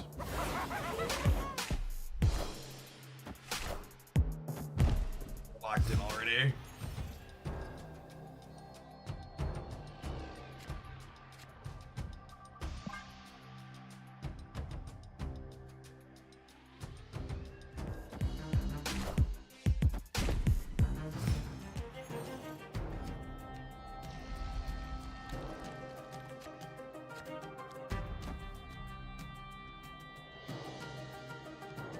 Alright, well, Cosmo mid, and then I'll need to pass on 4 so I can play around Mindscape on 6.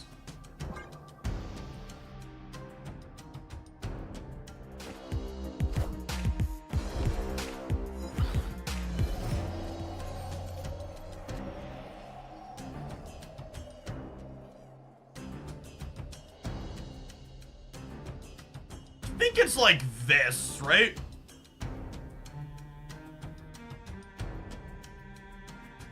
Goose mid for Destroyer. Chat, we're gonna get their hand. And they could already play the Destroyer here.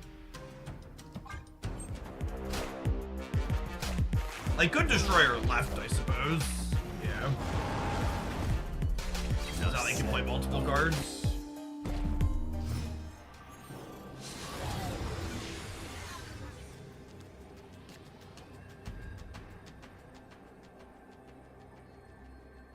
What do we give them?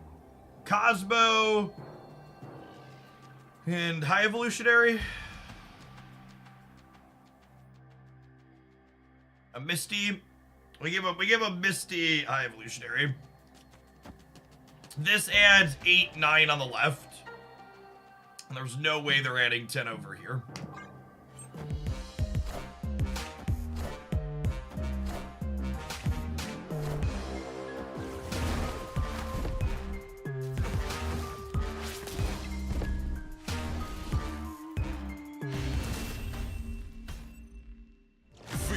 I think there's a world where they could add 7 over here.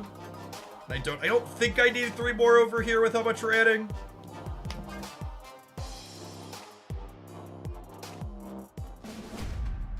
Behold my creations. Oh, snap.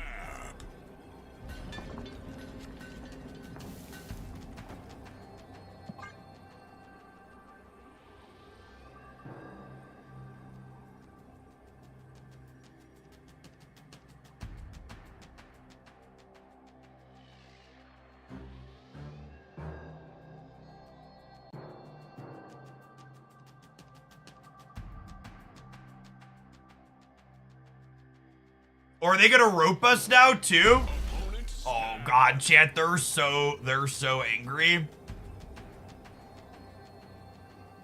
They let the rope run all the way down and then they press the snap button so they could rope it again after the fact.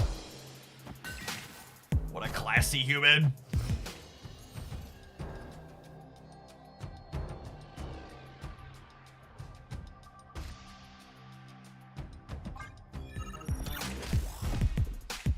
Assault video, yep.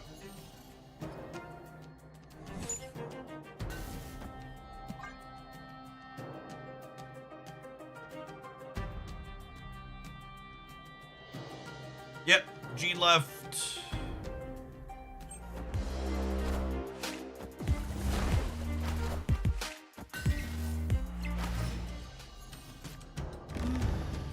It's funny, because I remember talking about how Gene would have been good against Galactus. We were at the peak of this Galactus metagame.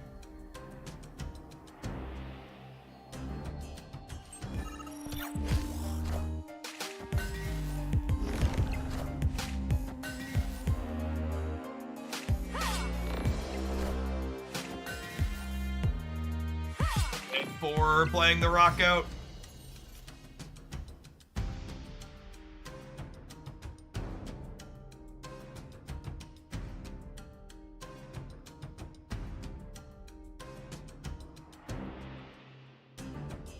I think I do this to try and make sure I maintain priority. So that way I can GM She-Hulk Center before they can Galactus us there. And then we'll She-Hulk the Rickety Bridge, obviously, because what's her name keeps him alive? Kyaria. I skipped Kyaria for Hercules. You can ask me for financial advice at any time.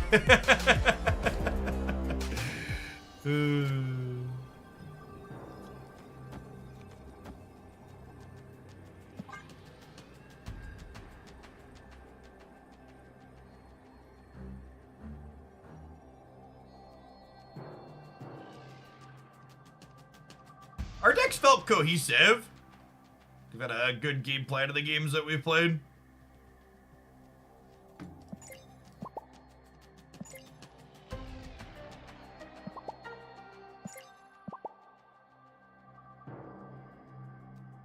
Our deck is definitely good in Galactus. We played against, we beat Thanos before this, right? If I recall correctly. They are an all-gold Galactus gamer, aren't they? That might be why they have Warhead in their deck, actually. I think their Warhead's just, this is my card that comes in gold to make my deck all gold. And I didn't notice that. I didn't notice that their deck was all gold until someone pointed it out. That's probably why the Warhead was there.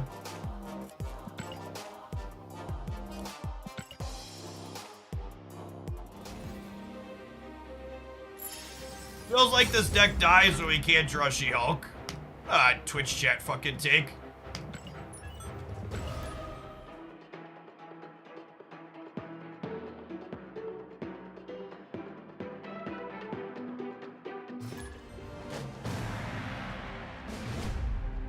Behold my creations. Oh, snap. Are you aware that this card regularly gets up into the double digits as well, effectively? 10 points. Sunspot can be 10 points. We have other Disruption and Goose and Cosmo and stuff.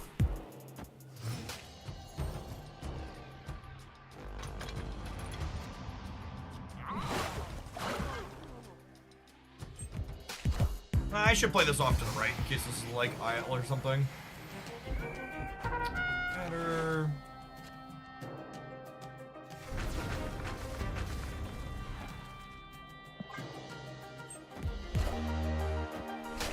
Flip.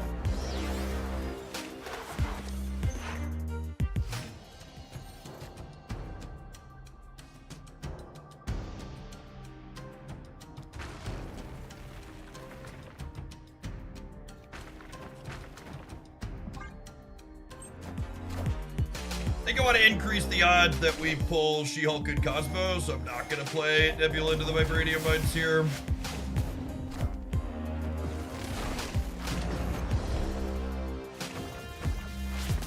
my hand was better, we could Gene or Nebula the Mines, but I don't think our hand's quite good enough at the moment.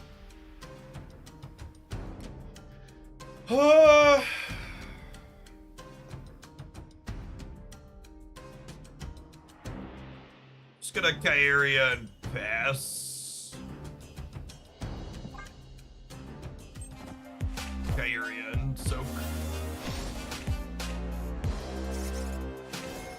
That's good for us on the right, I think.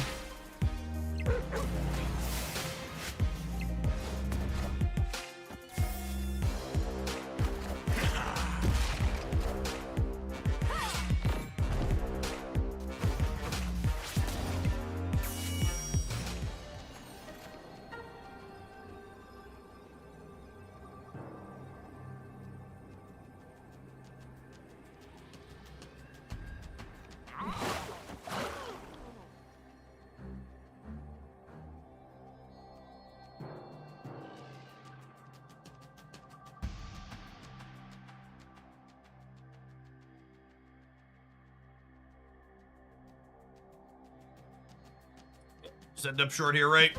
We didn't have She-Hulk and we didn't have Goose or Cosmo early to be able to shut down a Blob. Is Gene Goose better? Does that do it?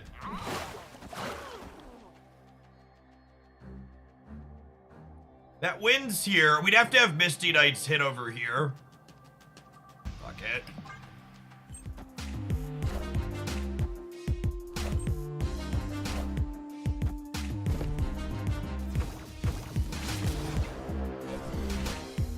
Hey, War Eagle, thanks for the gifted sub. Appreciate that. We're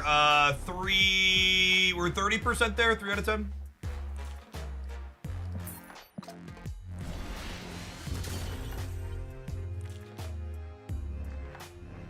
A very close game, despite not having She-Hulk or our good disruptive cards early. Love the Doc Ock, a Tuba Scar Wolf deck from the other day. Just won a couple of conquests with it. Yeah, that's actually going to be the highlight on the Jeff Hoagland YouTube channel this evening. That was really solid when he played it.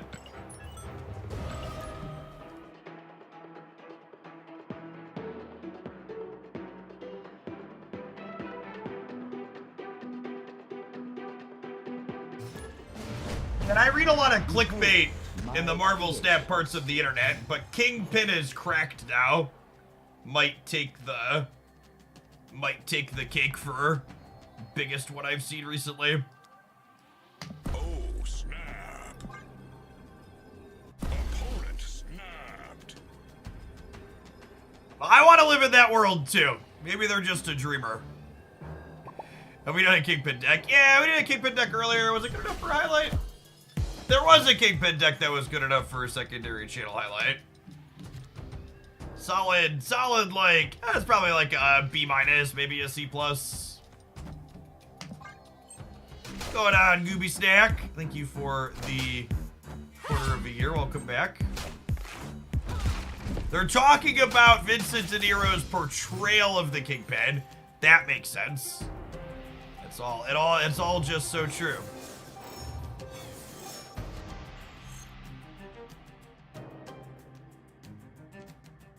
Roguing their Kyaria doesn't actually do anything for us.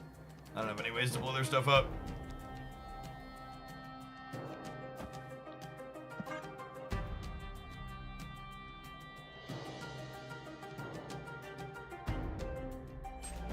Kingpin is orders of magnitudes better now. Yeah, I agree. That's a good accurate real take.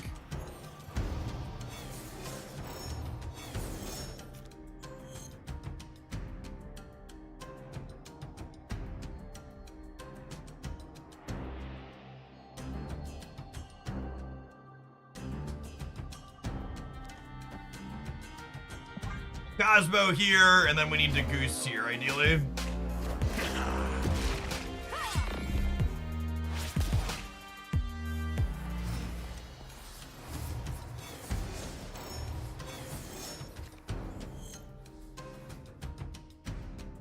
That's actually an anti-blob card, right?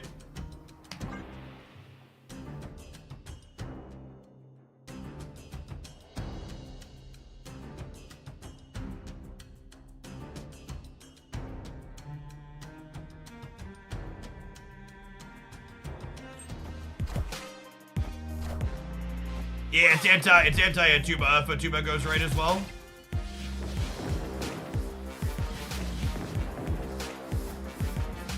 It does.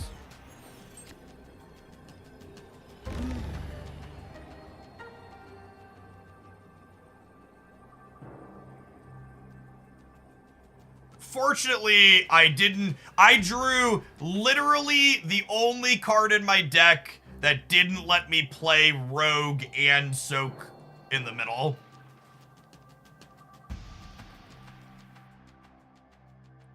Yeah, the play to win line here is just Cyclops, right? And hope it's good enough, but this does die to Blob.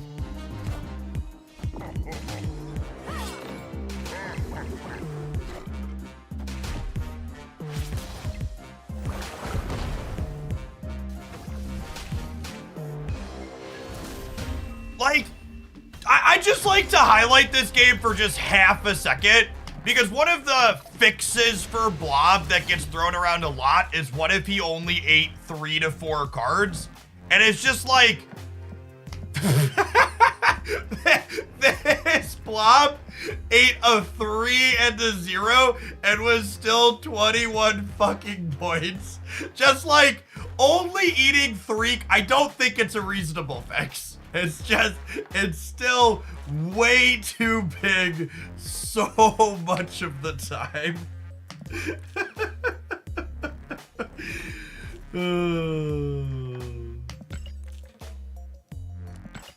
It's just comically too large.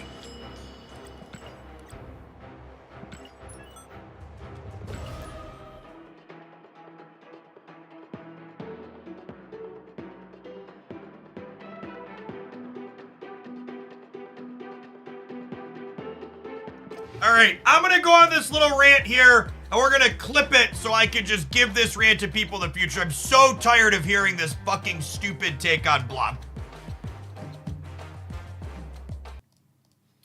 A very common suggestion for balancing Blob is giving it a static amount for every card remaining in your deck. Usually the number that's recommended is +2. That is a very bad redesign to Blob because one of the core designs of what Blob is supposed to do is that it's supposed to have an unknown output range to the opponent. The problem with Blob isn't that it's a random number. The problem with Blob is that the random number is too big at the smallest. Blob currently in most decks is like a 21 to 41 power card, or even bigger in a lot of situations. An ideal fix for Blob probably puts his power output range in somewhere between like the 8 and 22 range. So low rolls are possible and high rolls are possible, generating an uncertainty from your opponent, but the low roll is low enough that it's not still just way bigger than anything else you can play. Thank you for coming to my TED Talk. I don't know what fix makes that balance happen, but that should be the core of whatever design they want to have happen do. It should have uncertainty, but it shouldn't be still deterministically large regardless. And this is your extra heads up that if you thought making a static number like that was the fix, you just don't get game design. You don't know what you don't know. It's not just as simple as make it a 6-drop that's big. Like 6-drop that's big isn't remotely, that's the problem with it, right? Like just 6-drop that's big isn't a remotely interesting or good design. It's supposed to be a card that creates tension through uncertainty, and it doesn't do that. Yeah, it's probably too long to clip. Curse my articulation.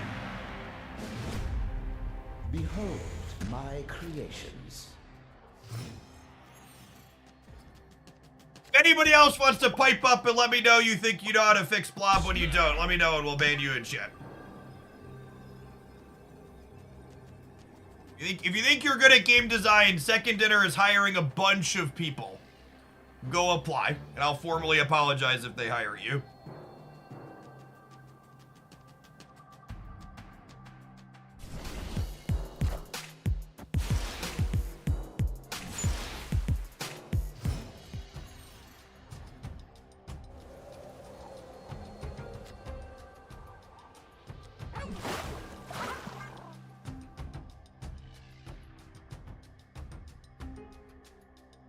Love the idea of a YouTube short. YouTube shorts actually can only be 60 seconds, so it doesn't fit in a Twitch clip. It won't fit in a YouTube short.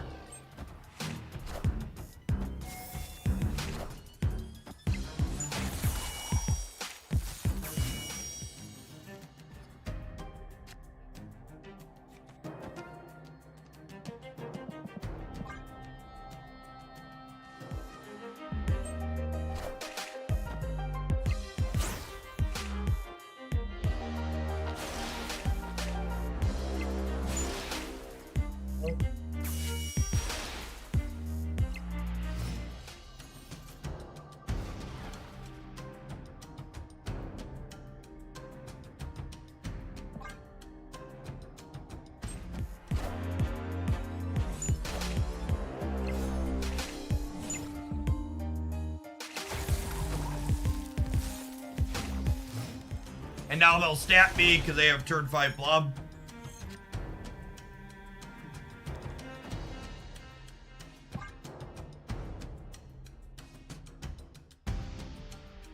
Do they not?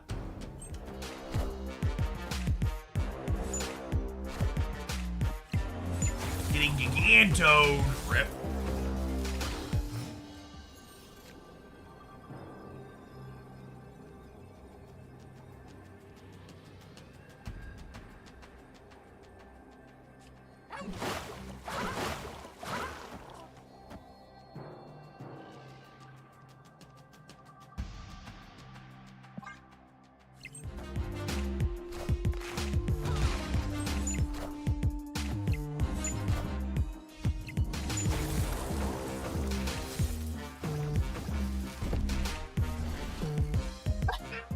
This game.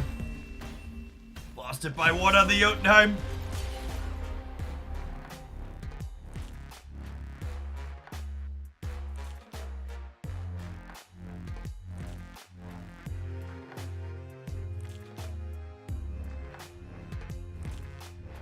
Good enough. I call that good enough. Thank you to whoever got the clip. Mr. Salmonella, thank you for the 20 months. I appreciate that. Welcome back. And Dreaded Fisher, thank you for the 5 gifted subs. That's super generous of you. Appreciate that.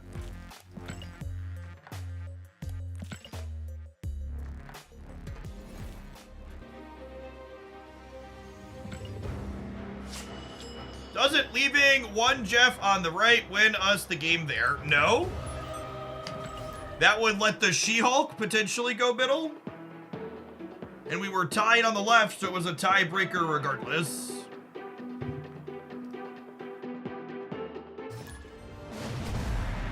Behold my creations. So we can't have a card that goes to 40, but we can have a card that destroys multiple cards or temples. No, I mean, I'll talk about how tech cards are fucked up and stupid all day here in Marvel Snap. I've been a big proponent of tech cards are way too good in Marvel Snap for a long time. Especially the reactive tech cards, like Shang-Chi and Enchantress and stuff. But those are also kind of grandfathered in. There's no precedent in Marvel Snap to date for these things aren't okay. Whereas, like, there's a precedent for this 6-drop has too much power and is not okay because it has too much power.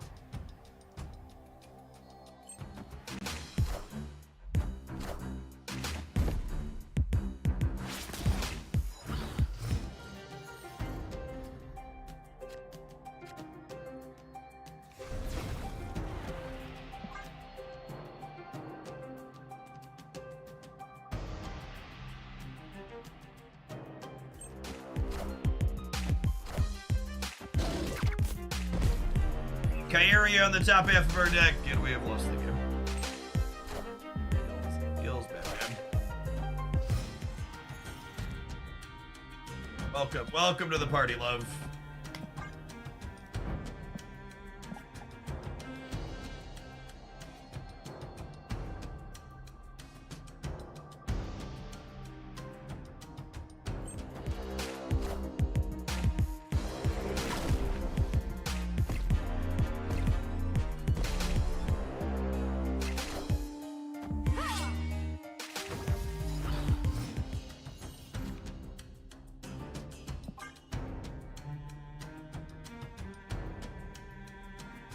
I would really prefer if the people in chat would just stop talking about blob fixes. I don't know how I can explain. I think you should just leave it to the professionals to do more than I already have.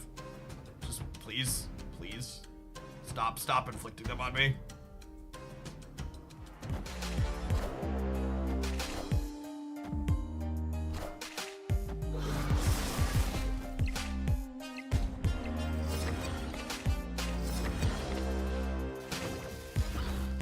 The literal only reasonable suggestion for rebalancing Blob I've heard out of any Twitch chat anywhere is every time you play Blob, it should charge you $3 in gold to your account. No, I will not be taking questions at this time about how that would be implemented.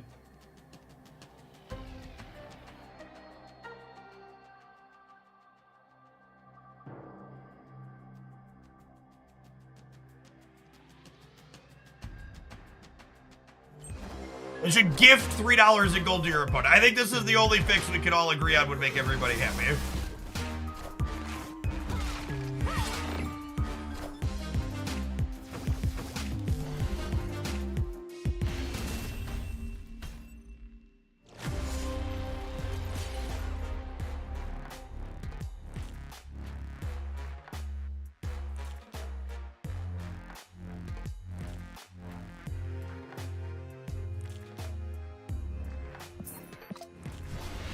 All right, gamers, it's about that time. I'm gonna hit a 2-minute ad break, and I'm going to go ahead and run my leftover guacamole from my lunch upstairs in the fridge so it doesn't go bad while we finish streaming today. Don't go anywhere. We got a couple more hours of Marvel Snap coming up before we're done.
Look at that. 30 seconds to spare, and I even spent time fumbling around in the pantry trying to find a chocolate peanut butter egg.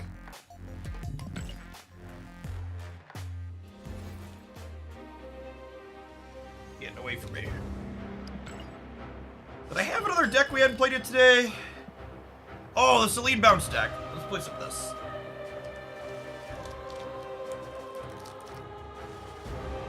Oh, we do have a shop rollover in a minute. All right, let's do one more. Let's play one of the Phoenix Hercules, and then we'll check the shop, and then we'll play something new.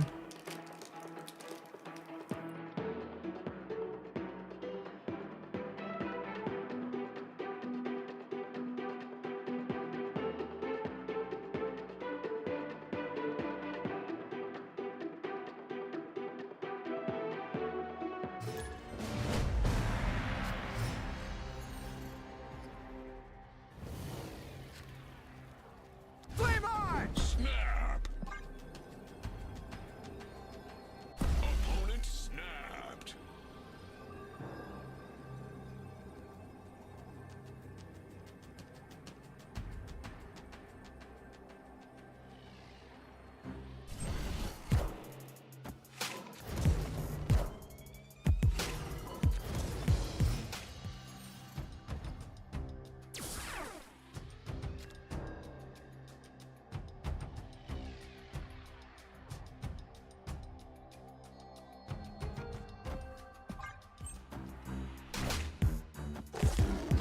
Hercules, a reasonably good design in a world where single cards can't win lane. I actually think the fact that Hercules only ever hits a singular card. Oh, did we lose Phoenix first? That's sad. I think in the world where Hercules only hits single cards and your opponent can trigger your Hercules instead of you, I really don't like Hercules' design at all. I think it's actually aggressively mediocre.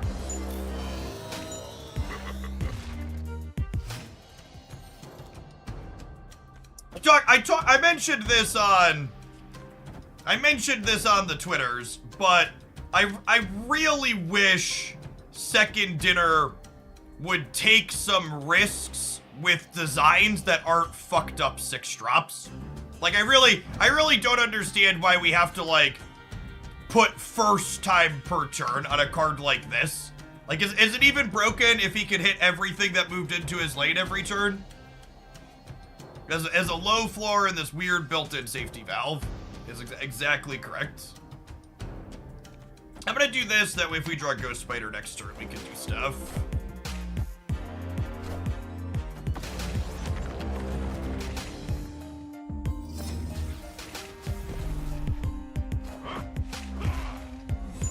guess it risks causing infinite loops. Yeah, but they could hard code a safety for infinite loops not being a thing. If they were worried about that, like they have for multiple Odins happening.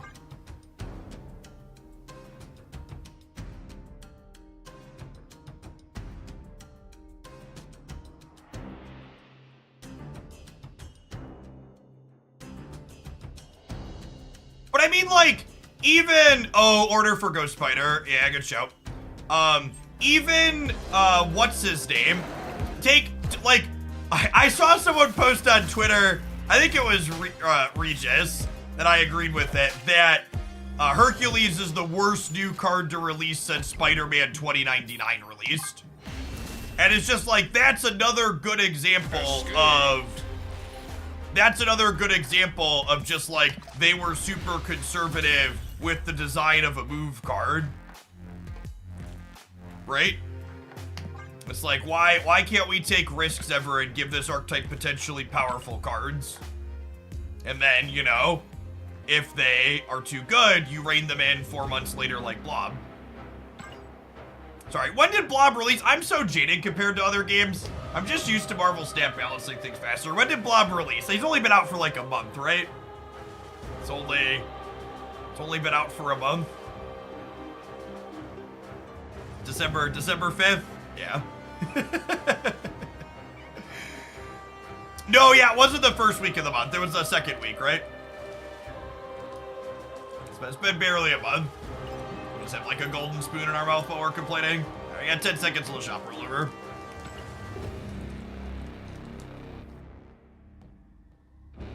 Anybody telling me I should cut Living Tribunal from this deck list doesn't understand what they don't understand about it. Human Torch is literally not a playable win condition without Living Tribunal. That being said, I do think Doctor Strange is potentially reasonable in here, but I think if I were to include that, I would cut Deathlock, which I actually had intended to test, so I guess we'll swap that in case we want to play some more with this later. Yeah, like, you literally just can't win games where you Phoenix Force Human Torch. You just, like, don't have enough stats to win a second path. You, like, win one by a lot, lose the other two.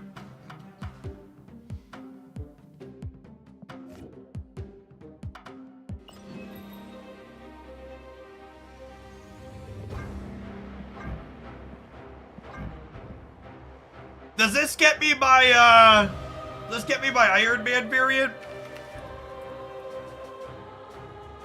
I think this one gets me my Iron Man variant. Where are we at on the whale track? Oh, not quite, chat. Not quite. We're at 60,165. So I'll need 5 more buckaroos after this one to get that one. It is a sweet Miles, but I have Whale Miles already, and he's gold in perfect order, so never gonna change that one.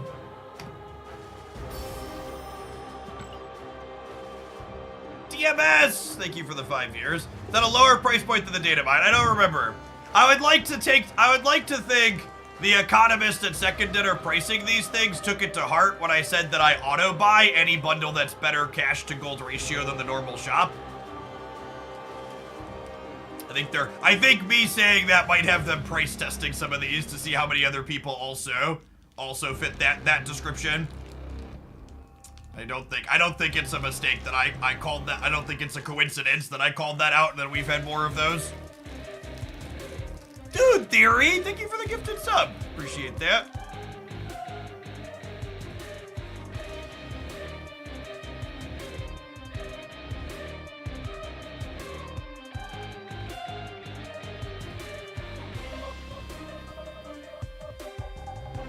Clicked the wrong button there, dude. Sorry.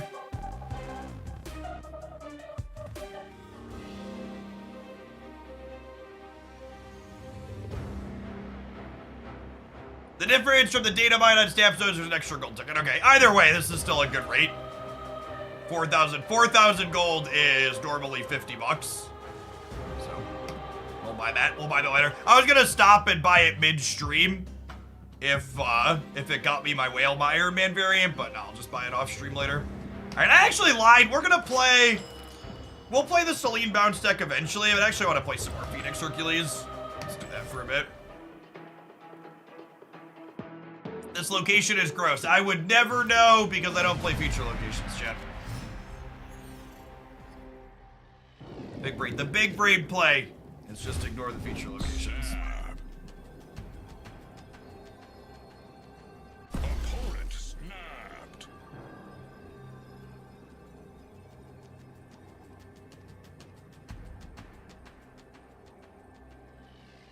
Now we need to get enough Hercules boosters to get him to gold border, huh?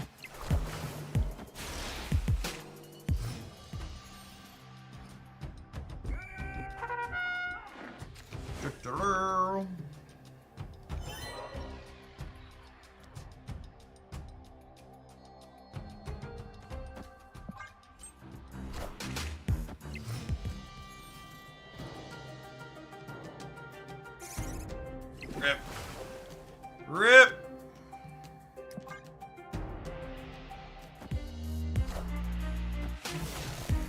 So, Living Tribunal is kind of like Taskmaster in this deck with the asterisk that you can play Hercules on turn 5 after you bring back Phoenix Force with Human Torch and still get it powered up. The problem with playing Taskmaster in the Phoenix Force deck is that once you Taskmaster, there's nothing else. Once you Taskmaster, there's nothing else that you the words that my mush mouth is trying to make. Once you Taskmaster, you can't play anything else until you copy it. So you have to skip your turn 5 while you move it around. Would I rather move Multiple Man or would I rather move Human Torch? If I Hulkbuster and it tags the Human Torch and I go here, the Human Torch would end up at 28. That might be enough.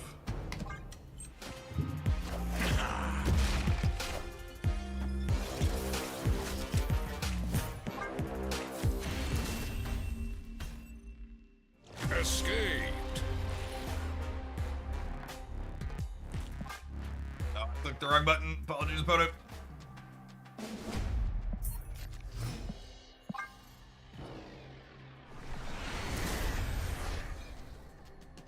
Escaped.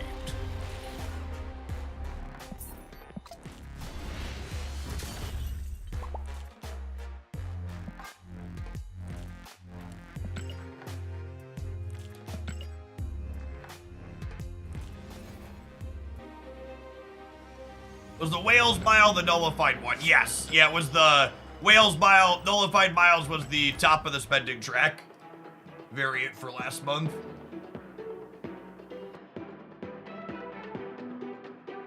Hey, Dude Theory with the new sub as well. Welcome, welcome. Oh, snap. Does Kyaria fit into this deck? Yeah, I think Kyaria is great in this deck. That's why I'm not playing her.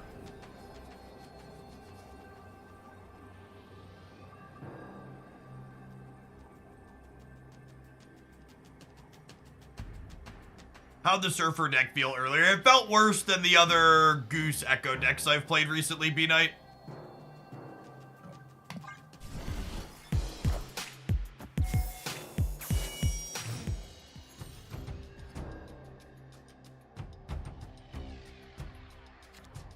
The TLDR on Kyaria in this deck is the existence of Kyaria means that there's less Killmonger in the format overall. And while there is still lots of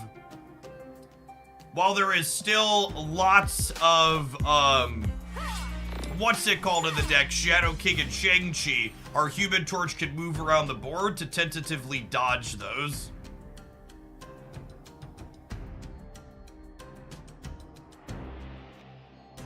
I'm gonna Hercules, and then we're gonna go Multiple Man into Hulkbuster, win the 50-50, into Heimdall, fill the board.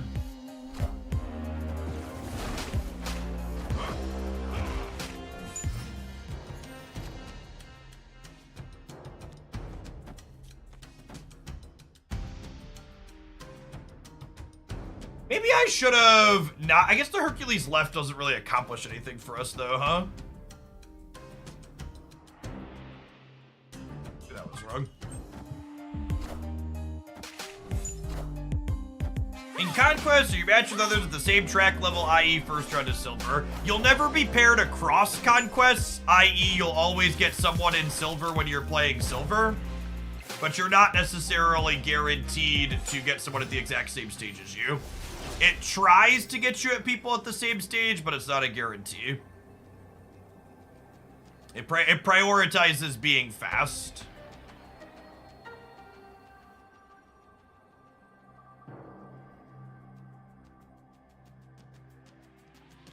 This puts a bunch of points into play, right? I don't know. Figure it out. Oh, you know what else puts a bunch of points into play, chat? Blob. Neat. Fun. Cool.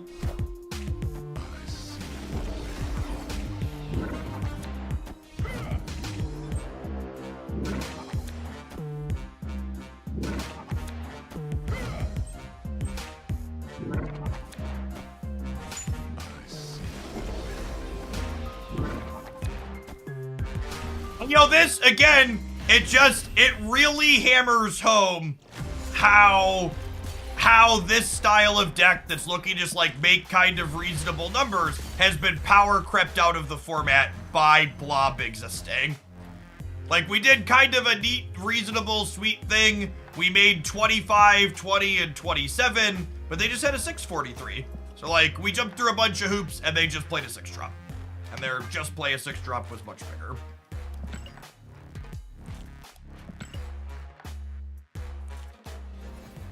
Yes, they could have literally...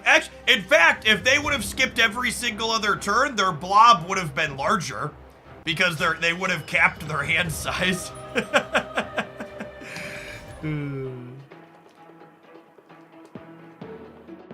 Yeah, 25, 20, 27 wins games in a lot of other formats in Marvel Snap's history, for sure.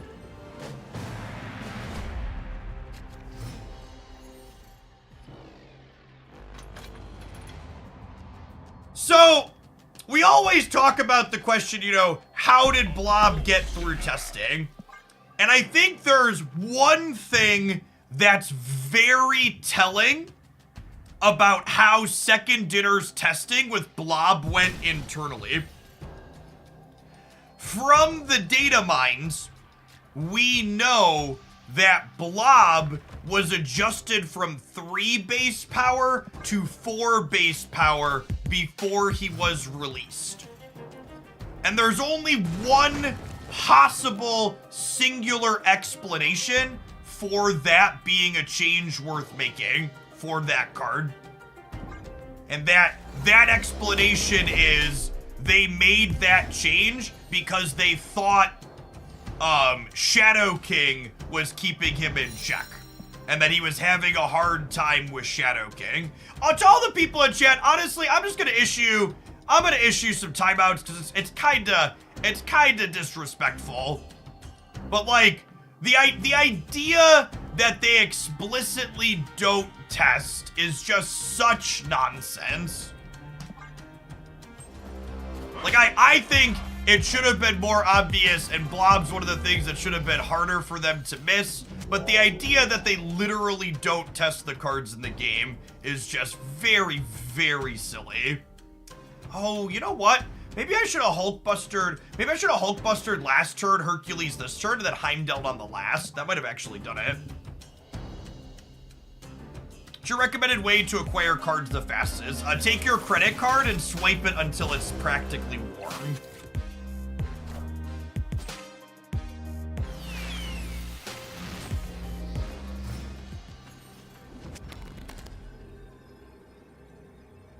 The longer, less sarcastic answer is that there aren't really any shortcuts. You have to play a bunch. Because you need to farm boosters, and you can actually only buy so many boosters per day. But generally speaking, just maximizing, making sure you're using all of your credits every day. Face the might of That's the best way to do that.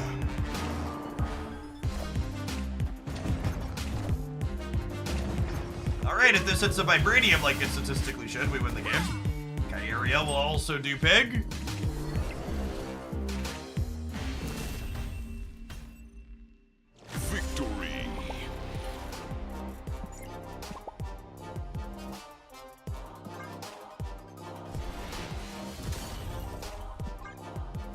Yeah, just doing things to progress your way up the collection track is the way you primarily get cards when you're progressing through Series 3.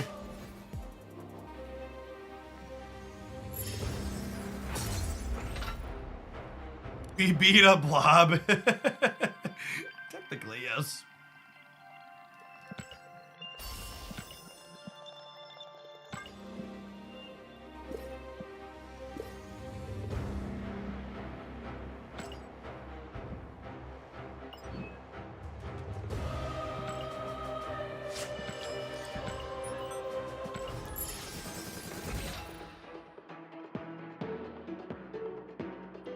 The days when leader was the menace. I'm not sure I agree with that. I feel like there was more counterplay into leader because you could like play to the board aggressively at least. Snap. Are you playing most of your games into Blob? I don't know. I would assume Blob's popularity will continue ramping up as we eventually head towards balance change on the 18th.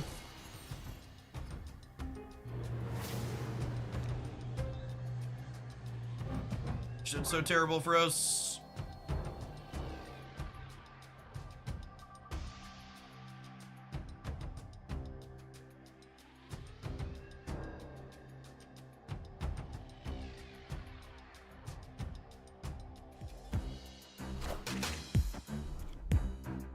So actually, if you open a Series 3 card from a cache when you're Series 3 complete.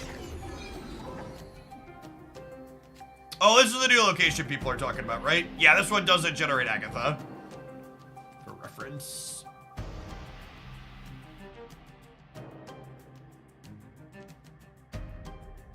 We're one card different from the Phoenix Hercules I was playing previously. Escaped. So featured locations are not more common inside of Conquest, but they do show up at their normal rarity.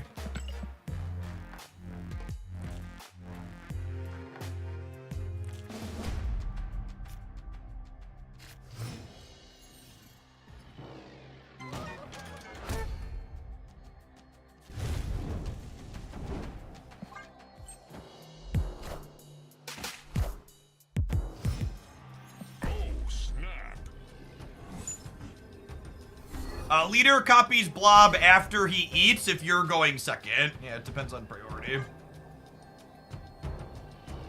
He just got a Kyria from their Black Knight. Enjoy. Yeah, and if you don't have priority, he'll copy the opponent's stat line and then he'll eat your deck, so your Blob's guaranteed to be bigger, assuming your deck has points of power in it.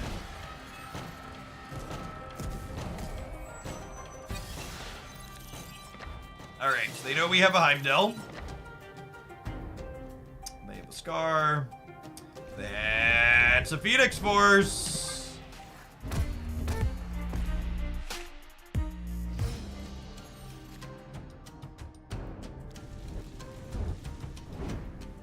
Alright, we just need to draw Living Tribunal now. Jubilee. Oh, they're like a hella Black Knight deck then, huh?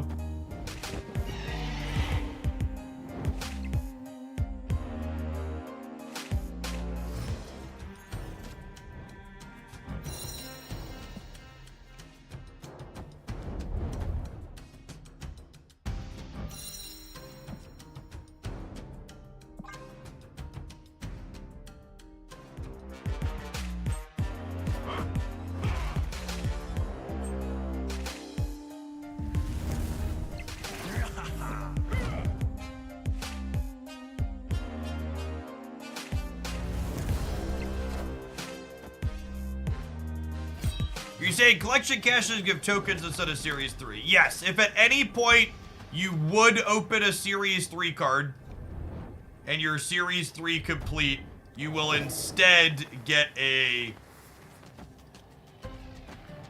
You will instead get 100 tokens. So it's not a lot more tokens, but it is a little bit.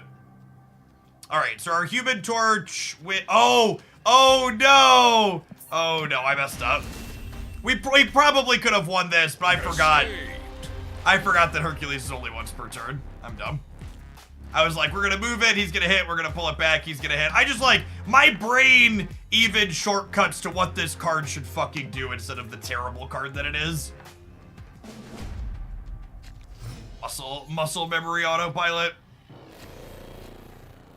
It just didn't even matter, right? Like 100 was winning by a lot. I just wanted to make a bigger number. Just like, not only is it bad, but it's like it's like an anti-dopamine card.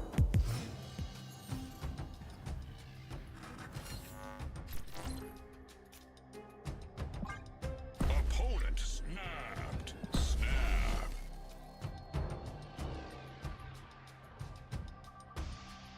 It's kind of like the 4/7 steg run, right? Like, I don't know Hercules that hits multiple cards per turn is even good. Like, 4/7 steg run was probably still bad, but it's just, like, more interesting and better than what we already have.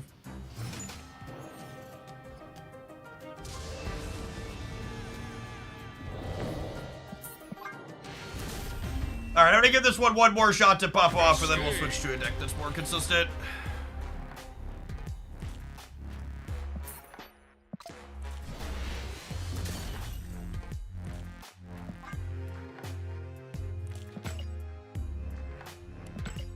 We did look at the shop rollover. Yeah, the bundle in there is solid.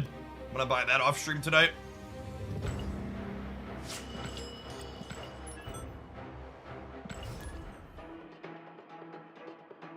Havoc Bishop. We might do that. I want to play a Celine Bounce deck. I found on Untapped. Is our next pile of cards.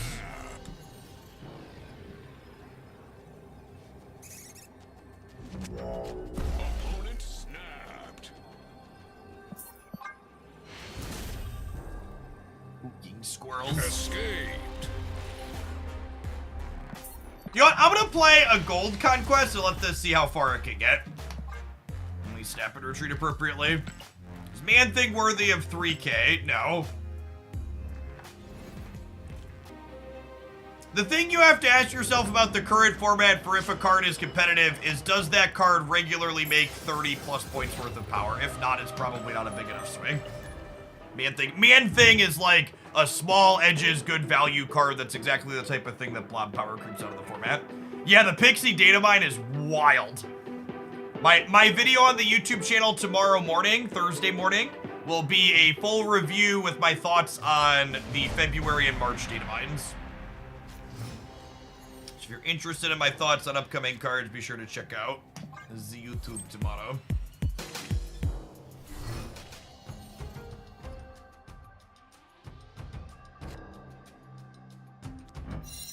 One of the most common types of questions when I talk about the problems with Blob and the structure of the format is a lot of people seem to not understand that when I talk about a card or a deck being problematic, the answer to that deck not being problematic is not simply that deck is capable of losing games of Marvel Snap. Every deck or card has some amount of counters to it. Snap them, discarding their Hella. See if we get a free cube here. Our hand is atrocious, but they just discarded their key card. Victory.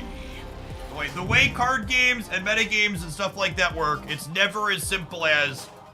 And honestly, so we talked about this earlier, but one of the key pain points with this current format is actually the Sarah Black Knight deck, in my opinion.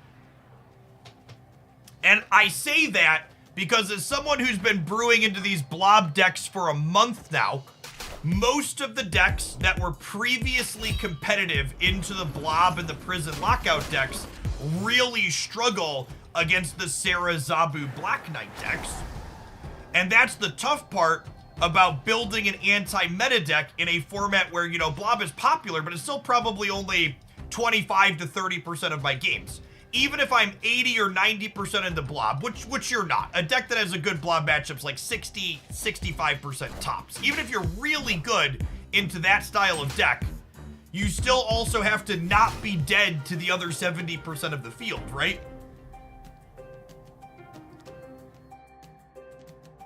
Because even when that deck, like a lot of people are just playing things that they want to play, right? So it's never just as simple as, oh, I do this.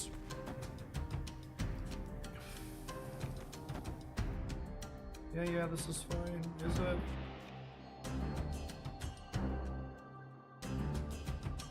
What's better here? Do I have time to Phoenix Force? This is actually the same size, right? It just can't move itself.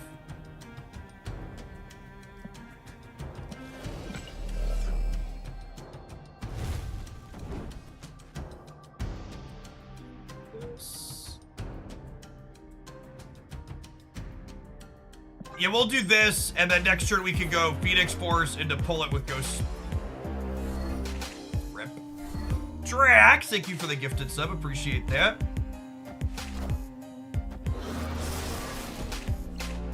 And then that's the other thing too. Someone said, I'm just out here playing negative havoc because I like punishment. But even that deck is a good example of how the Black Knight deck getting popular made it harder to brew into the Lockout and Blob decks. Because I genuinely think that deck was reasonable before the Black Knight decks popped up. But a symptom of the Black Knight decks popping up is Mobius came back into the format, right? Escape. So the Black Knight decks put Mobius back on the map, which then in turn made it harder for decks like that to actually exist and be competitive.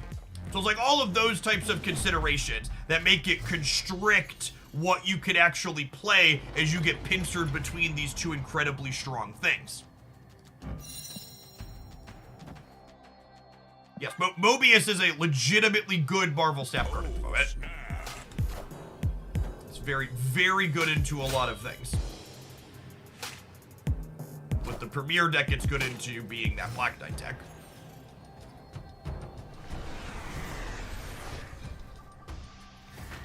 That's a little sad, but I need to play this one here and Carnage it here so I have a clean path to Carnage it into. Why Mobius into the Black Knight? The Premier Black Knight deck for people that haven't been keeping up to with the format is a Sarah Zabu deck. So Mobius is very good in that matchup.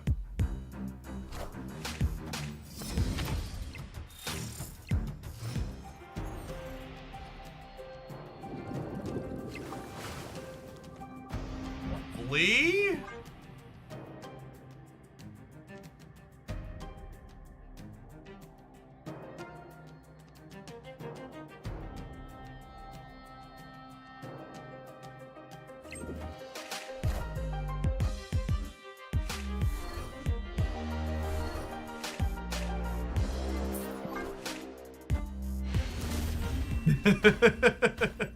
Escaped.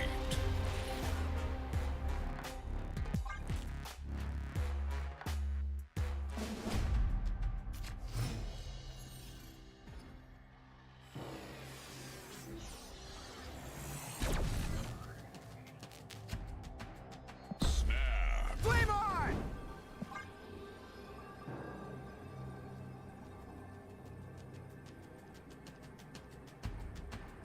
It's one of those cards that I hope they redesign eventually. Not because it's too good. It's obviously not too good. It's one of those cards that just like feels pretty bad to play pretty consistently. Like it feels bad when you play it and hit one of your own cards that you needed, and it feels bad when your opponent plays it and they hit one of your cards that you did. Like usually it's a card that is someone walking away from the game feeling kind of mediocre.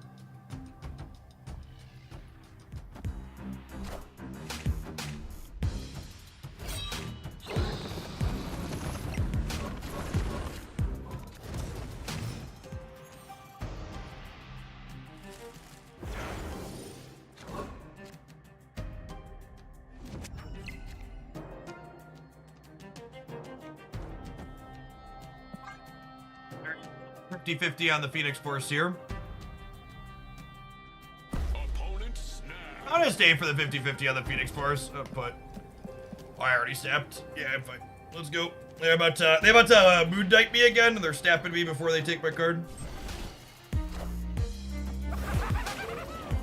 Oh, sorry. Did I say 50-50? I meant 1 and 3. Good snap from them for sure.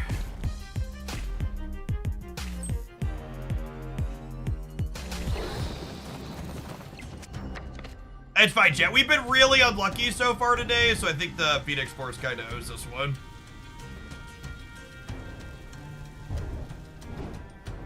Alternatively, I could go Hercules into Multiple and Hulkbuster. I'm just gonna win my 1 and 3. Fuck it. Fuck it. Donate them a Phoenix Force here.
Minions to me.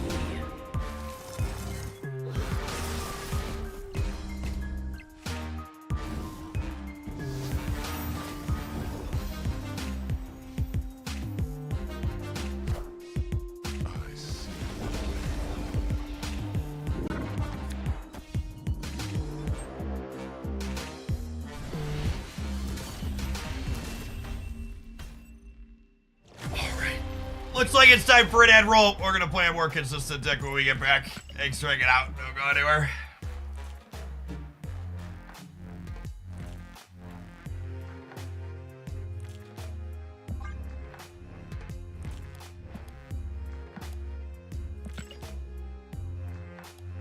The bright side, we did get a bunch of Ghost Spider boosters.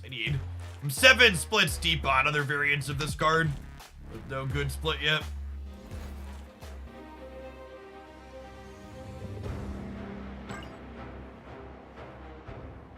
My number one piece of advice if you're someone that's struggling to have fun with Marvel Snap right now is I would remind you that the entirety of the ladder rewards, even if you get all the way to infinite, is 500 credits plus 500 gold.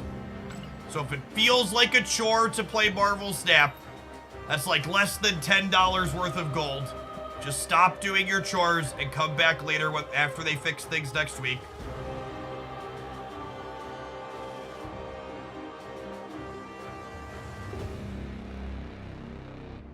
What Brews from Discord, Mo?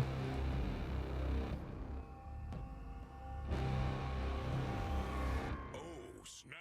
Oh, are you talking about the deck lists I'd been posting? Yeah, they were all shit. We played a Kingpin deck that was like okay, but they've mostly been bad. You know, I really needed to hear that. I think it's really important when if you're gonna play a game like Marvel Snap, it's important to understand that the systems that this game employs are predatory and look to manipulate you psychologically to keep you playing even when you're not having fun. And the best way to burn out and hate the game completely is to keep playing when you're not enjoying yourself. No joke, just take the application and uninstall it from your devices until Thursday. A week from tomorrow. Just take a week off, you'll come back, there will be changes, hopefully Blob will get a whack. Or they won't whack Blob and then you should take the month off. Just wait for him to fix it. And that type of approach is twofold, chat. Not only does not playing when you're not having fun save your mental health and your potential enjoyment of the game long term, but you not logging in and not playing sends a strong message to Second Dinner that, hey, this format kind of blows.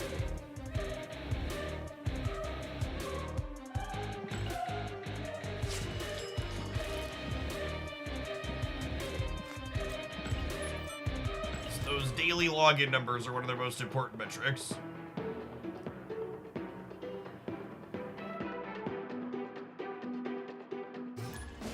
What is fun if not the game? The game filling up a bar and telling me good job. Opponent snapped.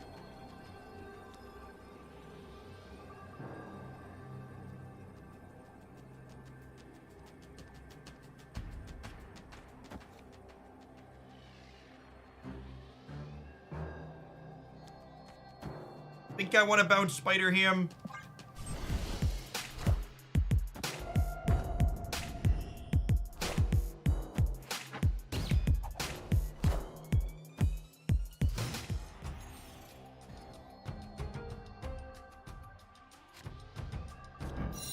I hope Second Dinner watches your streams. You can safely assume that Second Dinner periodically watches content from every single major Marvel Snap content creator on Twitch and YouTube. Probably, almost assuredly not 100% of it, because there's a lot of us making a lot of stuff, but they're certainly in and out and understand what community feelings and perception are around different parts of their games. It's a shame this wasn't the 2x mode last turn, because I totally would have forged this if that was the case. Alright, so we Spider Hammed a Mystique.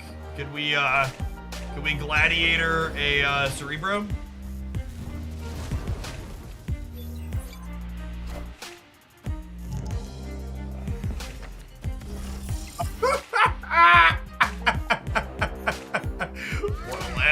What a champion. If they watch YouTubers, they're going to nerf Loki again. Yep. Yep.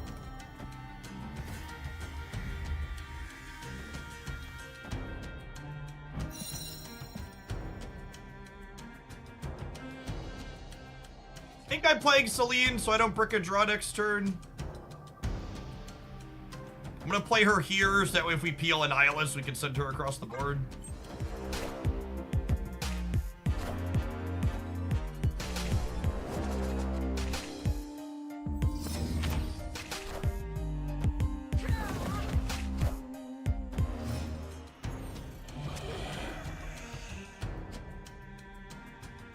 That's also completely true. From the game dev, we're lurking even if it's not always best for the mental health. That's why I try to make it. It's important that criticisms are not leveraged to be personal. Oh, you know, I had Sentry in hand. Maybe I should have played Celine somewhere else, so that way I could Sentry. Because, like, they're gonna fill here now. Obviously.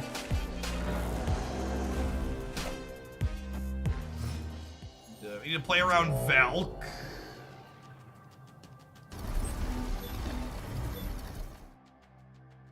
Well, now I just do that and we win the game, right?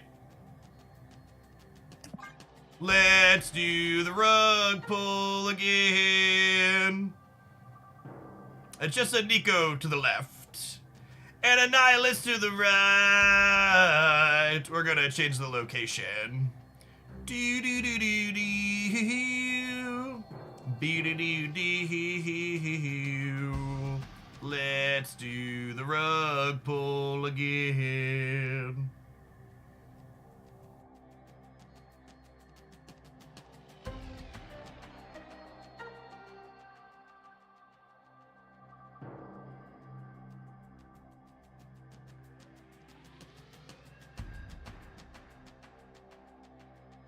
And for reference, chat, in case you needed an extra clean-cut example that Republicans in the United States are fucking assholes pushing legislation that's terrible for people, you should know that those people are working to ban Rocky Horror Picture Show in many places because they're fucking assholes. Good things to think about when you want to do the time warp again.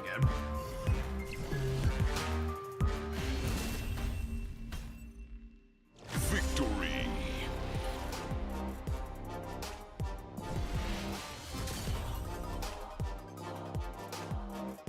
What?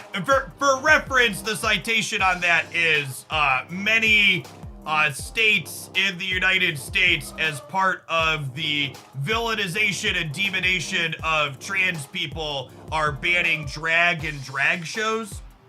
And Rocky Horror Picture Show Live is generally considered a drag show. If you've never seen it, it's a treat. Find a theater production that's putting it on alongside playing the movie. Something we used to go see once or twice a year when I was in college.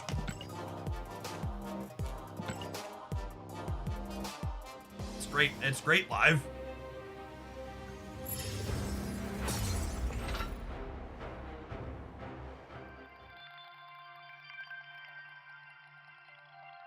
I went to see that. I had no idea what I was about to watch, but I was taken for a ride. Oh my god, going in dark to that show would be a treat.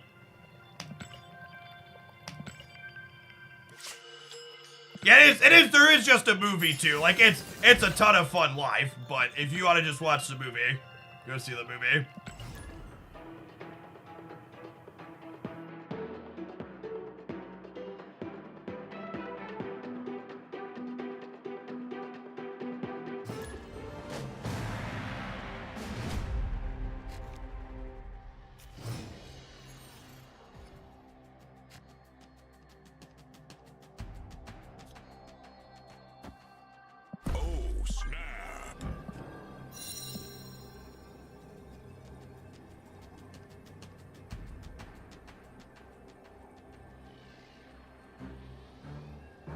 Cleveland, Ohio, Cedar Lee Theater does it at midnight the first Saturday of every month with full costume event at Halloween. That's fun.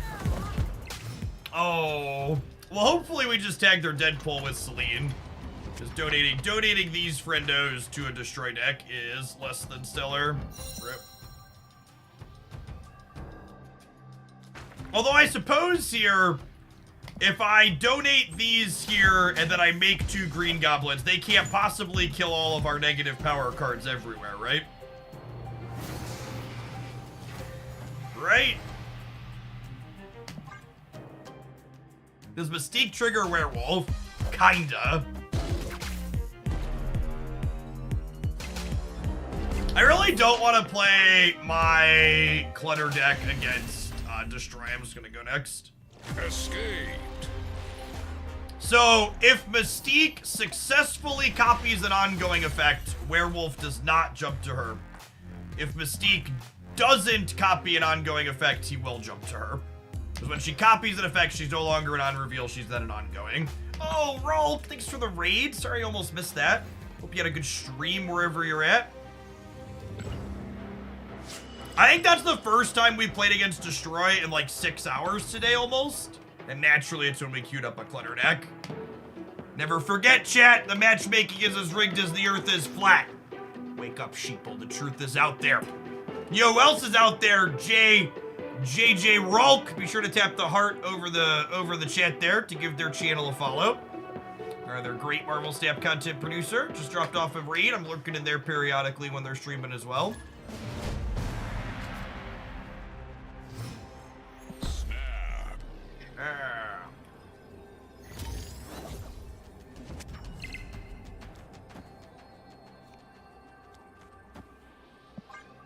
Opponent snapped.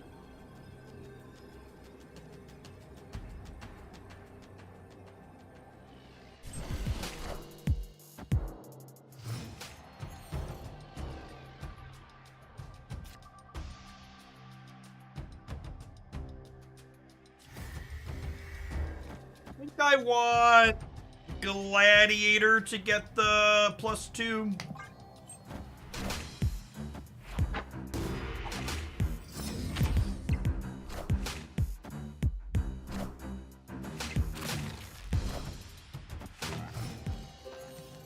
Gosh.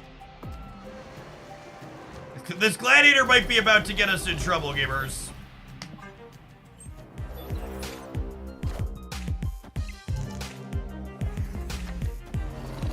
Alright, coolio. That's one of the few Shuri cards he can actually take off the board.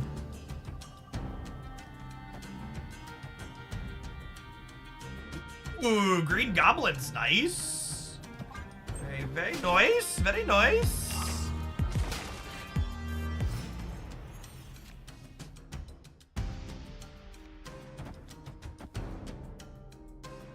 And the way Wolf and Goblin works here, Green Goblin jumps across, then Wolf jumps in.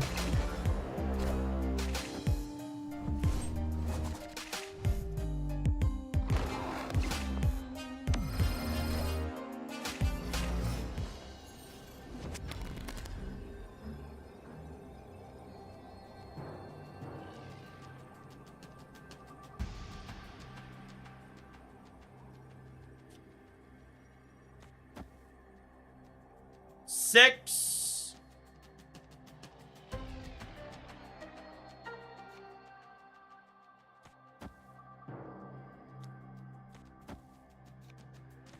Another 6 is 12. The wolf jumps 10, 12, 14, 16, 18. So 12 and 18, that's only 30. It's only 30 here.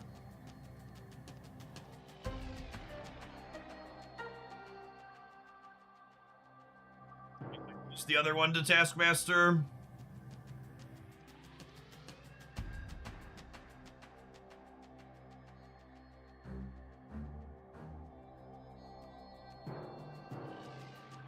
Forge the Nico only gets me to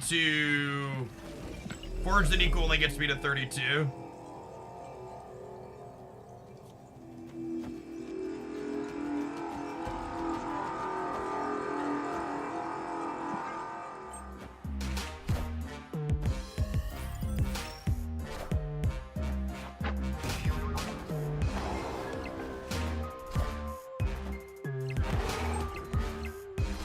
Remember when 28 power Red Skull was the biggest thing you ever had to beat? Rivers. Close. Got close.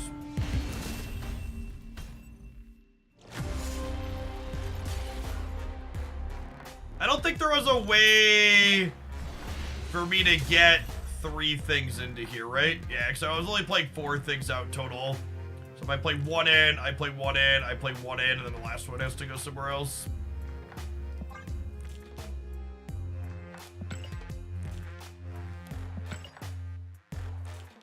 Only the 10th of January, I've already got the Iron Man Whale variant. I've officially been hooked. Yeah, I checked mine. After I buy the $30 bundle here, I'll be 5 off of the Iron Man.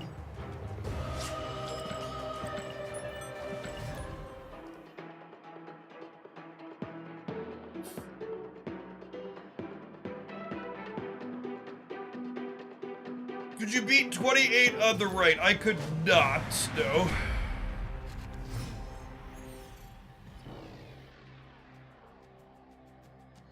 I don't think so, at least. It would have been 4, 6. I had 4, 6, and 16. No, I only had 26. Snap. Opponent snapped.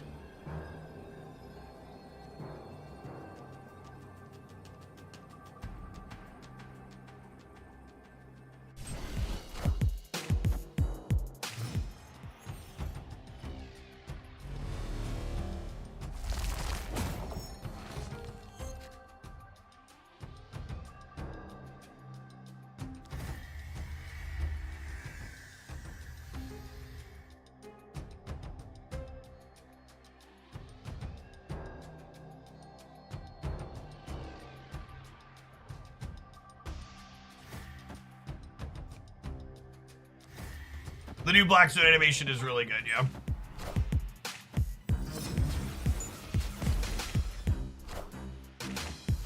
Oh my god, we're still winning. That's so good for us. Winning!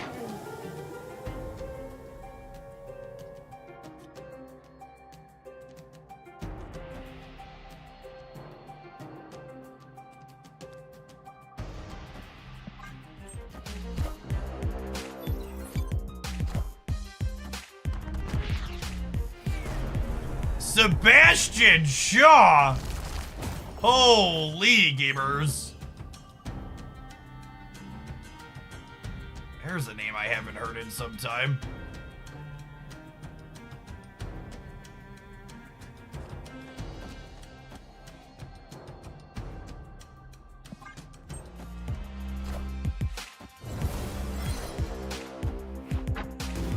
Literally haven't seen that card since last year. Yeah, you and me both, huh?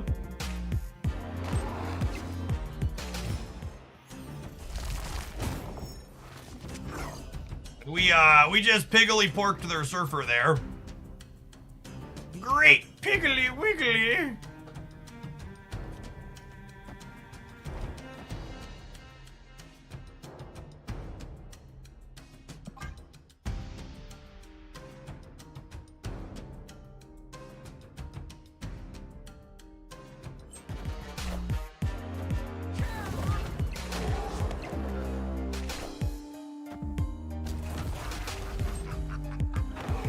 Punished for not trying to annihilate either of these, huh?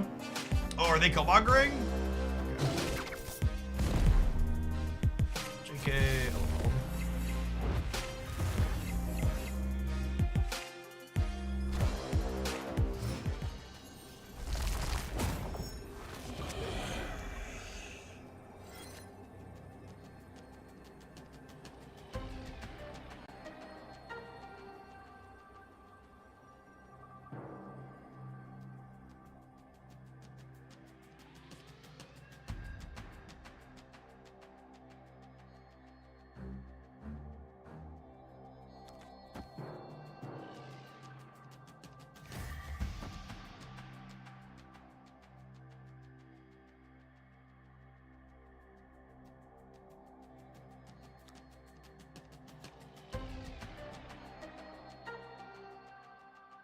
I'm losing. I don't know how I'm putting my stats on the board, though. honestly.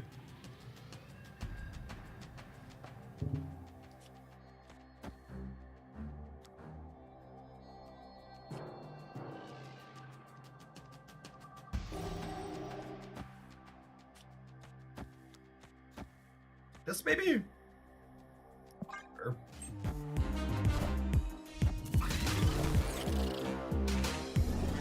Oh, we hit their absorbing man with our Celine.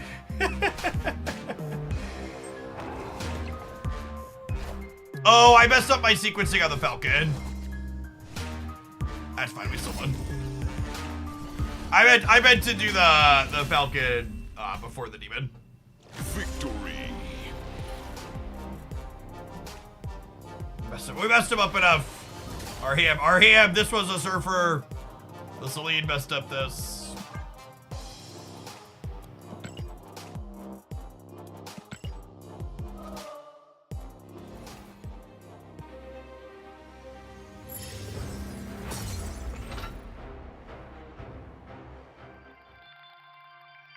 The sequencing mistake was for style points. Yeah, we're just letting them know that we had the demon and we didn't need it.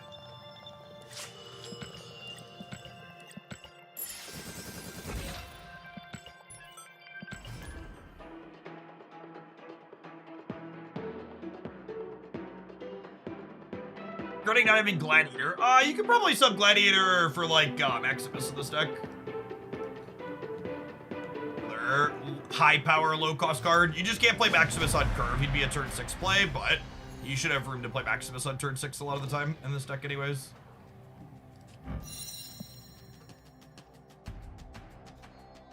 I'm on Celine for now. See what we draw.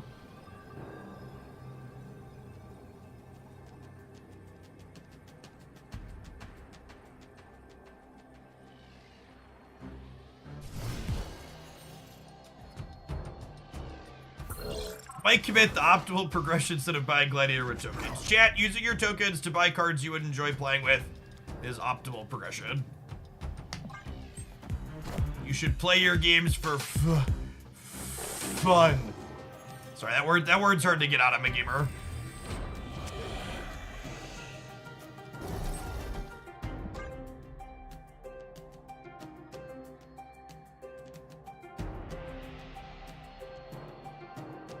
Fun? What's that? It's the thing children at birthday parties tend to have.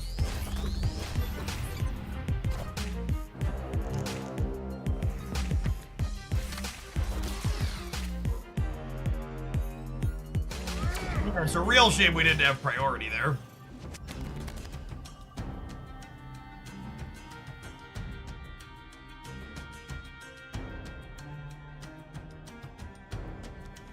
Queuing up with my bounce deck into Master Mold. Wake up, sheeple.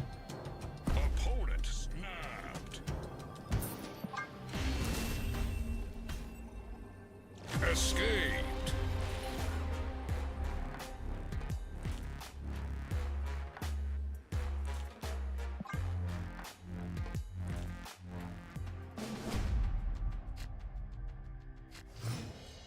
Snap.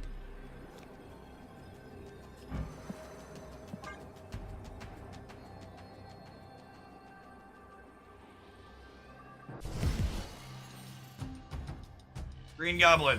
Green Goblin. Green Goblin.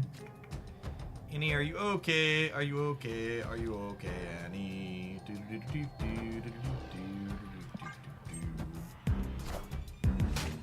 Man, Celine just feels super awkward, gamers. Thank you, Sokovia. We appreciate your service. Oh my gosh. Why don't let me snap again?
Why put a -1 in the middle? Because I have an eyeless.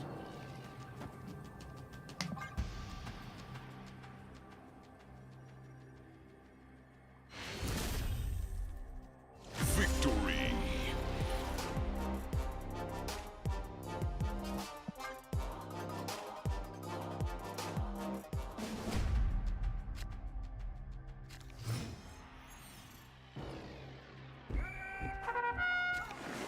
Oh, snap.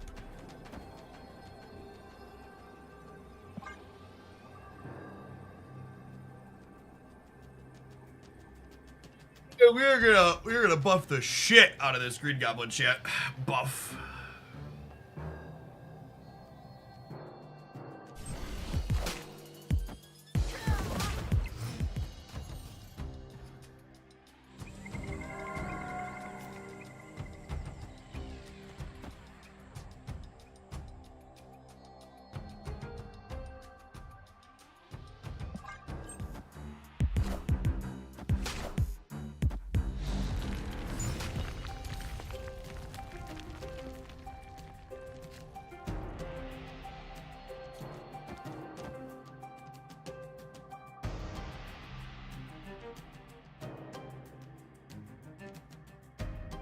Is it this? I really want to overfill my hand. We could also be getting like Master Mold in here. Oh! Look at that fucking Neo quality dodge right there. Your brain was half as big as mine. Can't keep getting away with it.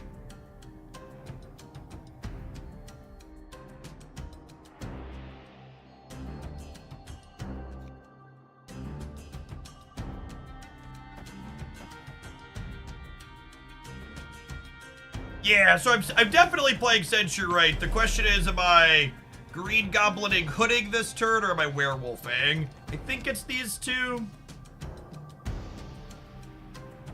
Dream Dimension just makes things awkward, is the problem.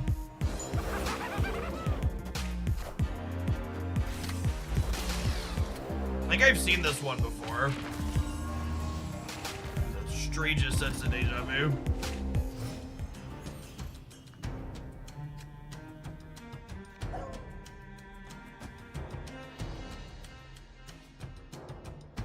I think I still just want a Sentry left here.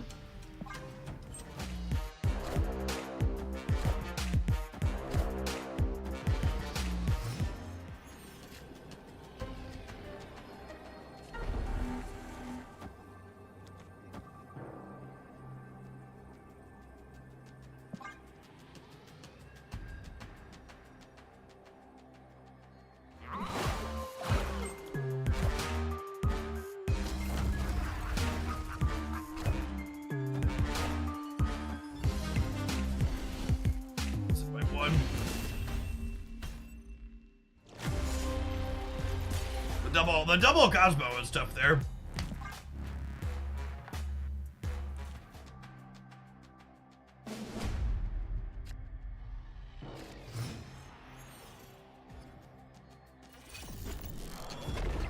I'm gonna finish this one out, but I don't know that I'm gonna play another one with this deck. The feels worse than other werewolf variations I played recently. Celine's just such an awkward card.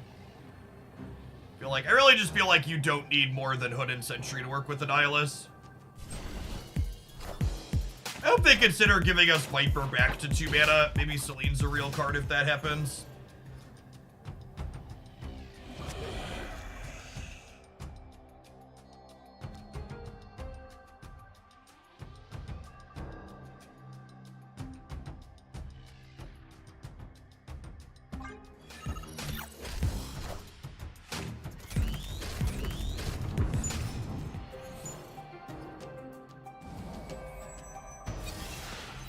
Alright. I gotta go play something else. This feels clunky in bed. Escaped.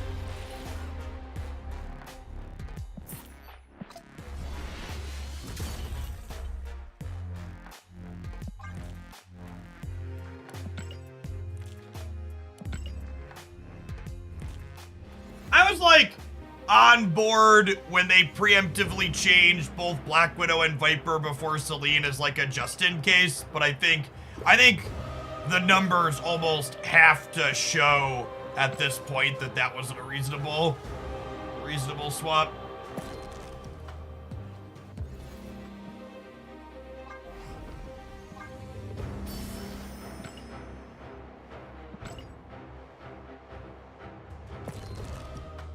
And at a minimum, we better get 3-5 Viper. I don't think I'm quite done snapping yet, but we might play some Genshin TCG before I sign off. I'm playing it off stream every day anyways. Might as well fire it up for some on stream. Yeah. There's taxes. So they said the Viper change was an abundance of caution with Havoc, but I think it's safe to say that that's just not very good.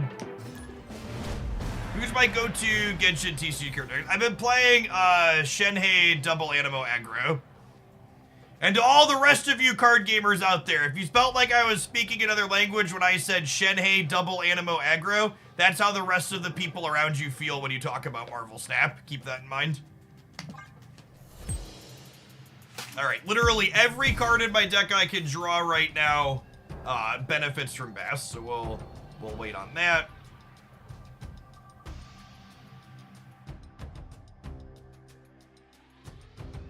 We're definitely snapping. The question is, am I basting this turn or am I waiting one more turn? Might be greedy and wait one more turn.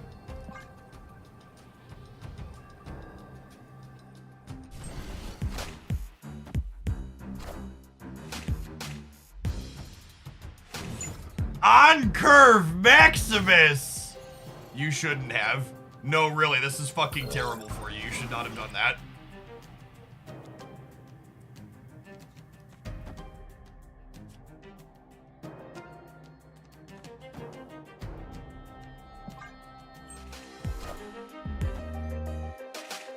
Yes, in an Elysium game, no less.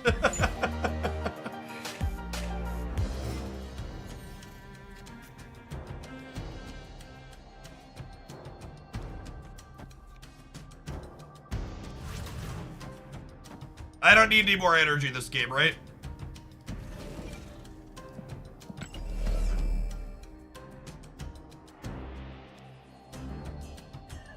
Do I want to play this? It could be Bishop.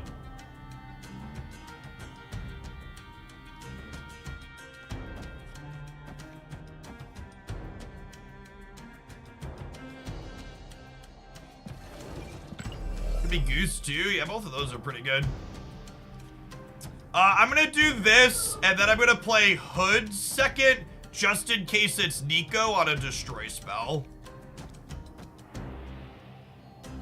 If he hits Mysterio, he does not make extra Mysterios, chat. That's not how Marvel Snap works.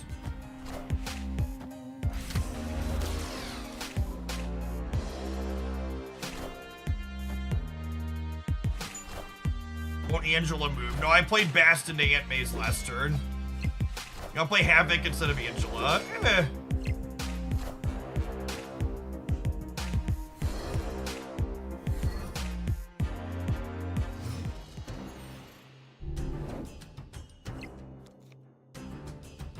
Oh, jeez.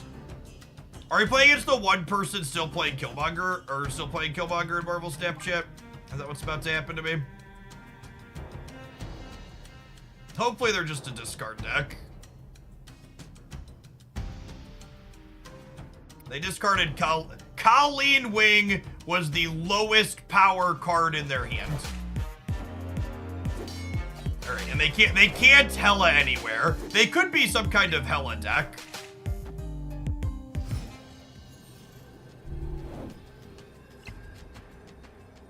So this is Goose, this is Goose, this is Cosmo. Goose, Goose, Cosmo, your favorite children's game. Victory. My money's putting them on Hela, based on what they played out there. Dog, dog, dog, goose. Goose, goose, dog.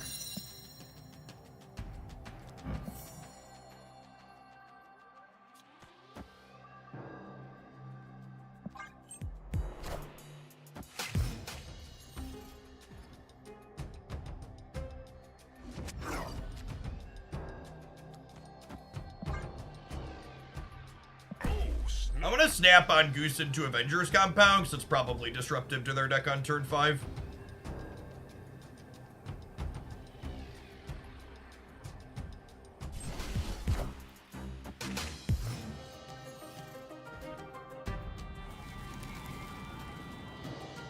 This just in.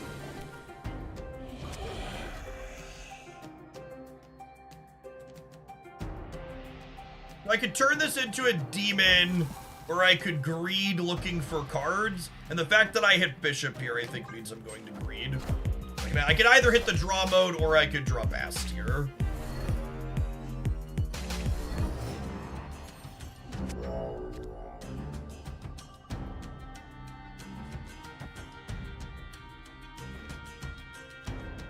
We'll leave space on Lake Hellas open for now, since I have a lot of ones in my deck. Can Hulk Control keep up with Sarah, Black Knight, and Blob? So, it's okay into... It's definitely good into Blob. The tough part about...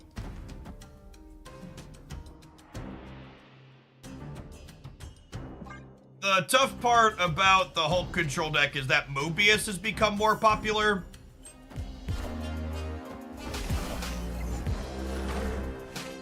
Our draw's pretty awkward here.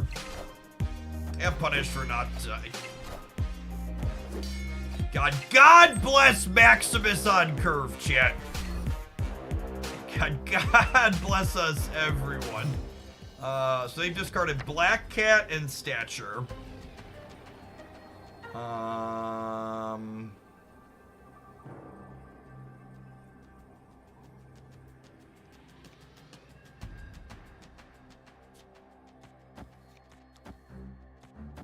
Our draw is no longer awkward because they gave us all the cards. Hopefully their hella flips in a way that we win this game.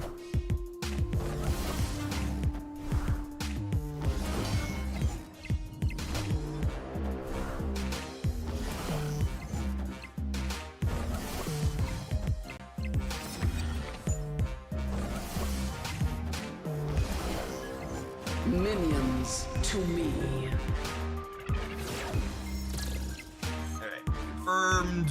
Confirmed helideck.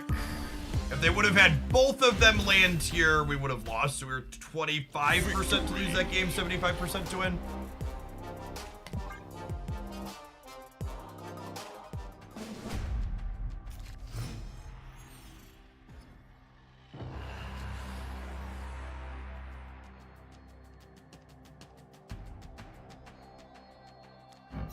I actually don't think that's strictly true. If it was off, if it could keep up, if things could keep up with the meta, they wouldn't be off meta.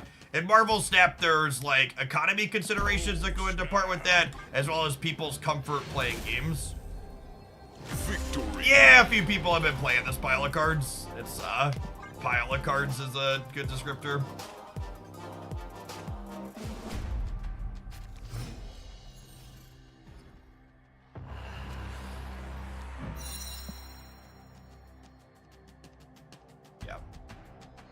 Playing Maximus on curve is the #1 mistake so many people make with that kind of deck.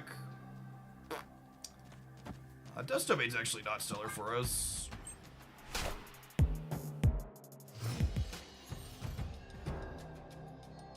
Do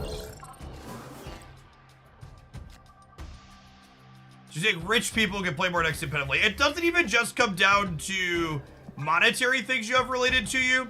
A lot of people, when they talk about the cost of playing a deck, they usually typically are referring to strictly the monetary cost of playing that deck, but there's also a, like an effort cost, right? Like, you had to take the time to learn how to play this thing cost.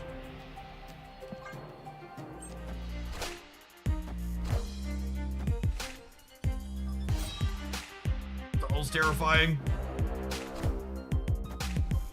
The game angle.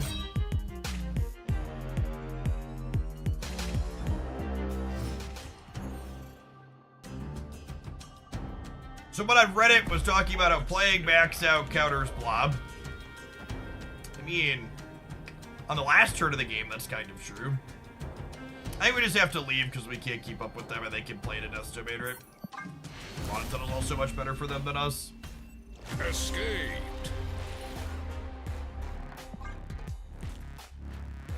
I mean, all decks have a minimum amount of practice they need for you to get comfortable with them, but yeah, decks like bounce more than most for sure.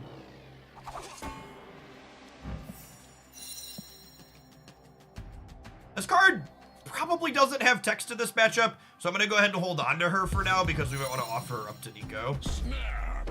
I'm going to go ahead and stab my opponent here for sure.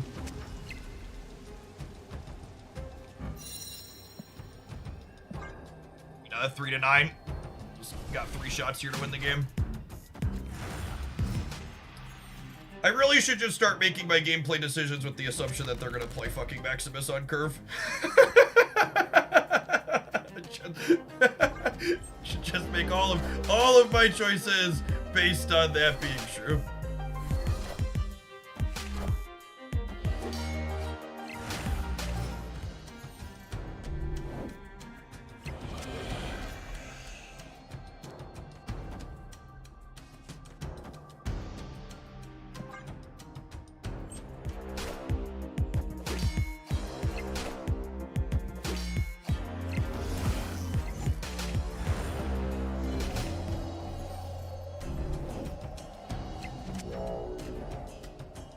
Nico gets the location reroll in the nick of time.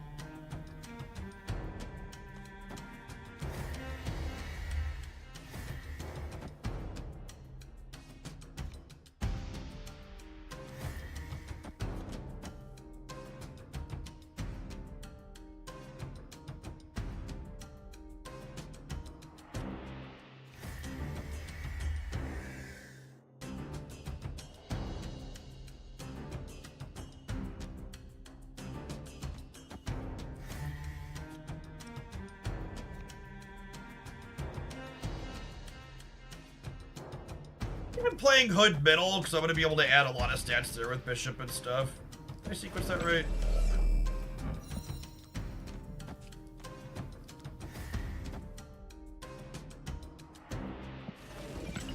I guess we could just like let this happen as well, is fair. Just do this.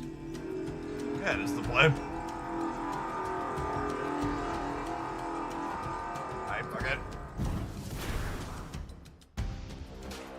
Oh, I probably shouldn't have put the real Mysterio middle. That was an overcommitment. That's fine, I don't have to play Kitty back out there.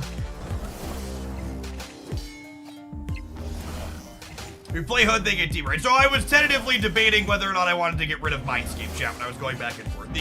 Nico's on the location reroll mode here.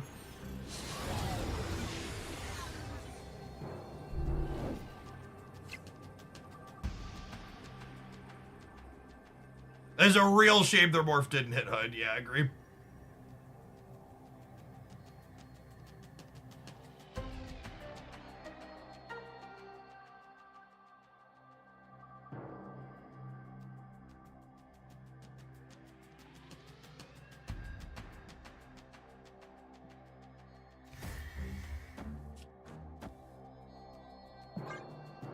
And remember, I'm +4 in the middle currently.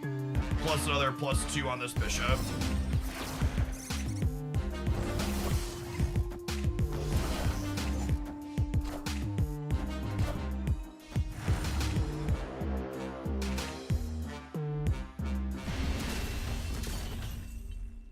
Victory. All right, gamers, it's about that time. We're gonna take a 2-minute ad break. When we get back, we're gonna play a little bit more Marvel Snap.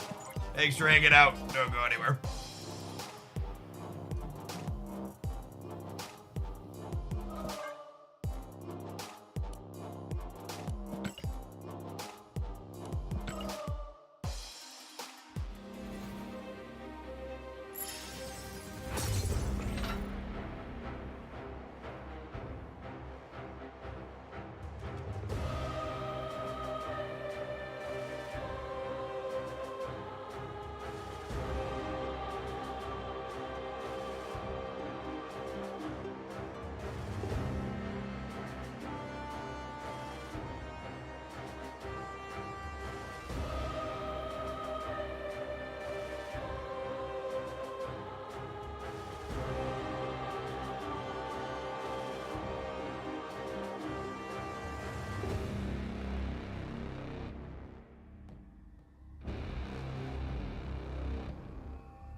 The Genshin TCG, I think, is legitimately the best traditional card game to release in the last couple of years. I don't consider Snap a traditional card game.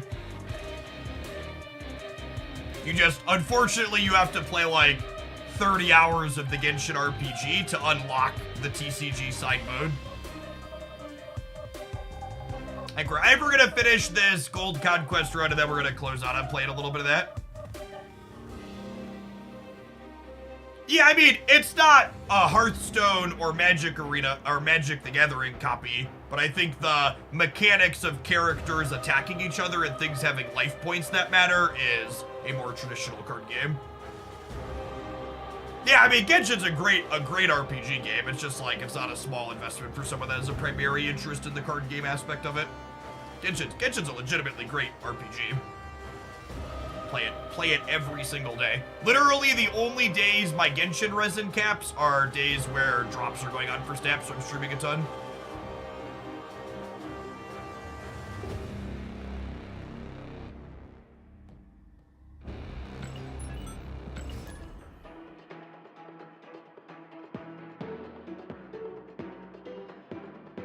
It isn't on the Switch. It's only on PlayStation, PC, Android, and iOS, unfortunately. I would bet when we get the Switch 2, it'll come to the Switch 2. Because if I was a gambling man, and obviously I am, I play card games, I would bet Genshin they couldn't optimize it enough to run on the Switch hardware, because the Switch is kind of a potato.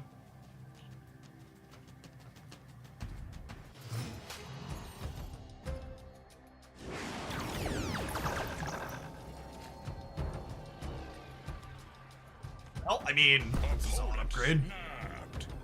I kind of want to snap them back. I want to wait and see what they do here, try and get a feel for what their deck is, but I might be snapping back territory next turn. How does the card acquisition work for the Genshin TCG? You literally cannot spend money on the Genshin TCG. You have to just play the PvP or the PvE game to collect the cards. It's actually really kind of weird how every time I want to build a new deck, I have to like, I have to go actually play the game. It's terrible. Charging Ferret, thanks for the 3/4 of a year. Welcome back. I don't have priority here. This Project Pegasus is scary. Sarah, yikes. It's Marble. Now the real question is, are they a Killmonger build or not?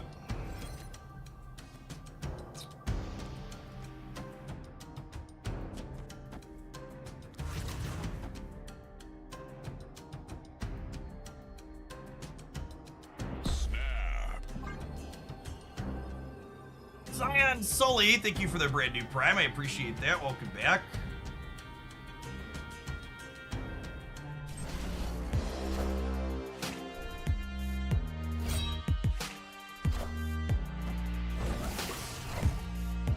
Well, that makes my Echo cheaper too. That's a fun result / interaction there.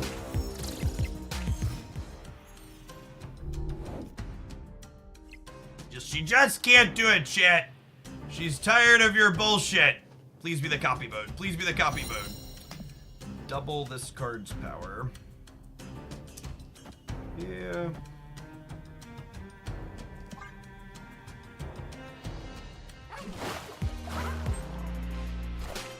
Straight or middle, yep.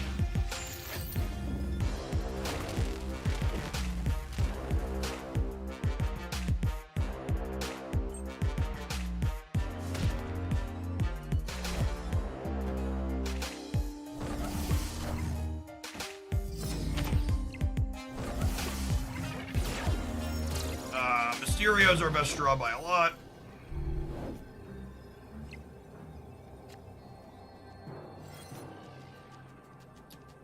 Rip.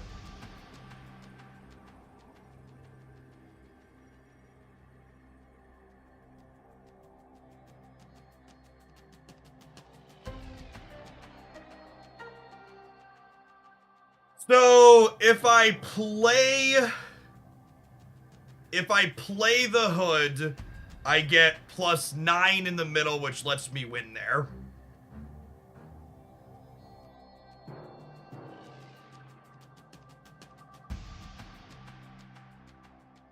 Does 4 win here, or does 15 win here, though?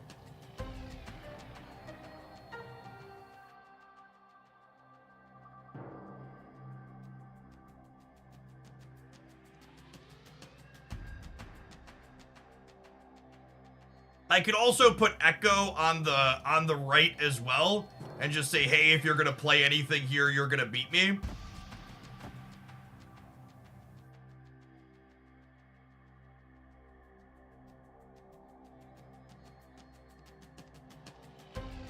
Yeah, their Jeff already moved.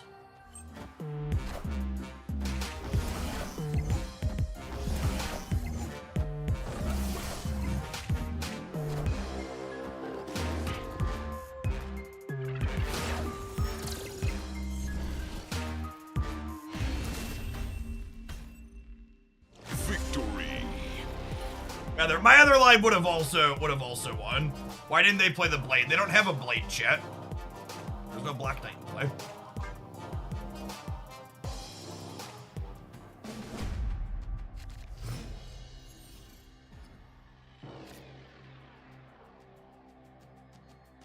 Oh, snap.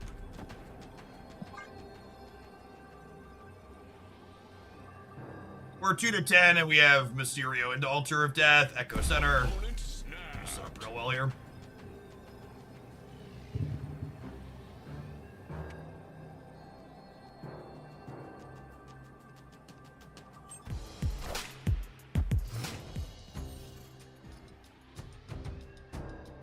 Zion Sully, thank you for the brand new primer, by the way. Appreciate that.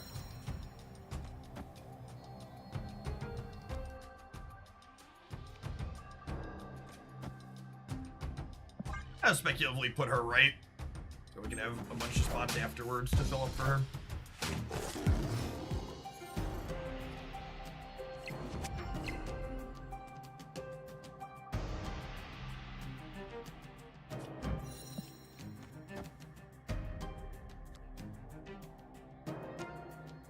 Honestly, I might just wait a turn here. I'm gonna put Cosmo into Fist Tower because he doesn't benefit from Bast anyways, and I want to make sure they can't mess me up with a Magneto in here down the line.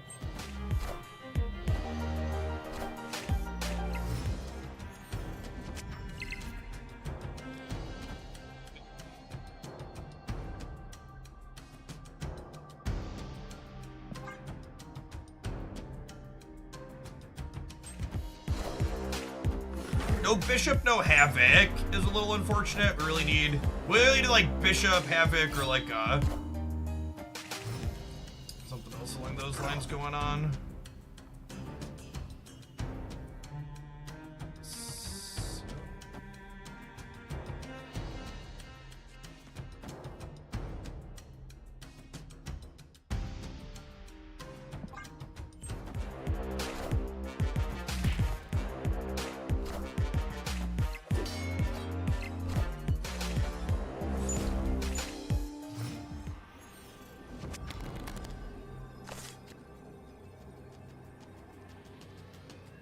Do we need the energy? We need the energy this turn.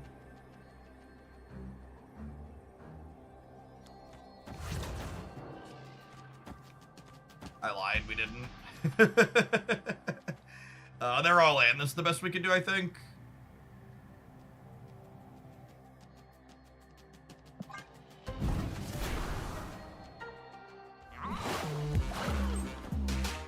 Oh, wow.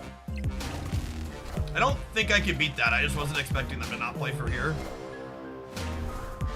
I figured because they had the Marvel bonus, they would have just played center. I guess we were dead regardless, right? I could have been +1 and +3 here. Could have been 14.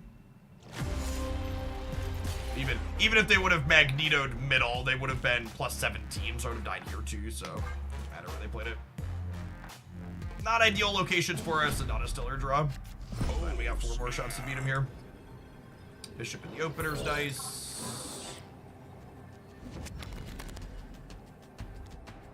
That's lovely. Opponent snapped. Yep.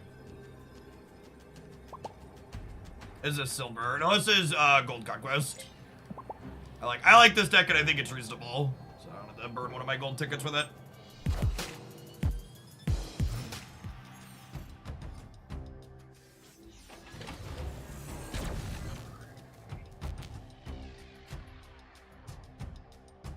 I'm playing Hood before I play Bishop because I have Nico Minaru waiting to happen.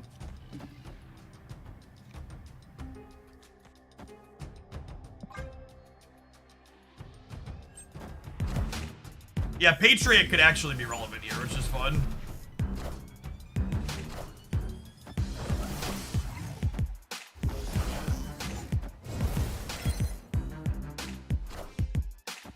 Mobius real bad.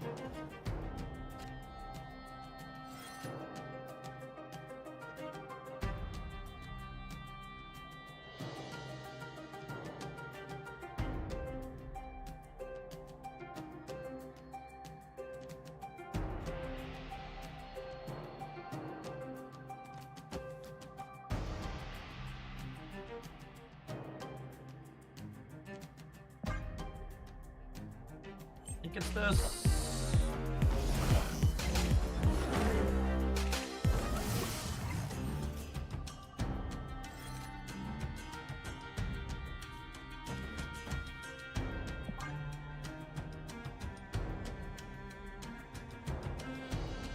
Cringy Sarah's top. Yeah, with that movie, it's definitely some rough sledding here for us.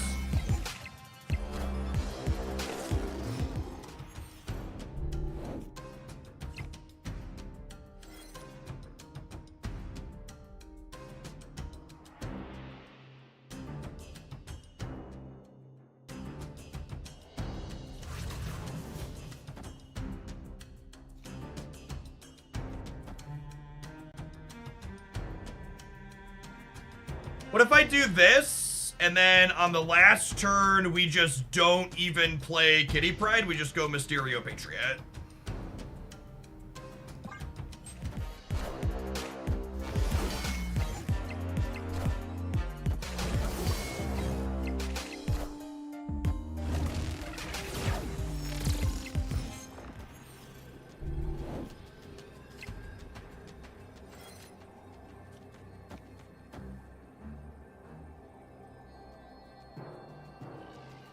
Mysterio clones will be 2.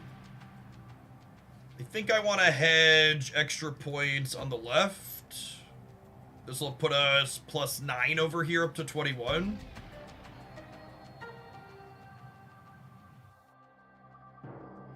Oh, do I want a Cosmo Shang in the middle? That's a real consideration. Yeah, I probably do actually, huh?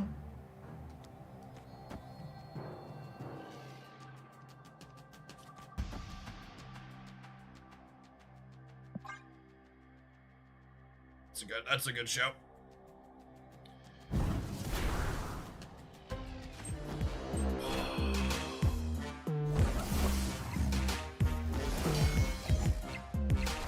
They just didn't play for the right at all.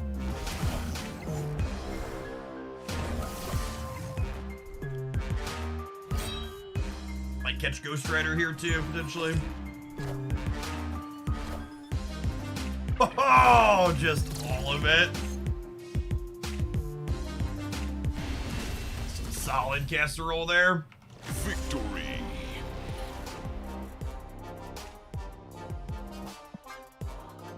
This was Monday's deck highlight, by the way, on the Hooglandia Stamp channel, the main channel. This is definitely... I think this is the most competitive deck in Marvel Snap that people aren't playing right now. So someone was asking for off-meta things that are competitive. I think this deck has play into all the best decks.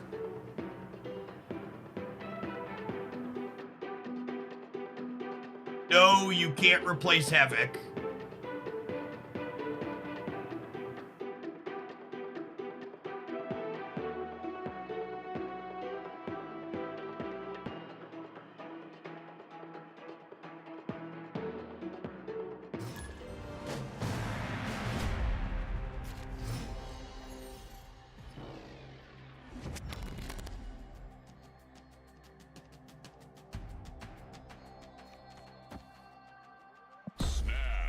I'm gonna snap. I have Goose and Cosmo against Thanos, and I'm drawing with Nico.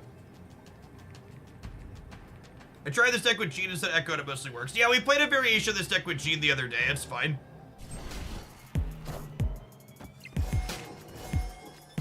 Your Echo Split is suck. My Echo Split's actually shit.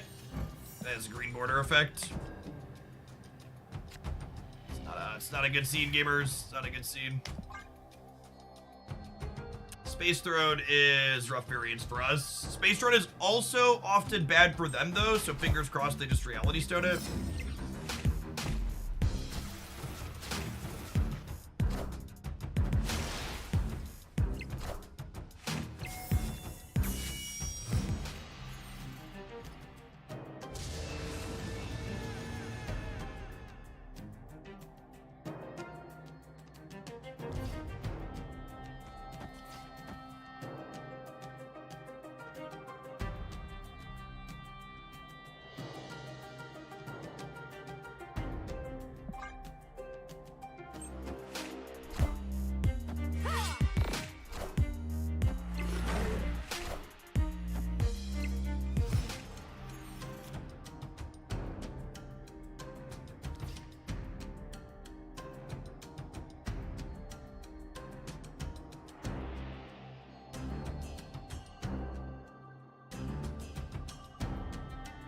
This is the biggest thing they can play under a Goose. What do I need to put here?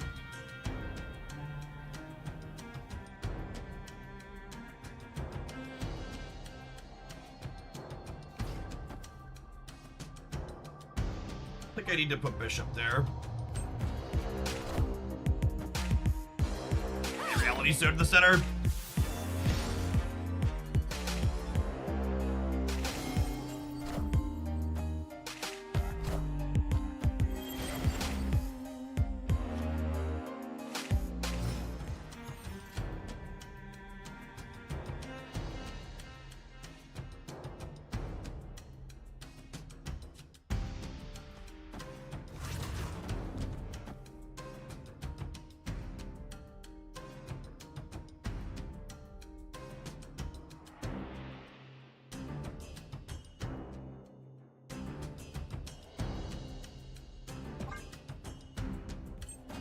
Alright, we dodge a vision, we can dodge a ball.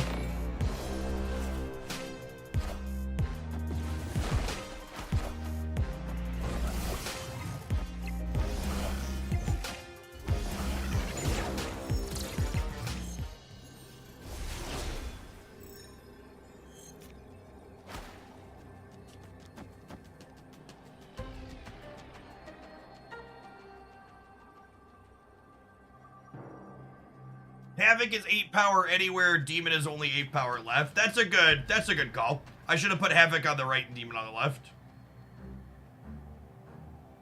We lose left to Power Stone. Yeah, that's true.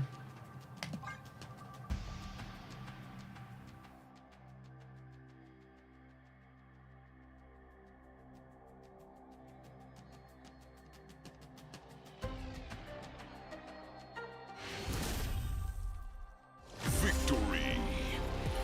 They're giving us a free Cosmo. Solid.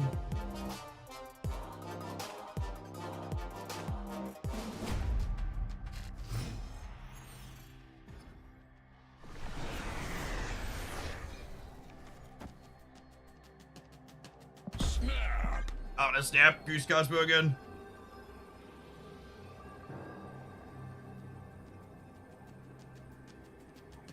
Echo into the realm is good too, because it means they can't Power Stone us there, or they can't Soul Stone us there.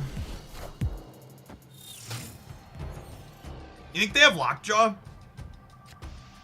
I feel like my expectation when they stay with those stone on one is Lockjaw.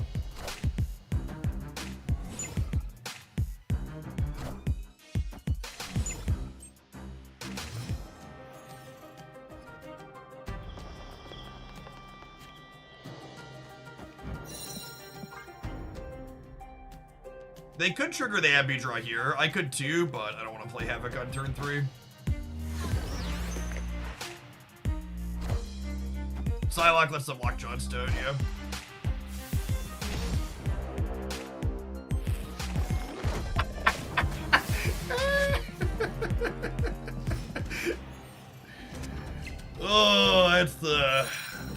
stuff right there, gamers.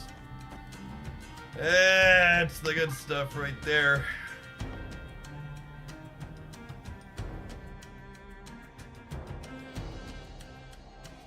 Not the first time I've seen that one either. Still funny every single time. Hopefully we catch like a wave here with Cosmo. Oh yeah.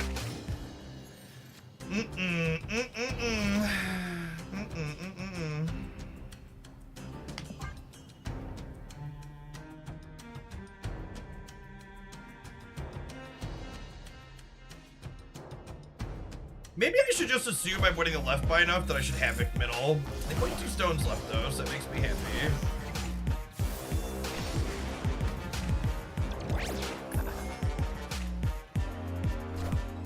Okay, and Mobius makes their peak not useful to them.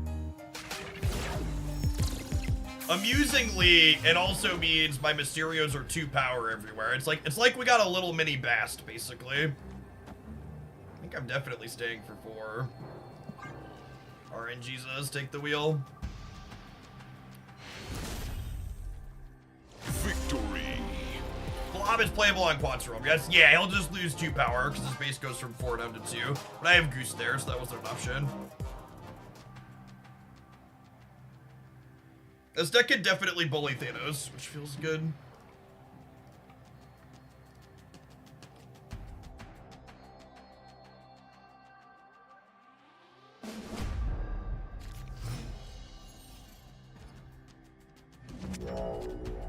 Not a free win by any means, but you have the tools to allow you to work for it.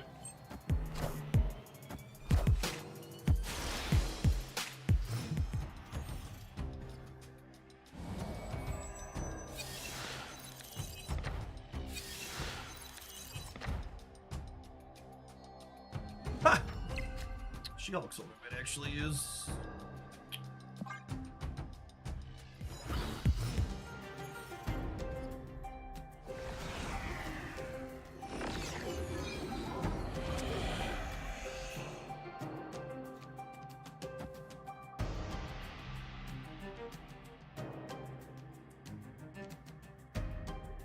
I'm gonna wait and see if they have Lockjaw before I snap them here.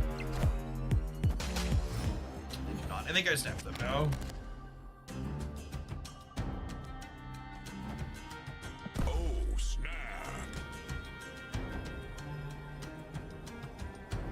And then next turn, I'll eat the hood with Nico and play Sentry in the center.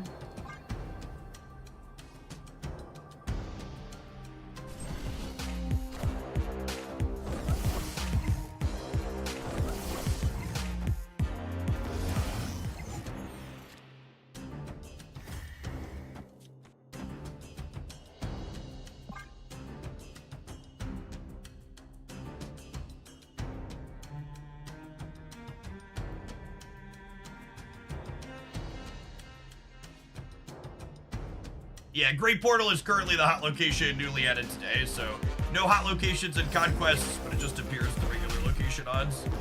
And the very last card in my deck is the one I wanted to draw. Okay, so their She-Hulk currently costs them 1.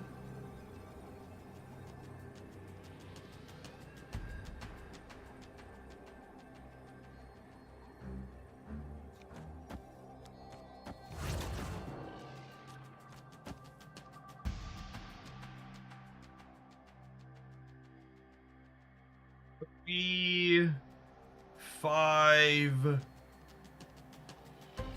3, 8, 11, 12, 13, 14, 15. I'm going to 19 over here. That's probably fine. I think they're going to play for the big house. Yes, tomorrow we will be doing viewer deck submissions. My plans are to do viewer deck submissions on Thursdays and Thursdays and Mondays. Oh my god, did they get a second She-Hulk from the fucking Great Portal? Wow.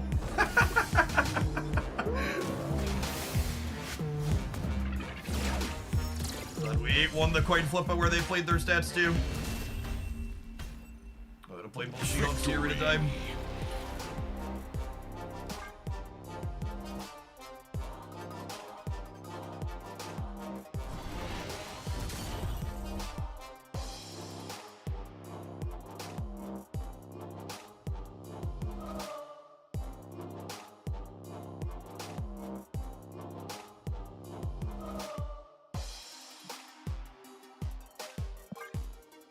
Infinite ticket for the pile.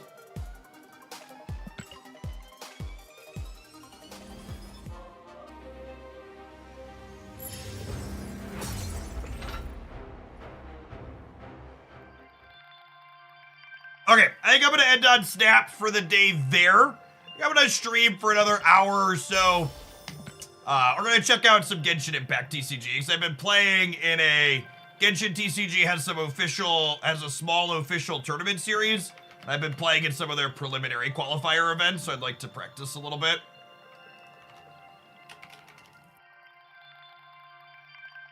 I'm gonna run just a short 60-second ad break to push the next one out while I swap over games here. You want to check out Genshin's card game? I'll do my best to walk through some of the basics in our first match or two here. It'll be BRB while I get that loaded up.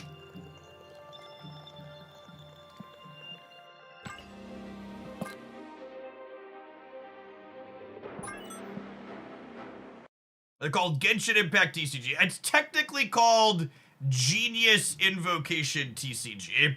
And it's really funny because it's technically a side game inside of the world. There's actually like characters in the game refer to the card game and play it inside of like the RPG bits. Like like when the characters are like having parties or like relaxing at camp and stuff in storyline bits, you'll see some of them playing cards with each other. It is almost assuredly a little bit cringe. Yes, they both have GI. They call it GI TCG in a lot of places, which works with both Genshin Impact and Genius Invocation. I assume that wasn't an accident.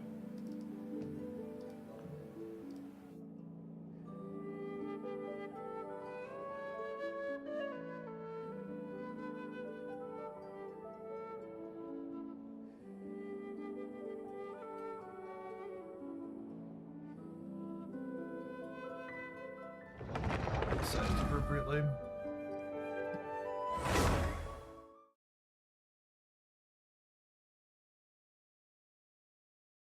The audio and music in this game is phenomenal. How is this game? This is not sponsored. I've just been playing a bunch of... I play Genshin basically every day off stream, and I've been playing a bunch of the card game recently. And I've been talking about it while we've been doing Snap, and people have been asking about it, so I'm gonna show it a little bit of it off. So this is a full open world third person RPG. There's a giant map with lots to explore and stuff like that.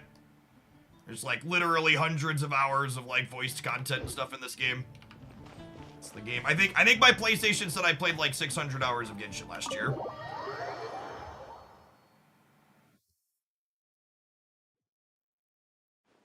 Okay, so there is a PvP mode in this game, but the PvP mode has round timers on it. So one of the ways you get cards is by playing against AIs. Because you get in-game currency. There's like not a roguelite mode, but like a story mode where you play against the other characters and stuff. So I am going to do that. How do I get to that? Normally I play on the PlayStation, so the controls are a little different here without the controller.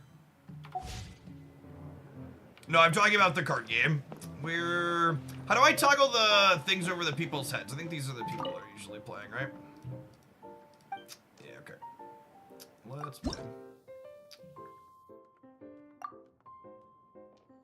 Alright, I'm gonna play, this is the deck I've been playing in the tournament I've been playing, but I want to learn a couple other decks because some of their tournaments use a multi-deck format, so I want to be experienced in a couple. So we're gonna try this kind of controlling deck.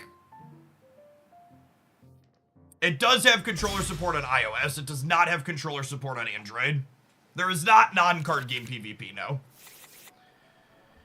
Okay, so the mulligans in this game are partial mulligans at the start of the game. You get 5 cards, and you can mulligan back any number of the ones that you don't want.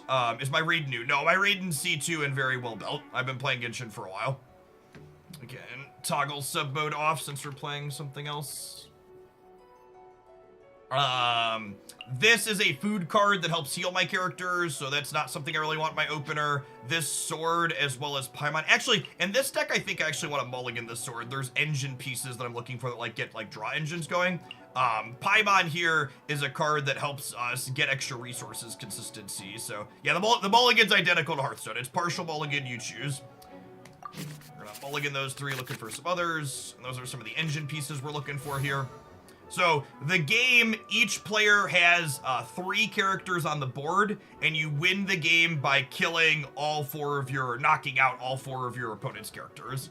This deck always opens on Dia, because we want to use her Molten Inferno to start. So we'll set her up as our active character. The resource system in this game, there are 8 8-sided dice that you roll, and then you re-roll your choice of them. So my characters, there's 7 elements. Are they 8-sided dice? How many? They might be 6-sided dice actually. 1, 2, 3. Are they 6-sided? Math. They're 6-sided, right? I can count. There's 5 elements and then a rainbow one. Are there 8? 8. They're shaped like 8. That's 8. Okay, counting. Anywho, so my characters are only fire and animo, the wind mode, but these 3-of-a-kind geo here are actually useful for me to keep, because this card specifically needs 3 elemental dice of the same kind. Cryo, Hydro, Animo. You're right. There are 7 elemental types. That tracks. Okay, so these are actually really solid rolls for us. So I get to go ahead and play Paimon out here. There's 4 kind of support cards here on the left. You can play up to 4 support cards on the left. Paimon generates me 2 Omni Elemental dice at the start of the next turn, which lets me use her any color. And then, so I have 2 fire and an Omni color here, so I can use Dia and activate her center skill here, which creates this summon thing. The way the turn cycle in this game works, I really like. It's interesting. One player goes first, obviously, and there's a coin flip or die roll, or whatever you want to call it, to determine that. And then each player can play as many cards as they want on their turn, equal up to how many dice that they have. But priority for the turn passes to the other player when you change between characters, or when you use an attack. And who goes first going into the next round is determined by who ends their turn first in the round prior. So the white on this says that I need 2 elemental dice of the same color to play it, so I actually can't use these last 2 dice here on anything neat, anything useful. So I'm gonna go ahead and end my round now with 2 unused dice, and then I'll get to go first going into the next round because I ended my turn first. You can see here, you get to see how many dice your opponent has remaining, but not which colors they've rolled. And same for them to you. So this little thing, oh, I should have changed characters actually. I'm talking and clicking at the same time. After you use Dia's shield thing, you want to switch to the next character. So I made a mistake here. I should have switched and then ended. This PvE or PvP? I'm currently playing PvE because there's no timer on it, but we're gonna play some PvP after once I give a run through. So they have some official tournament type stuff that I've been playing in for funsies. So you get 1 reroll on your dice at the start of the round. I've got 3 Electro. I need 2 of one kind at least to play Wagner out this turn. So I think we're gonna keep 2 of the Electro. So we'll reroll 1 Electro and then these other 2 that are off elements for me to try and get some fire or some animo. I have no idea if the matchmaking is good. Honestly, chat, I haven't even played the game enough to know if it's well balanced. I've played it for like a couple dozen hours at this point, which is not enough to be an expert or have a really, really good understanding of what's going on with it. Like, a lot of people greatly underestimate how long it takes to get to understand the game like that. So we're gonna play Wagner out here. When Wagner comes into play, he draws me a weapon card from my deck, and then he slowly builds up this resource every turn that I can use the counters on him to play a weapon instead of dice. So this is each character can have one artifact and one weapon equipment on them that give them bonuses in different ways. I think I'm gonna switch to Lynette here so I can start attacking with her is my plan. Time for afternoon tea. And then when I switch characters, it passes priority for my opponent so they get a chance to take it. Mercy! So the card game here follows a top-down gameplay design of the RPG combat really well. So there's those 7 different elemental types that the dice roll and the characters have, and then the elements generate different effects as you have them. So for instance, my fire thing here applied pyro to this character in the middle, and then Lynette's center attack here deals animo damage, and when animo damage combines with fire, it swirls it, which blasts the element to the sides and deals extra damage to the sides. So you can see when I queue up this one, it tells me it's going to use these 3 of my dice that I have remaining. It's going to deal 3 here, trigger this elemental reaction, and it's going to put pyro and deal a damage on each of the sides from the reaction. Surprise!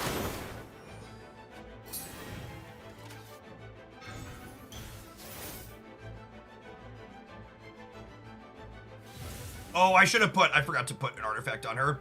This says when the character is attacked, I draw a card. At the end of turn, it heals her for 1. So we'll still put this on her, but I missed a card draw in here. I'm gonna go ahead and play out another copy of Wagner with my remaining dice, which will draw me a sword. And then, what does this do? This is heal the target for 1 HP for the next 2 rounds. The character is healed for 1. I haven't played this deck a ton for reference. So I'm gonna use my last dice on this to heal her back up.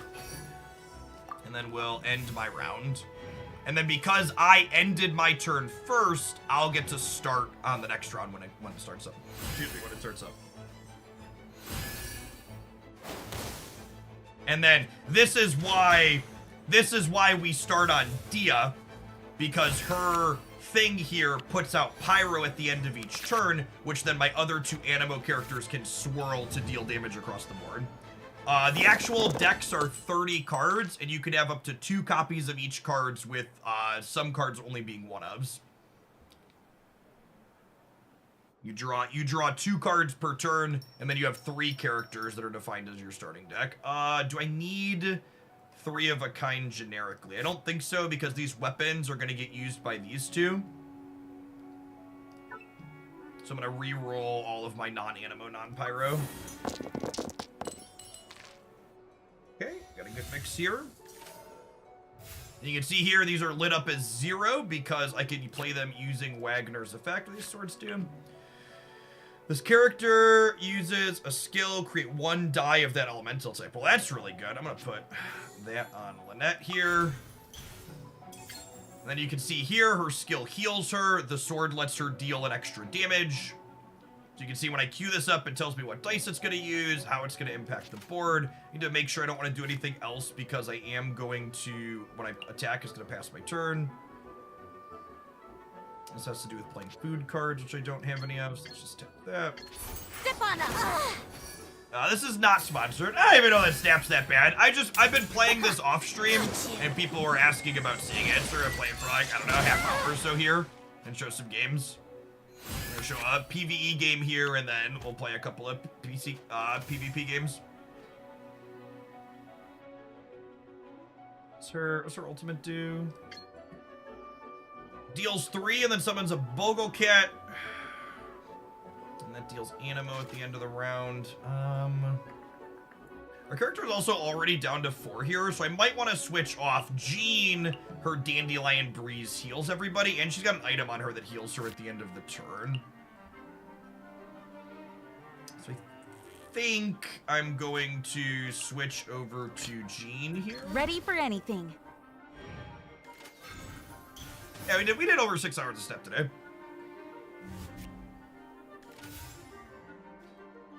Okay, what does this one do? When the character uses a normal attack, create an elemental die. I don't know if that's super useful for me. Although I guess it means I do extra damage. This is free to put on because I have Wagner over here.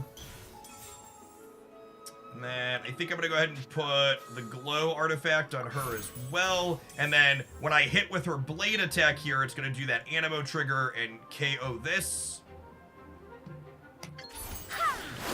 Yeah, I'll be really curious to see if they give this game a standalone client at some point, because I feel like so many card gamers would like this game if they had the option to play it as a standalone without having to go through all the RPG stuff.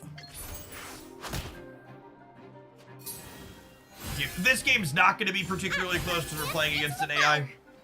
A lot of the games I've been playing against actual humans have just had, like, actually razor thin margins. Like, a lot of games are won and lost by, like, single turn cycles on either side. This card's super powerful. It collects your unused dice at the end of the turn and lets you, once it collects 3 of them, it draws you 2 cards and then gives you 2 rainbow-colored dice.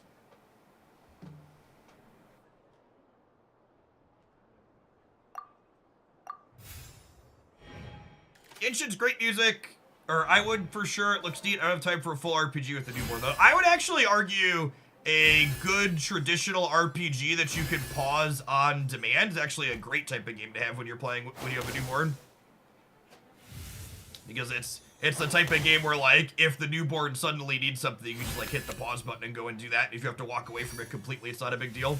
PvP games are the ones that I would say are not great for newborns. How do you acquire cards? By playing the game. So, like, this PvE person I'm currently playing against will get in-game rewards for beating them. Every time I want to build a new PvP deck, I have to walk around and play the PvE game. Does it do damage too, or does it just heal? Doesn't damage until end of turn. So I can KO this. Her, set her skill.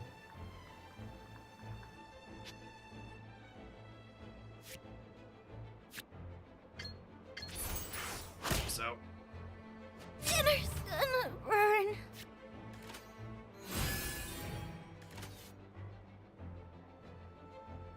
In the image of the wilderness. So this card is super powerful. It is so deck building. There's a set of these cards for each of the elements where you can only include them in your deck if you have 2 characters of that element. So they're kind of extra powerful because they have a deck building restriction. And this one lets you switch to a character without losing priority. And it gives you a rainbow dice back, which is very good. So we'll do this, and then we'll do this, and then we'll hit them with this, which heals me and does some damages.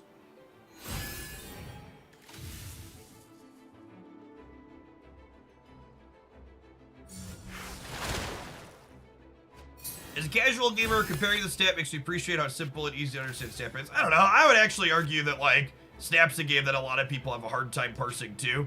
I think I would make the argument that this game having life totals on the cards is very similar to how Snap has points at the locations.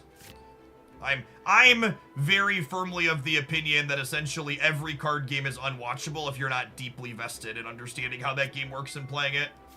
So, this is something I haven't shown yet. So there's the random element to which dice you roll, but at any point over the course of the game, you can do what's called elemental tuning, which lets you take a card in your hand and convert one of your existing dice to the element that your current character is. So you can mitigate variance if you're unlucky by doing this. We'll go ahead and tap the ultimate button here. Oh, I guess the I think one thing I didn't talk about, you see each of these characters have these glowing diamonds here. This is their ultimate track. Every time you use a skill, they gain a charge crystal in here, and their 3rd skill requires you have so many built up towards their ultimate. All of the characters on my side have 2 charges before they can ult, but like this one has 3. I think some have 4, if I recall correctly. All right, let's play this Dorko out. It gives me a bonus when I play food, and then we can play a food card to heal her a little bit.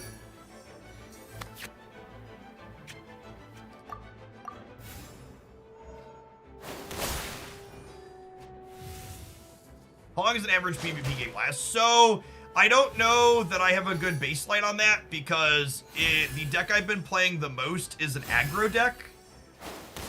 And the aggro deck, my average game is probably less than 5 minutes. But this deck is more of like a mid-range control deck, and I don't know how long a non-aggro deck has games that last in this game. I assume it's longer than 4 or 5 minutes.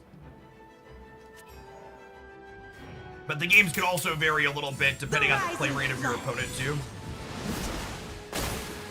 Alright, so they KO'd Minorc. Regina up here, and this will finish him. Go as well. Not water, too. Water will never disappear.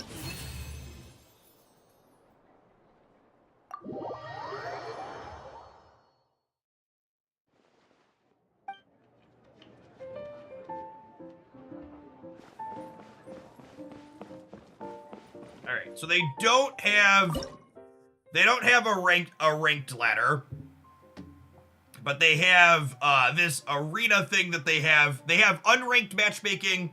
They have a secondary game mode, and then they have this arena thing where you get 5 wins before 3 losses to get prizes.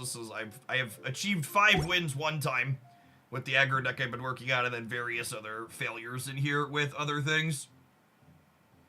Can you play against the cat on the bar actually owns the establishment? This is the establishment is called the Cat's Tail, and the prince is in charge of all of the duels that occur here. So yes, you can play the cat, and he has different challenges and stuff. So earning cards, for example. So you earn characters cards in 2 different ways. So let's say I want to get this character's card. You go to this challenge here, and if you achieve victory, you get the card. And if you achieve it with these extra conditions, you get 2 extra cards that go with that card. And then for like the other individual character cards, like these are different monster characters in here that you play against the cat to get. And then to get the actual character cards that are like human characters in the game, there is you invite them from here, and then when you beat them, you get their card in a bonus.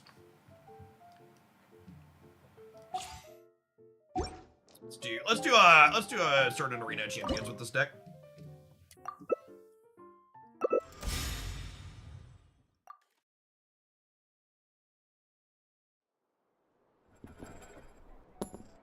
So against humans, there's a coin flip to decide who goes first.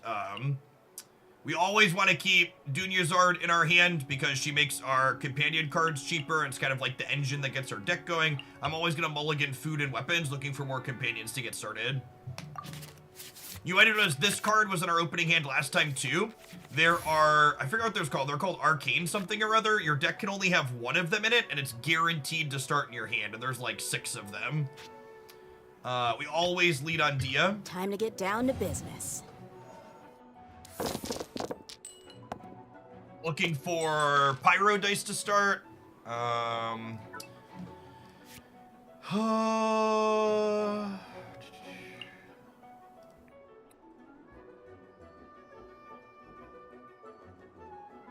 gonna put the Sack Sword on someone this turn. So even though I'm not an Electro deck, I'm gonna keep 3 Electro die because I can use the 3 Electro die to play one of my things. These are actually very terrible die rolls for us. Yikes. Okay, so I think we're putting the sword on Lynette because she uses her skill the most typically. This is a sponsor. If I'm ever doing sponsored content, the title will very clearly be labeled sponsored or ad, typically both. I play Genshin Impact basically every single day off stream. It's a very good game, and the card game inside of it is also very good. So you can almost always use the basic attack. It takes 1 elemental die and then 2 of any kind. But we're kind of just going to have a little bit of a flub of a first turn here because of how we rolled and re-rolled.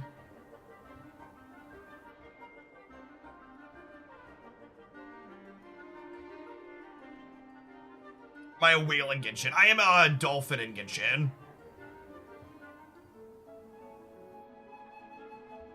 I usually spend somewhere between like 15 and $100 a month. Outside of the card games, who's my favorite character? Chow is the only character I've triple crowned. Alright, what does this do? When your active character takes damage, decrease it by 2. Use this card are depleted. It will not be discarded at the end of fade. If they've been depleted, deal 2 pyro damage. That's neat. Okay, I'm gonna end my round because I'm out of dice. Does the main story get better? The story writing and world and character building gets better in every region. I pulled for any of the Fontaine characters. Yeah, I have Charlotte built and I have Farina built.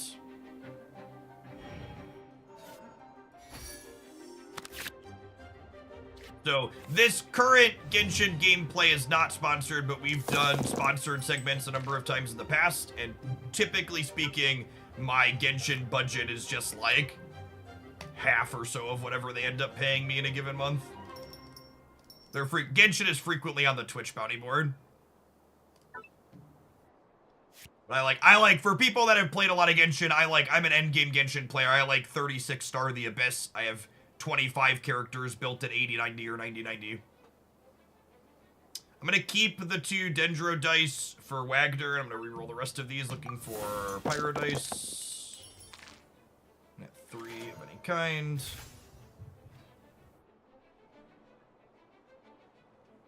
Oh, I didn't need to keep 2 of those. I forgot. Junior Zard makes him cheaper. It doesn't show that it's cheaper in my hand during the roll phase. That's annoying.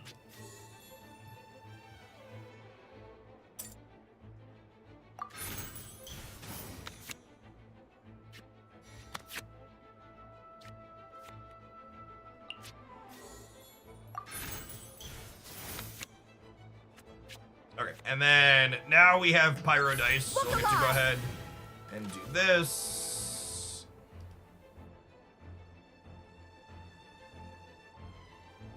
The story gets good 100 hours in. I mean, I think the character and world stuff is like funny and reasonable from the start, but it gets more interesting than Tidal it wave goes, for sure. It feels like they really hit their stride a little bit of the way in. I think I'm going to, so I definitely want to switch to one of Milady's here. I think it's just Lynette. Time for afternoon tea. The audio design is good top to bottom. Every region has its own aesthetic and audio design that are really well done.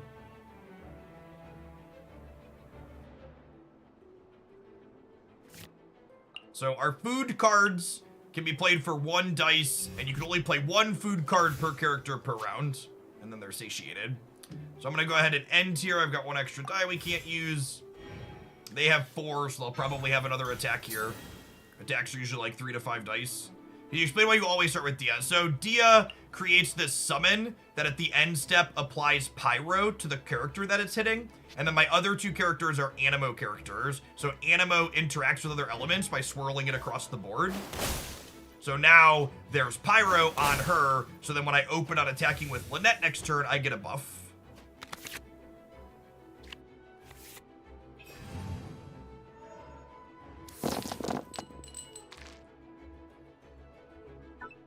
Die rolls have been really shit. What's this one do? This is... Another active character equip this. Immediately uses Feint. When it uses Feint for the second time around, deals plus damage to force your character to switch to their previous character. Oh wow, that's really strong.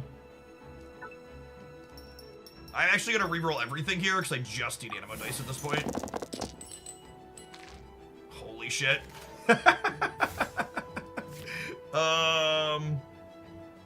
Whale poop.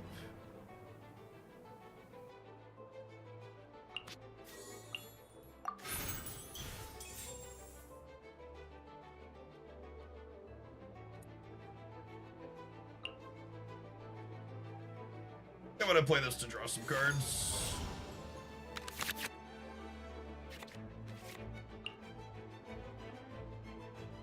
If the original dice cost of cards equipped to your characters does not list the opposing tag, create an elemental dice once per round.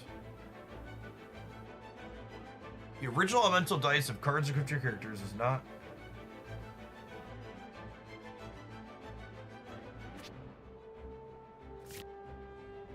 So this makes me an Animo die. And then I'm gonna go ahead and turn this into elemental tuning.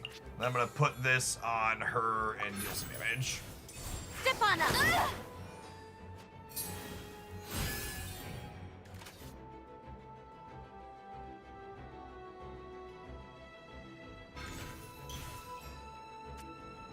They play. Well, I could just check out the history and see what they played. Switch to your next character and the active character.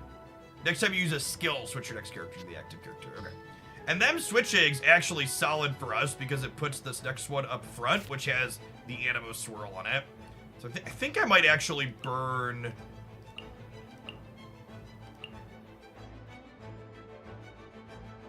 This heals... This lets me attack more. I think I want the one that heals. This feels like my opponent's playing a grindy deck. So I'm gonna burn a couple of these. Over here. And then the second time I use this, it forces them to switch to their other character. Yeah. And they just switched off of this one, so they didn't want that.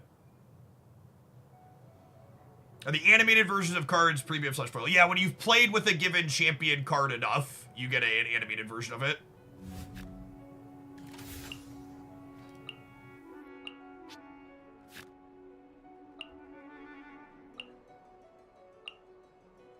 I think I want to keep this other sword, but I think I want to use my die here, so I think I'm going to Elemental 2 one more time here, so I can go ahead and just crack them.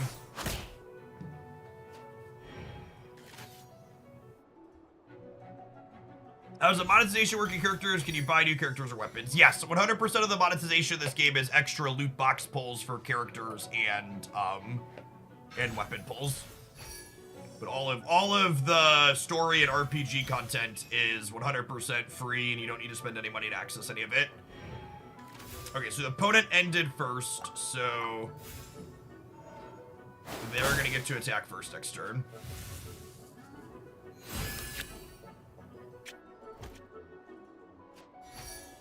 I have played some of this game on the controller, and I agree. I prefer playing it on. Usually speaking, I play the card game either on my computer or with the mouse or on my cell phone on mobile. All right, finally some good die rolls. Actually, I just got a couple. It's a shame I didn't draw these earlier. These would have been good when our dice were awkward.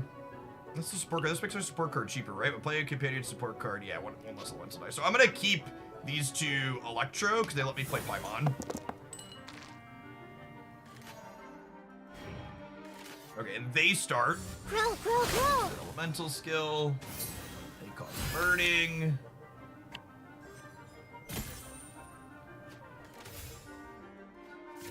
We'll go ahead and tap this, which does a bunch of damages and gives us a summon. Let the magic begin.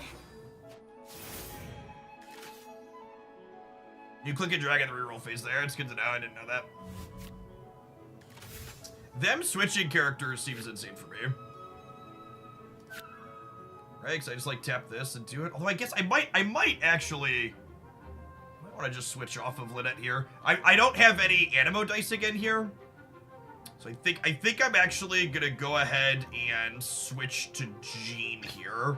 Let the wind rather than lead. let her take a hit because Jean's at full. And then I think my plan here is we'll go play a sword on Jean, play 2 Paimons. Oh, I actually can't play 2 Paimons. So only the first one's discounted, right? Math and stuff. All right, so let's put... Actually, don't need to put the sword under that. So let's play Paimon for this. Uses 2 dice. And Paimon's kind of like an investment. Like, I spend 3 dice, and then it gives me 2 over the next 2 turns. One of these is a food that heals someone, right? My opponent is done attacking this turn, so I don't need prevention. So let's do this and get Lynette healing back up. So... Generally speaking, attacks only impact the active character, but there's various effects that hit things in the back, and a lot of elemental reactions involve hitting people in the back. So, yes, but also per card game, it depends. Feels like we're in a really good spot. Not only are our life totals up, but like we've kind of got our whole engine online at this point. And I get to go first next turn since I ended first. So we're going to open our turn by KO. Oh, actually, they're getting KO'd from these. I wonder if they didn't realize they were going to get KO'd from this. And Jean's base attack is actually really strong. It allows us to, her base attack, her middle attack lets us force them to switch to their next character. So we'll smack one and put up their next one that they probably didn't want to have up. I think I'm just going to reroll everything digging for Animo dice at this point. And I have enough cards and I have Paimon in play that we can probably finish out here regardless of how bad our rolls are. So one of these, so this reduces the next attack she takes by 3, so let's do that. And then we'll open on putting a sword on her. Lovely. Get to do that for no dice because of Wagner here. And then it says 4 here, swirls the pyro over to here, and then forces Amber up into play. It's Wagner, right?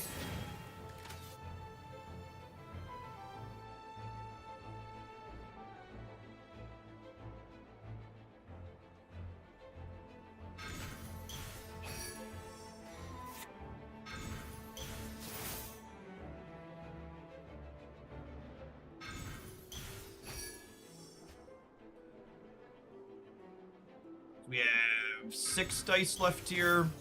Probably not winning this turn, but good chance we win next turn. We're also not in danger of dying, so it's whatever. They ended their turn, so they're going to get to attack first because they've ended. I don't need the effect from this at this point. Also, smart on the opponent's part. I put that food on that would have prevented damage to Jean, and they kind of just played around. They played around that by just not attacking and using their dice to do other things. And now they already ended, so I get to just continue my turn. I'm going to go ahead and play this Dorko out, Lieben. Get to replace one of these. And Lieben collects unused dice at the end of the turn, up to 1 of each different kind. And when he has 3 unused dice on them, he sacrifices to draw 2 cards and give us 2 Omni Rainbow dice next turn. So he's going to grab these 3 unused and turn them into cards and 2 rainbows next turn, which is really strong for us. I think we just end. I think I'm going to leave Jean up, so I want Lieben to trigger. We have this end of turn. This is going to happen. They have some things that heal their stuff. Ours trigger heals.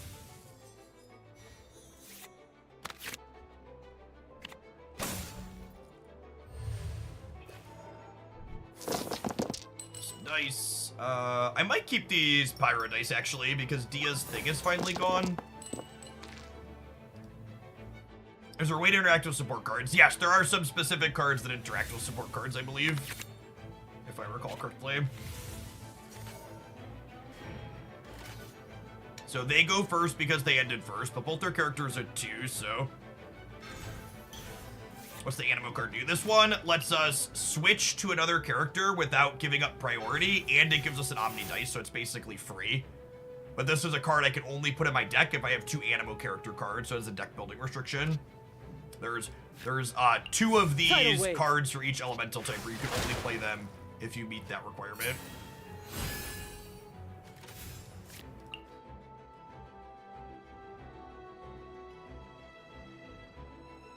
This would give it a shield starting next turn. That's really not useful. I'm just going to go ahead and switch over to Lynette. We'll close the game out without losing any characters here.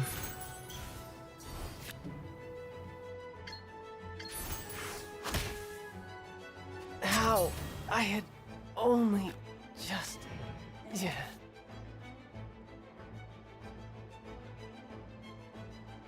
No escape! Like her Elemental Burst there, Fiery Rain did 2... Deals 2 to the characters on standby 2. People actually like which characters you can attack and stuff. Over here! Must keep draining.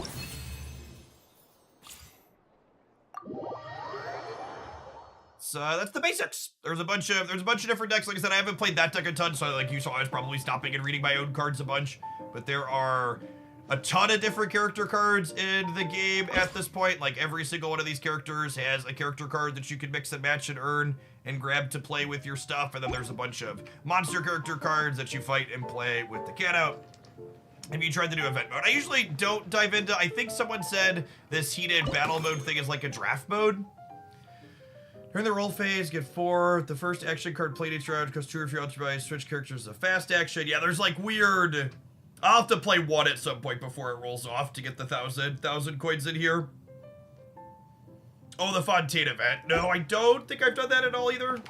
I've mostly just been in maintenance mode outside of doing TCG stuff. Oh, there's another new one here. Yeah, I haven't touched this one. I haven't finished Lost Riches either. This one ends in 4 days. I'll have to finish that one up this weekend. At the time this weekend, it's Wednesday, so 4.5 days puts me through Sunday. Yeah, I'll do this weekend. Lost Riches are pretty quick, yep. So, I do my dailies most days, and sometimes I do RPG stuff, but I've been kind of lost to the TCG. I think I spent, like, probably, like, 8 or 10 hours playing the TCG over the weekend.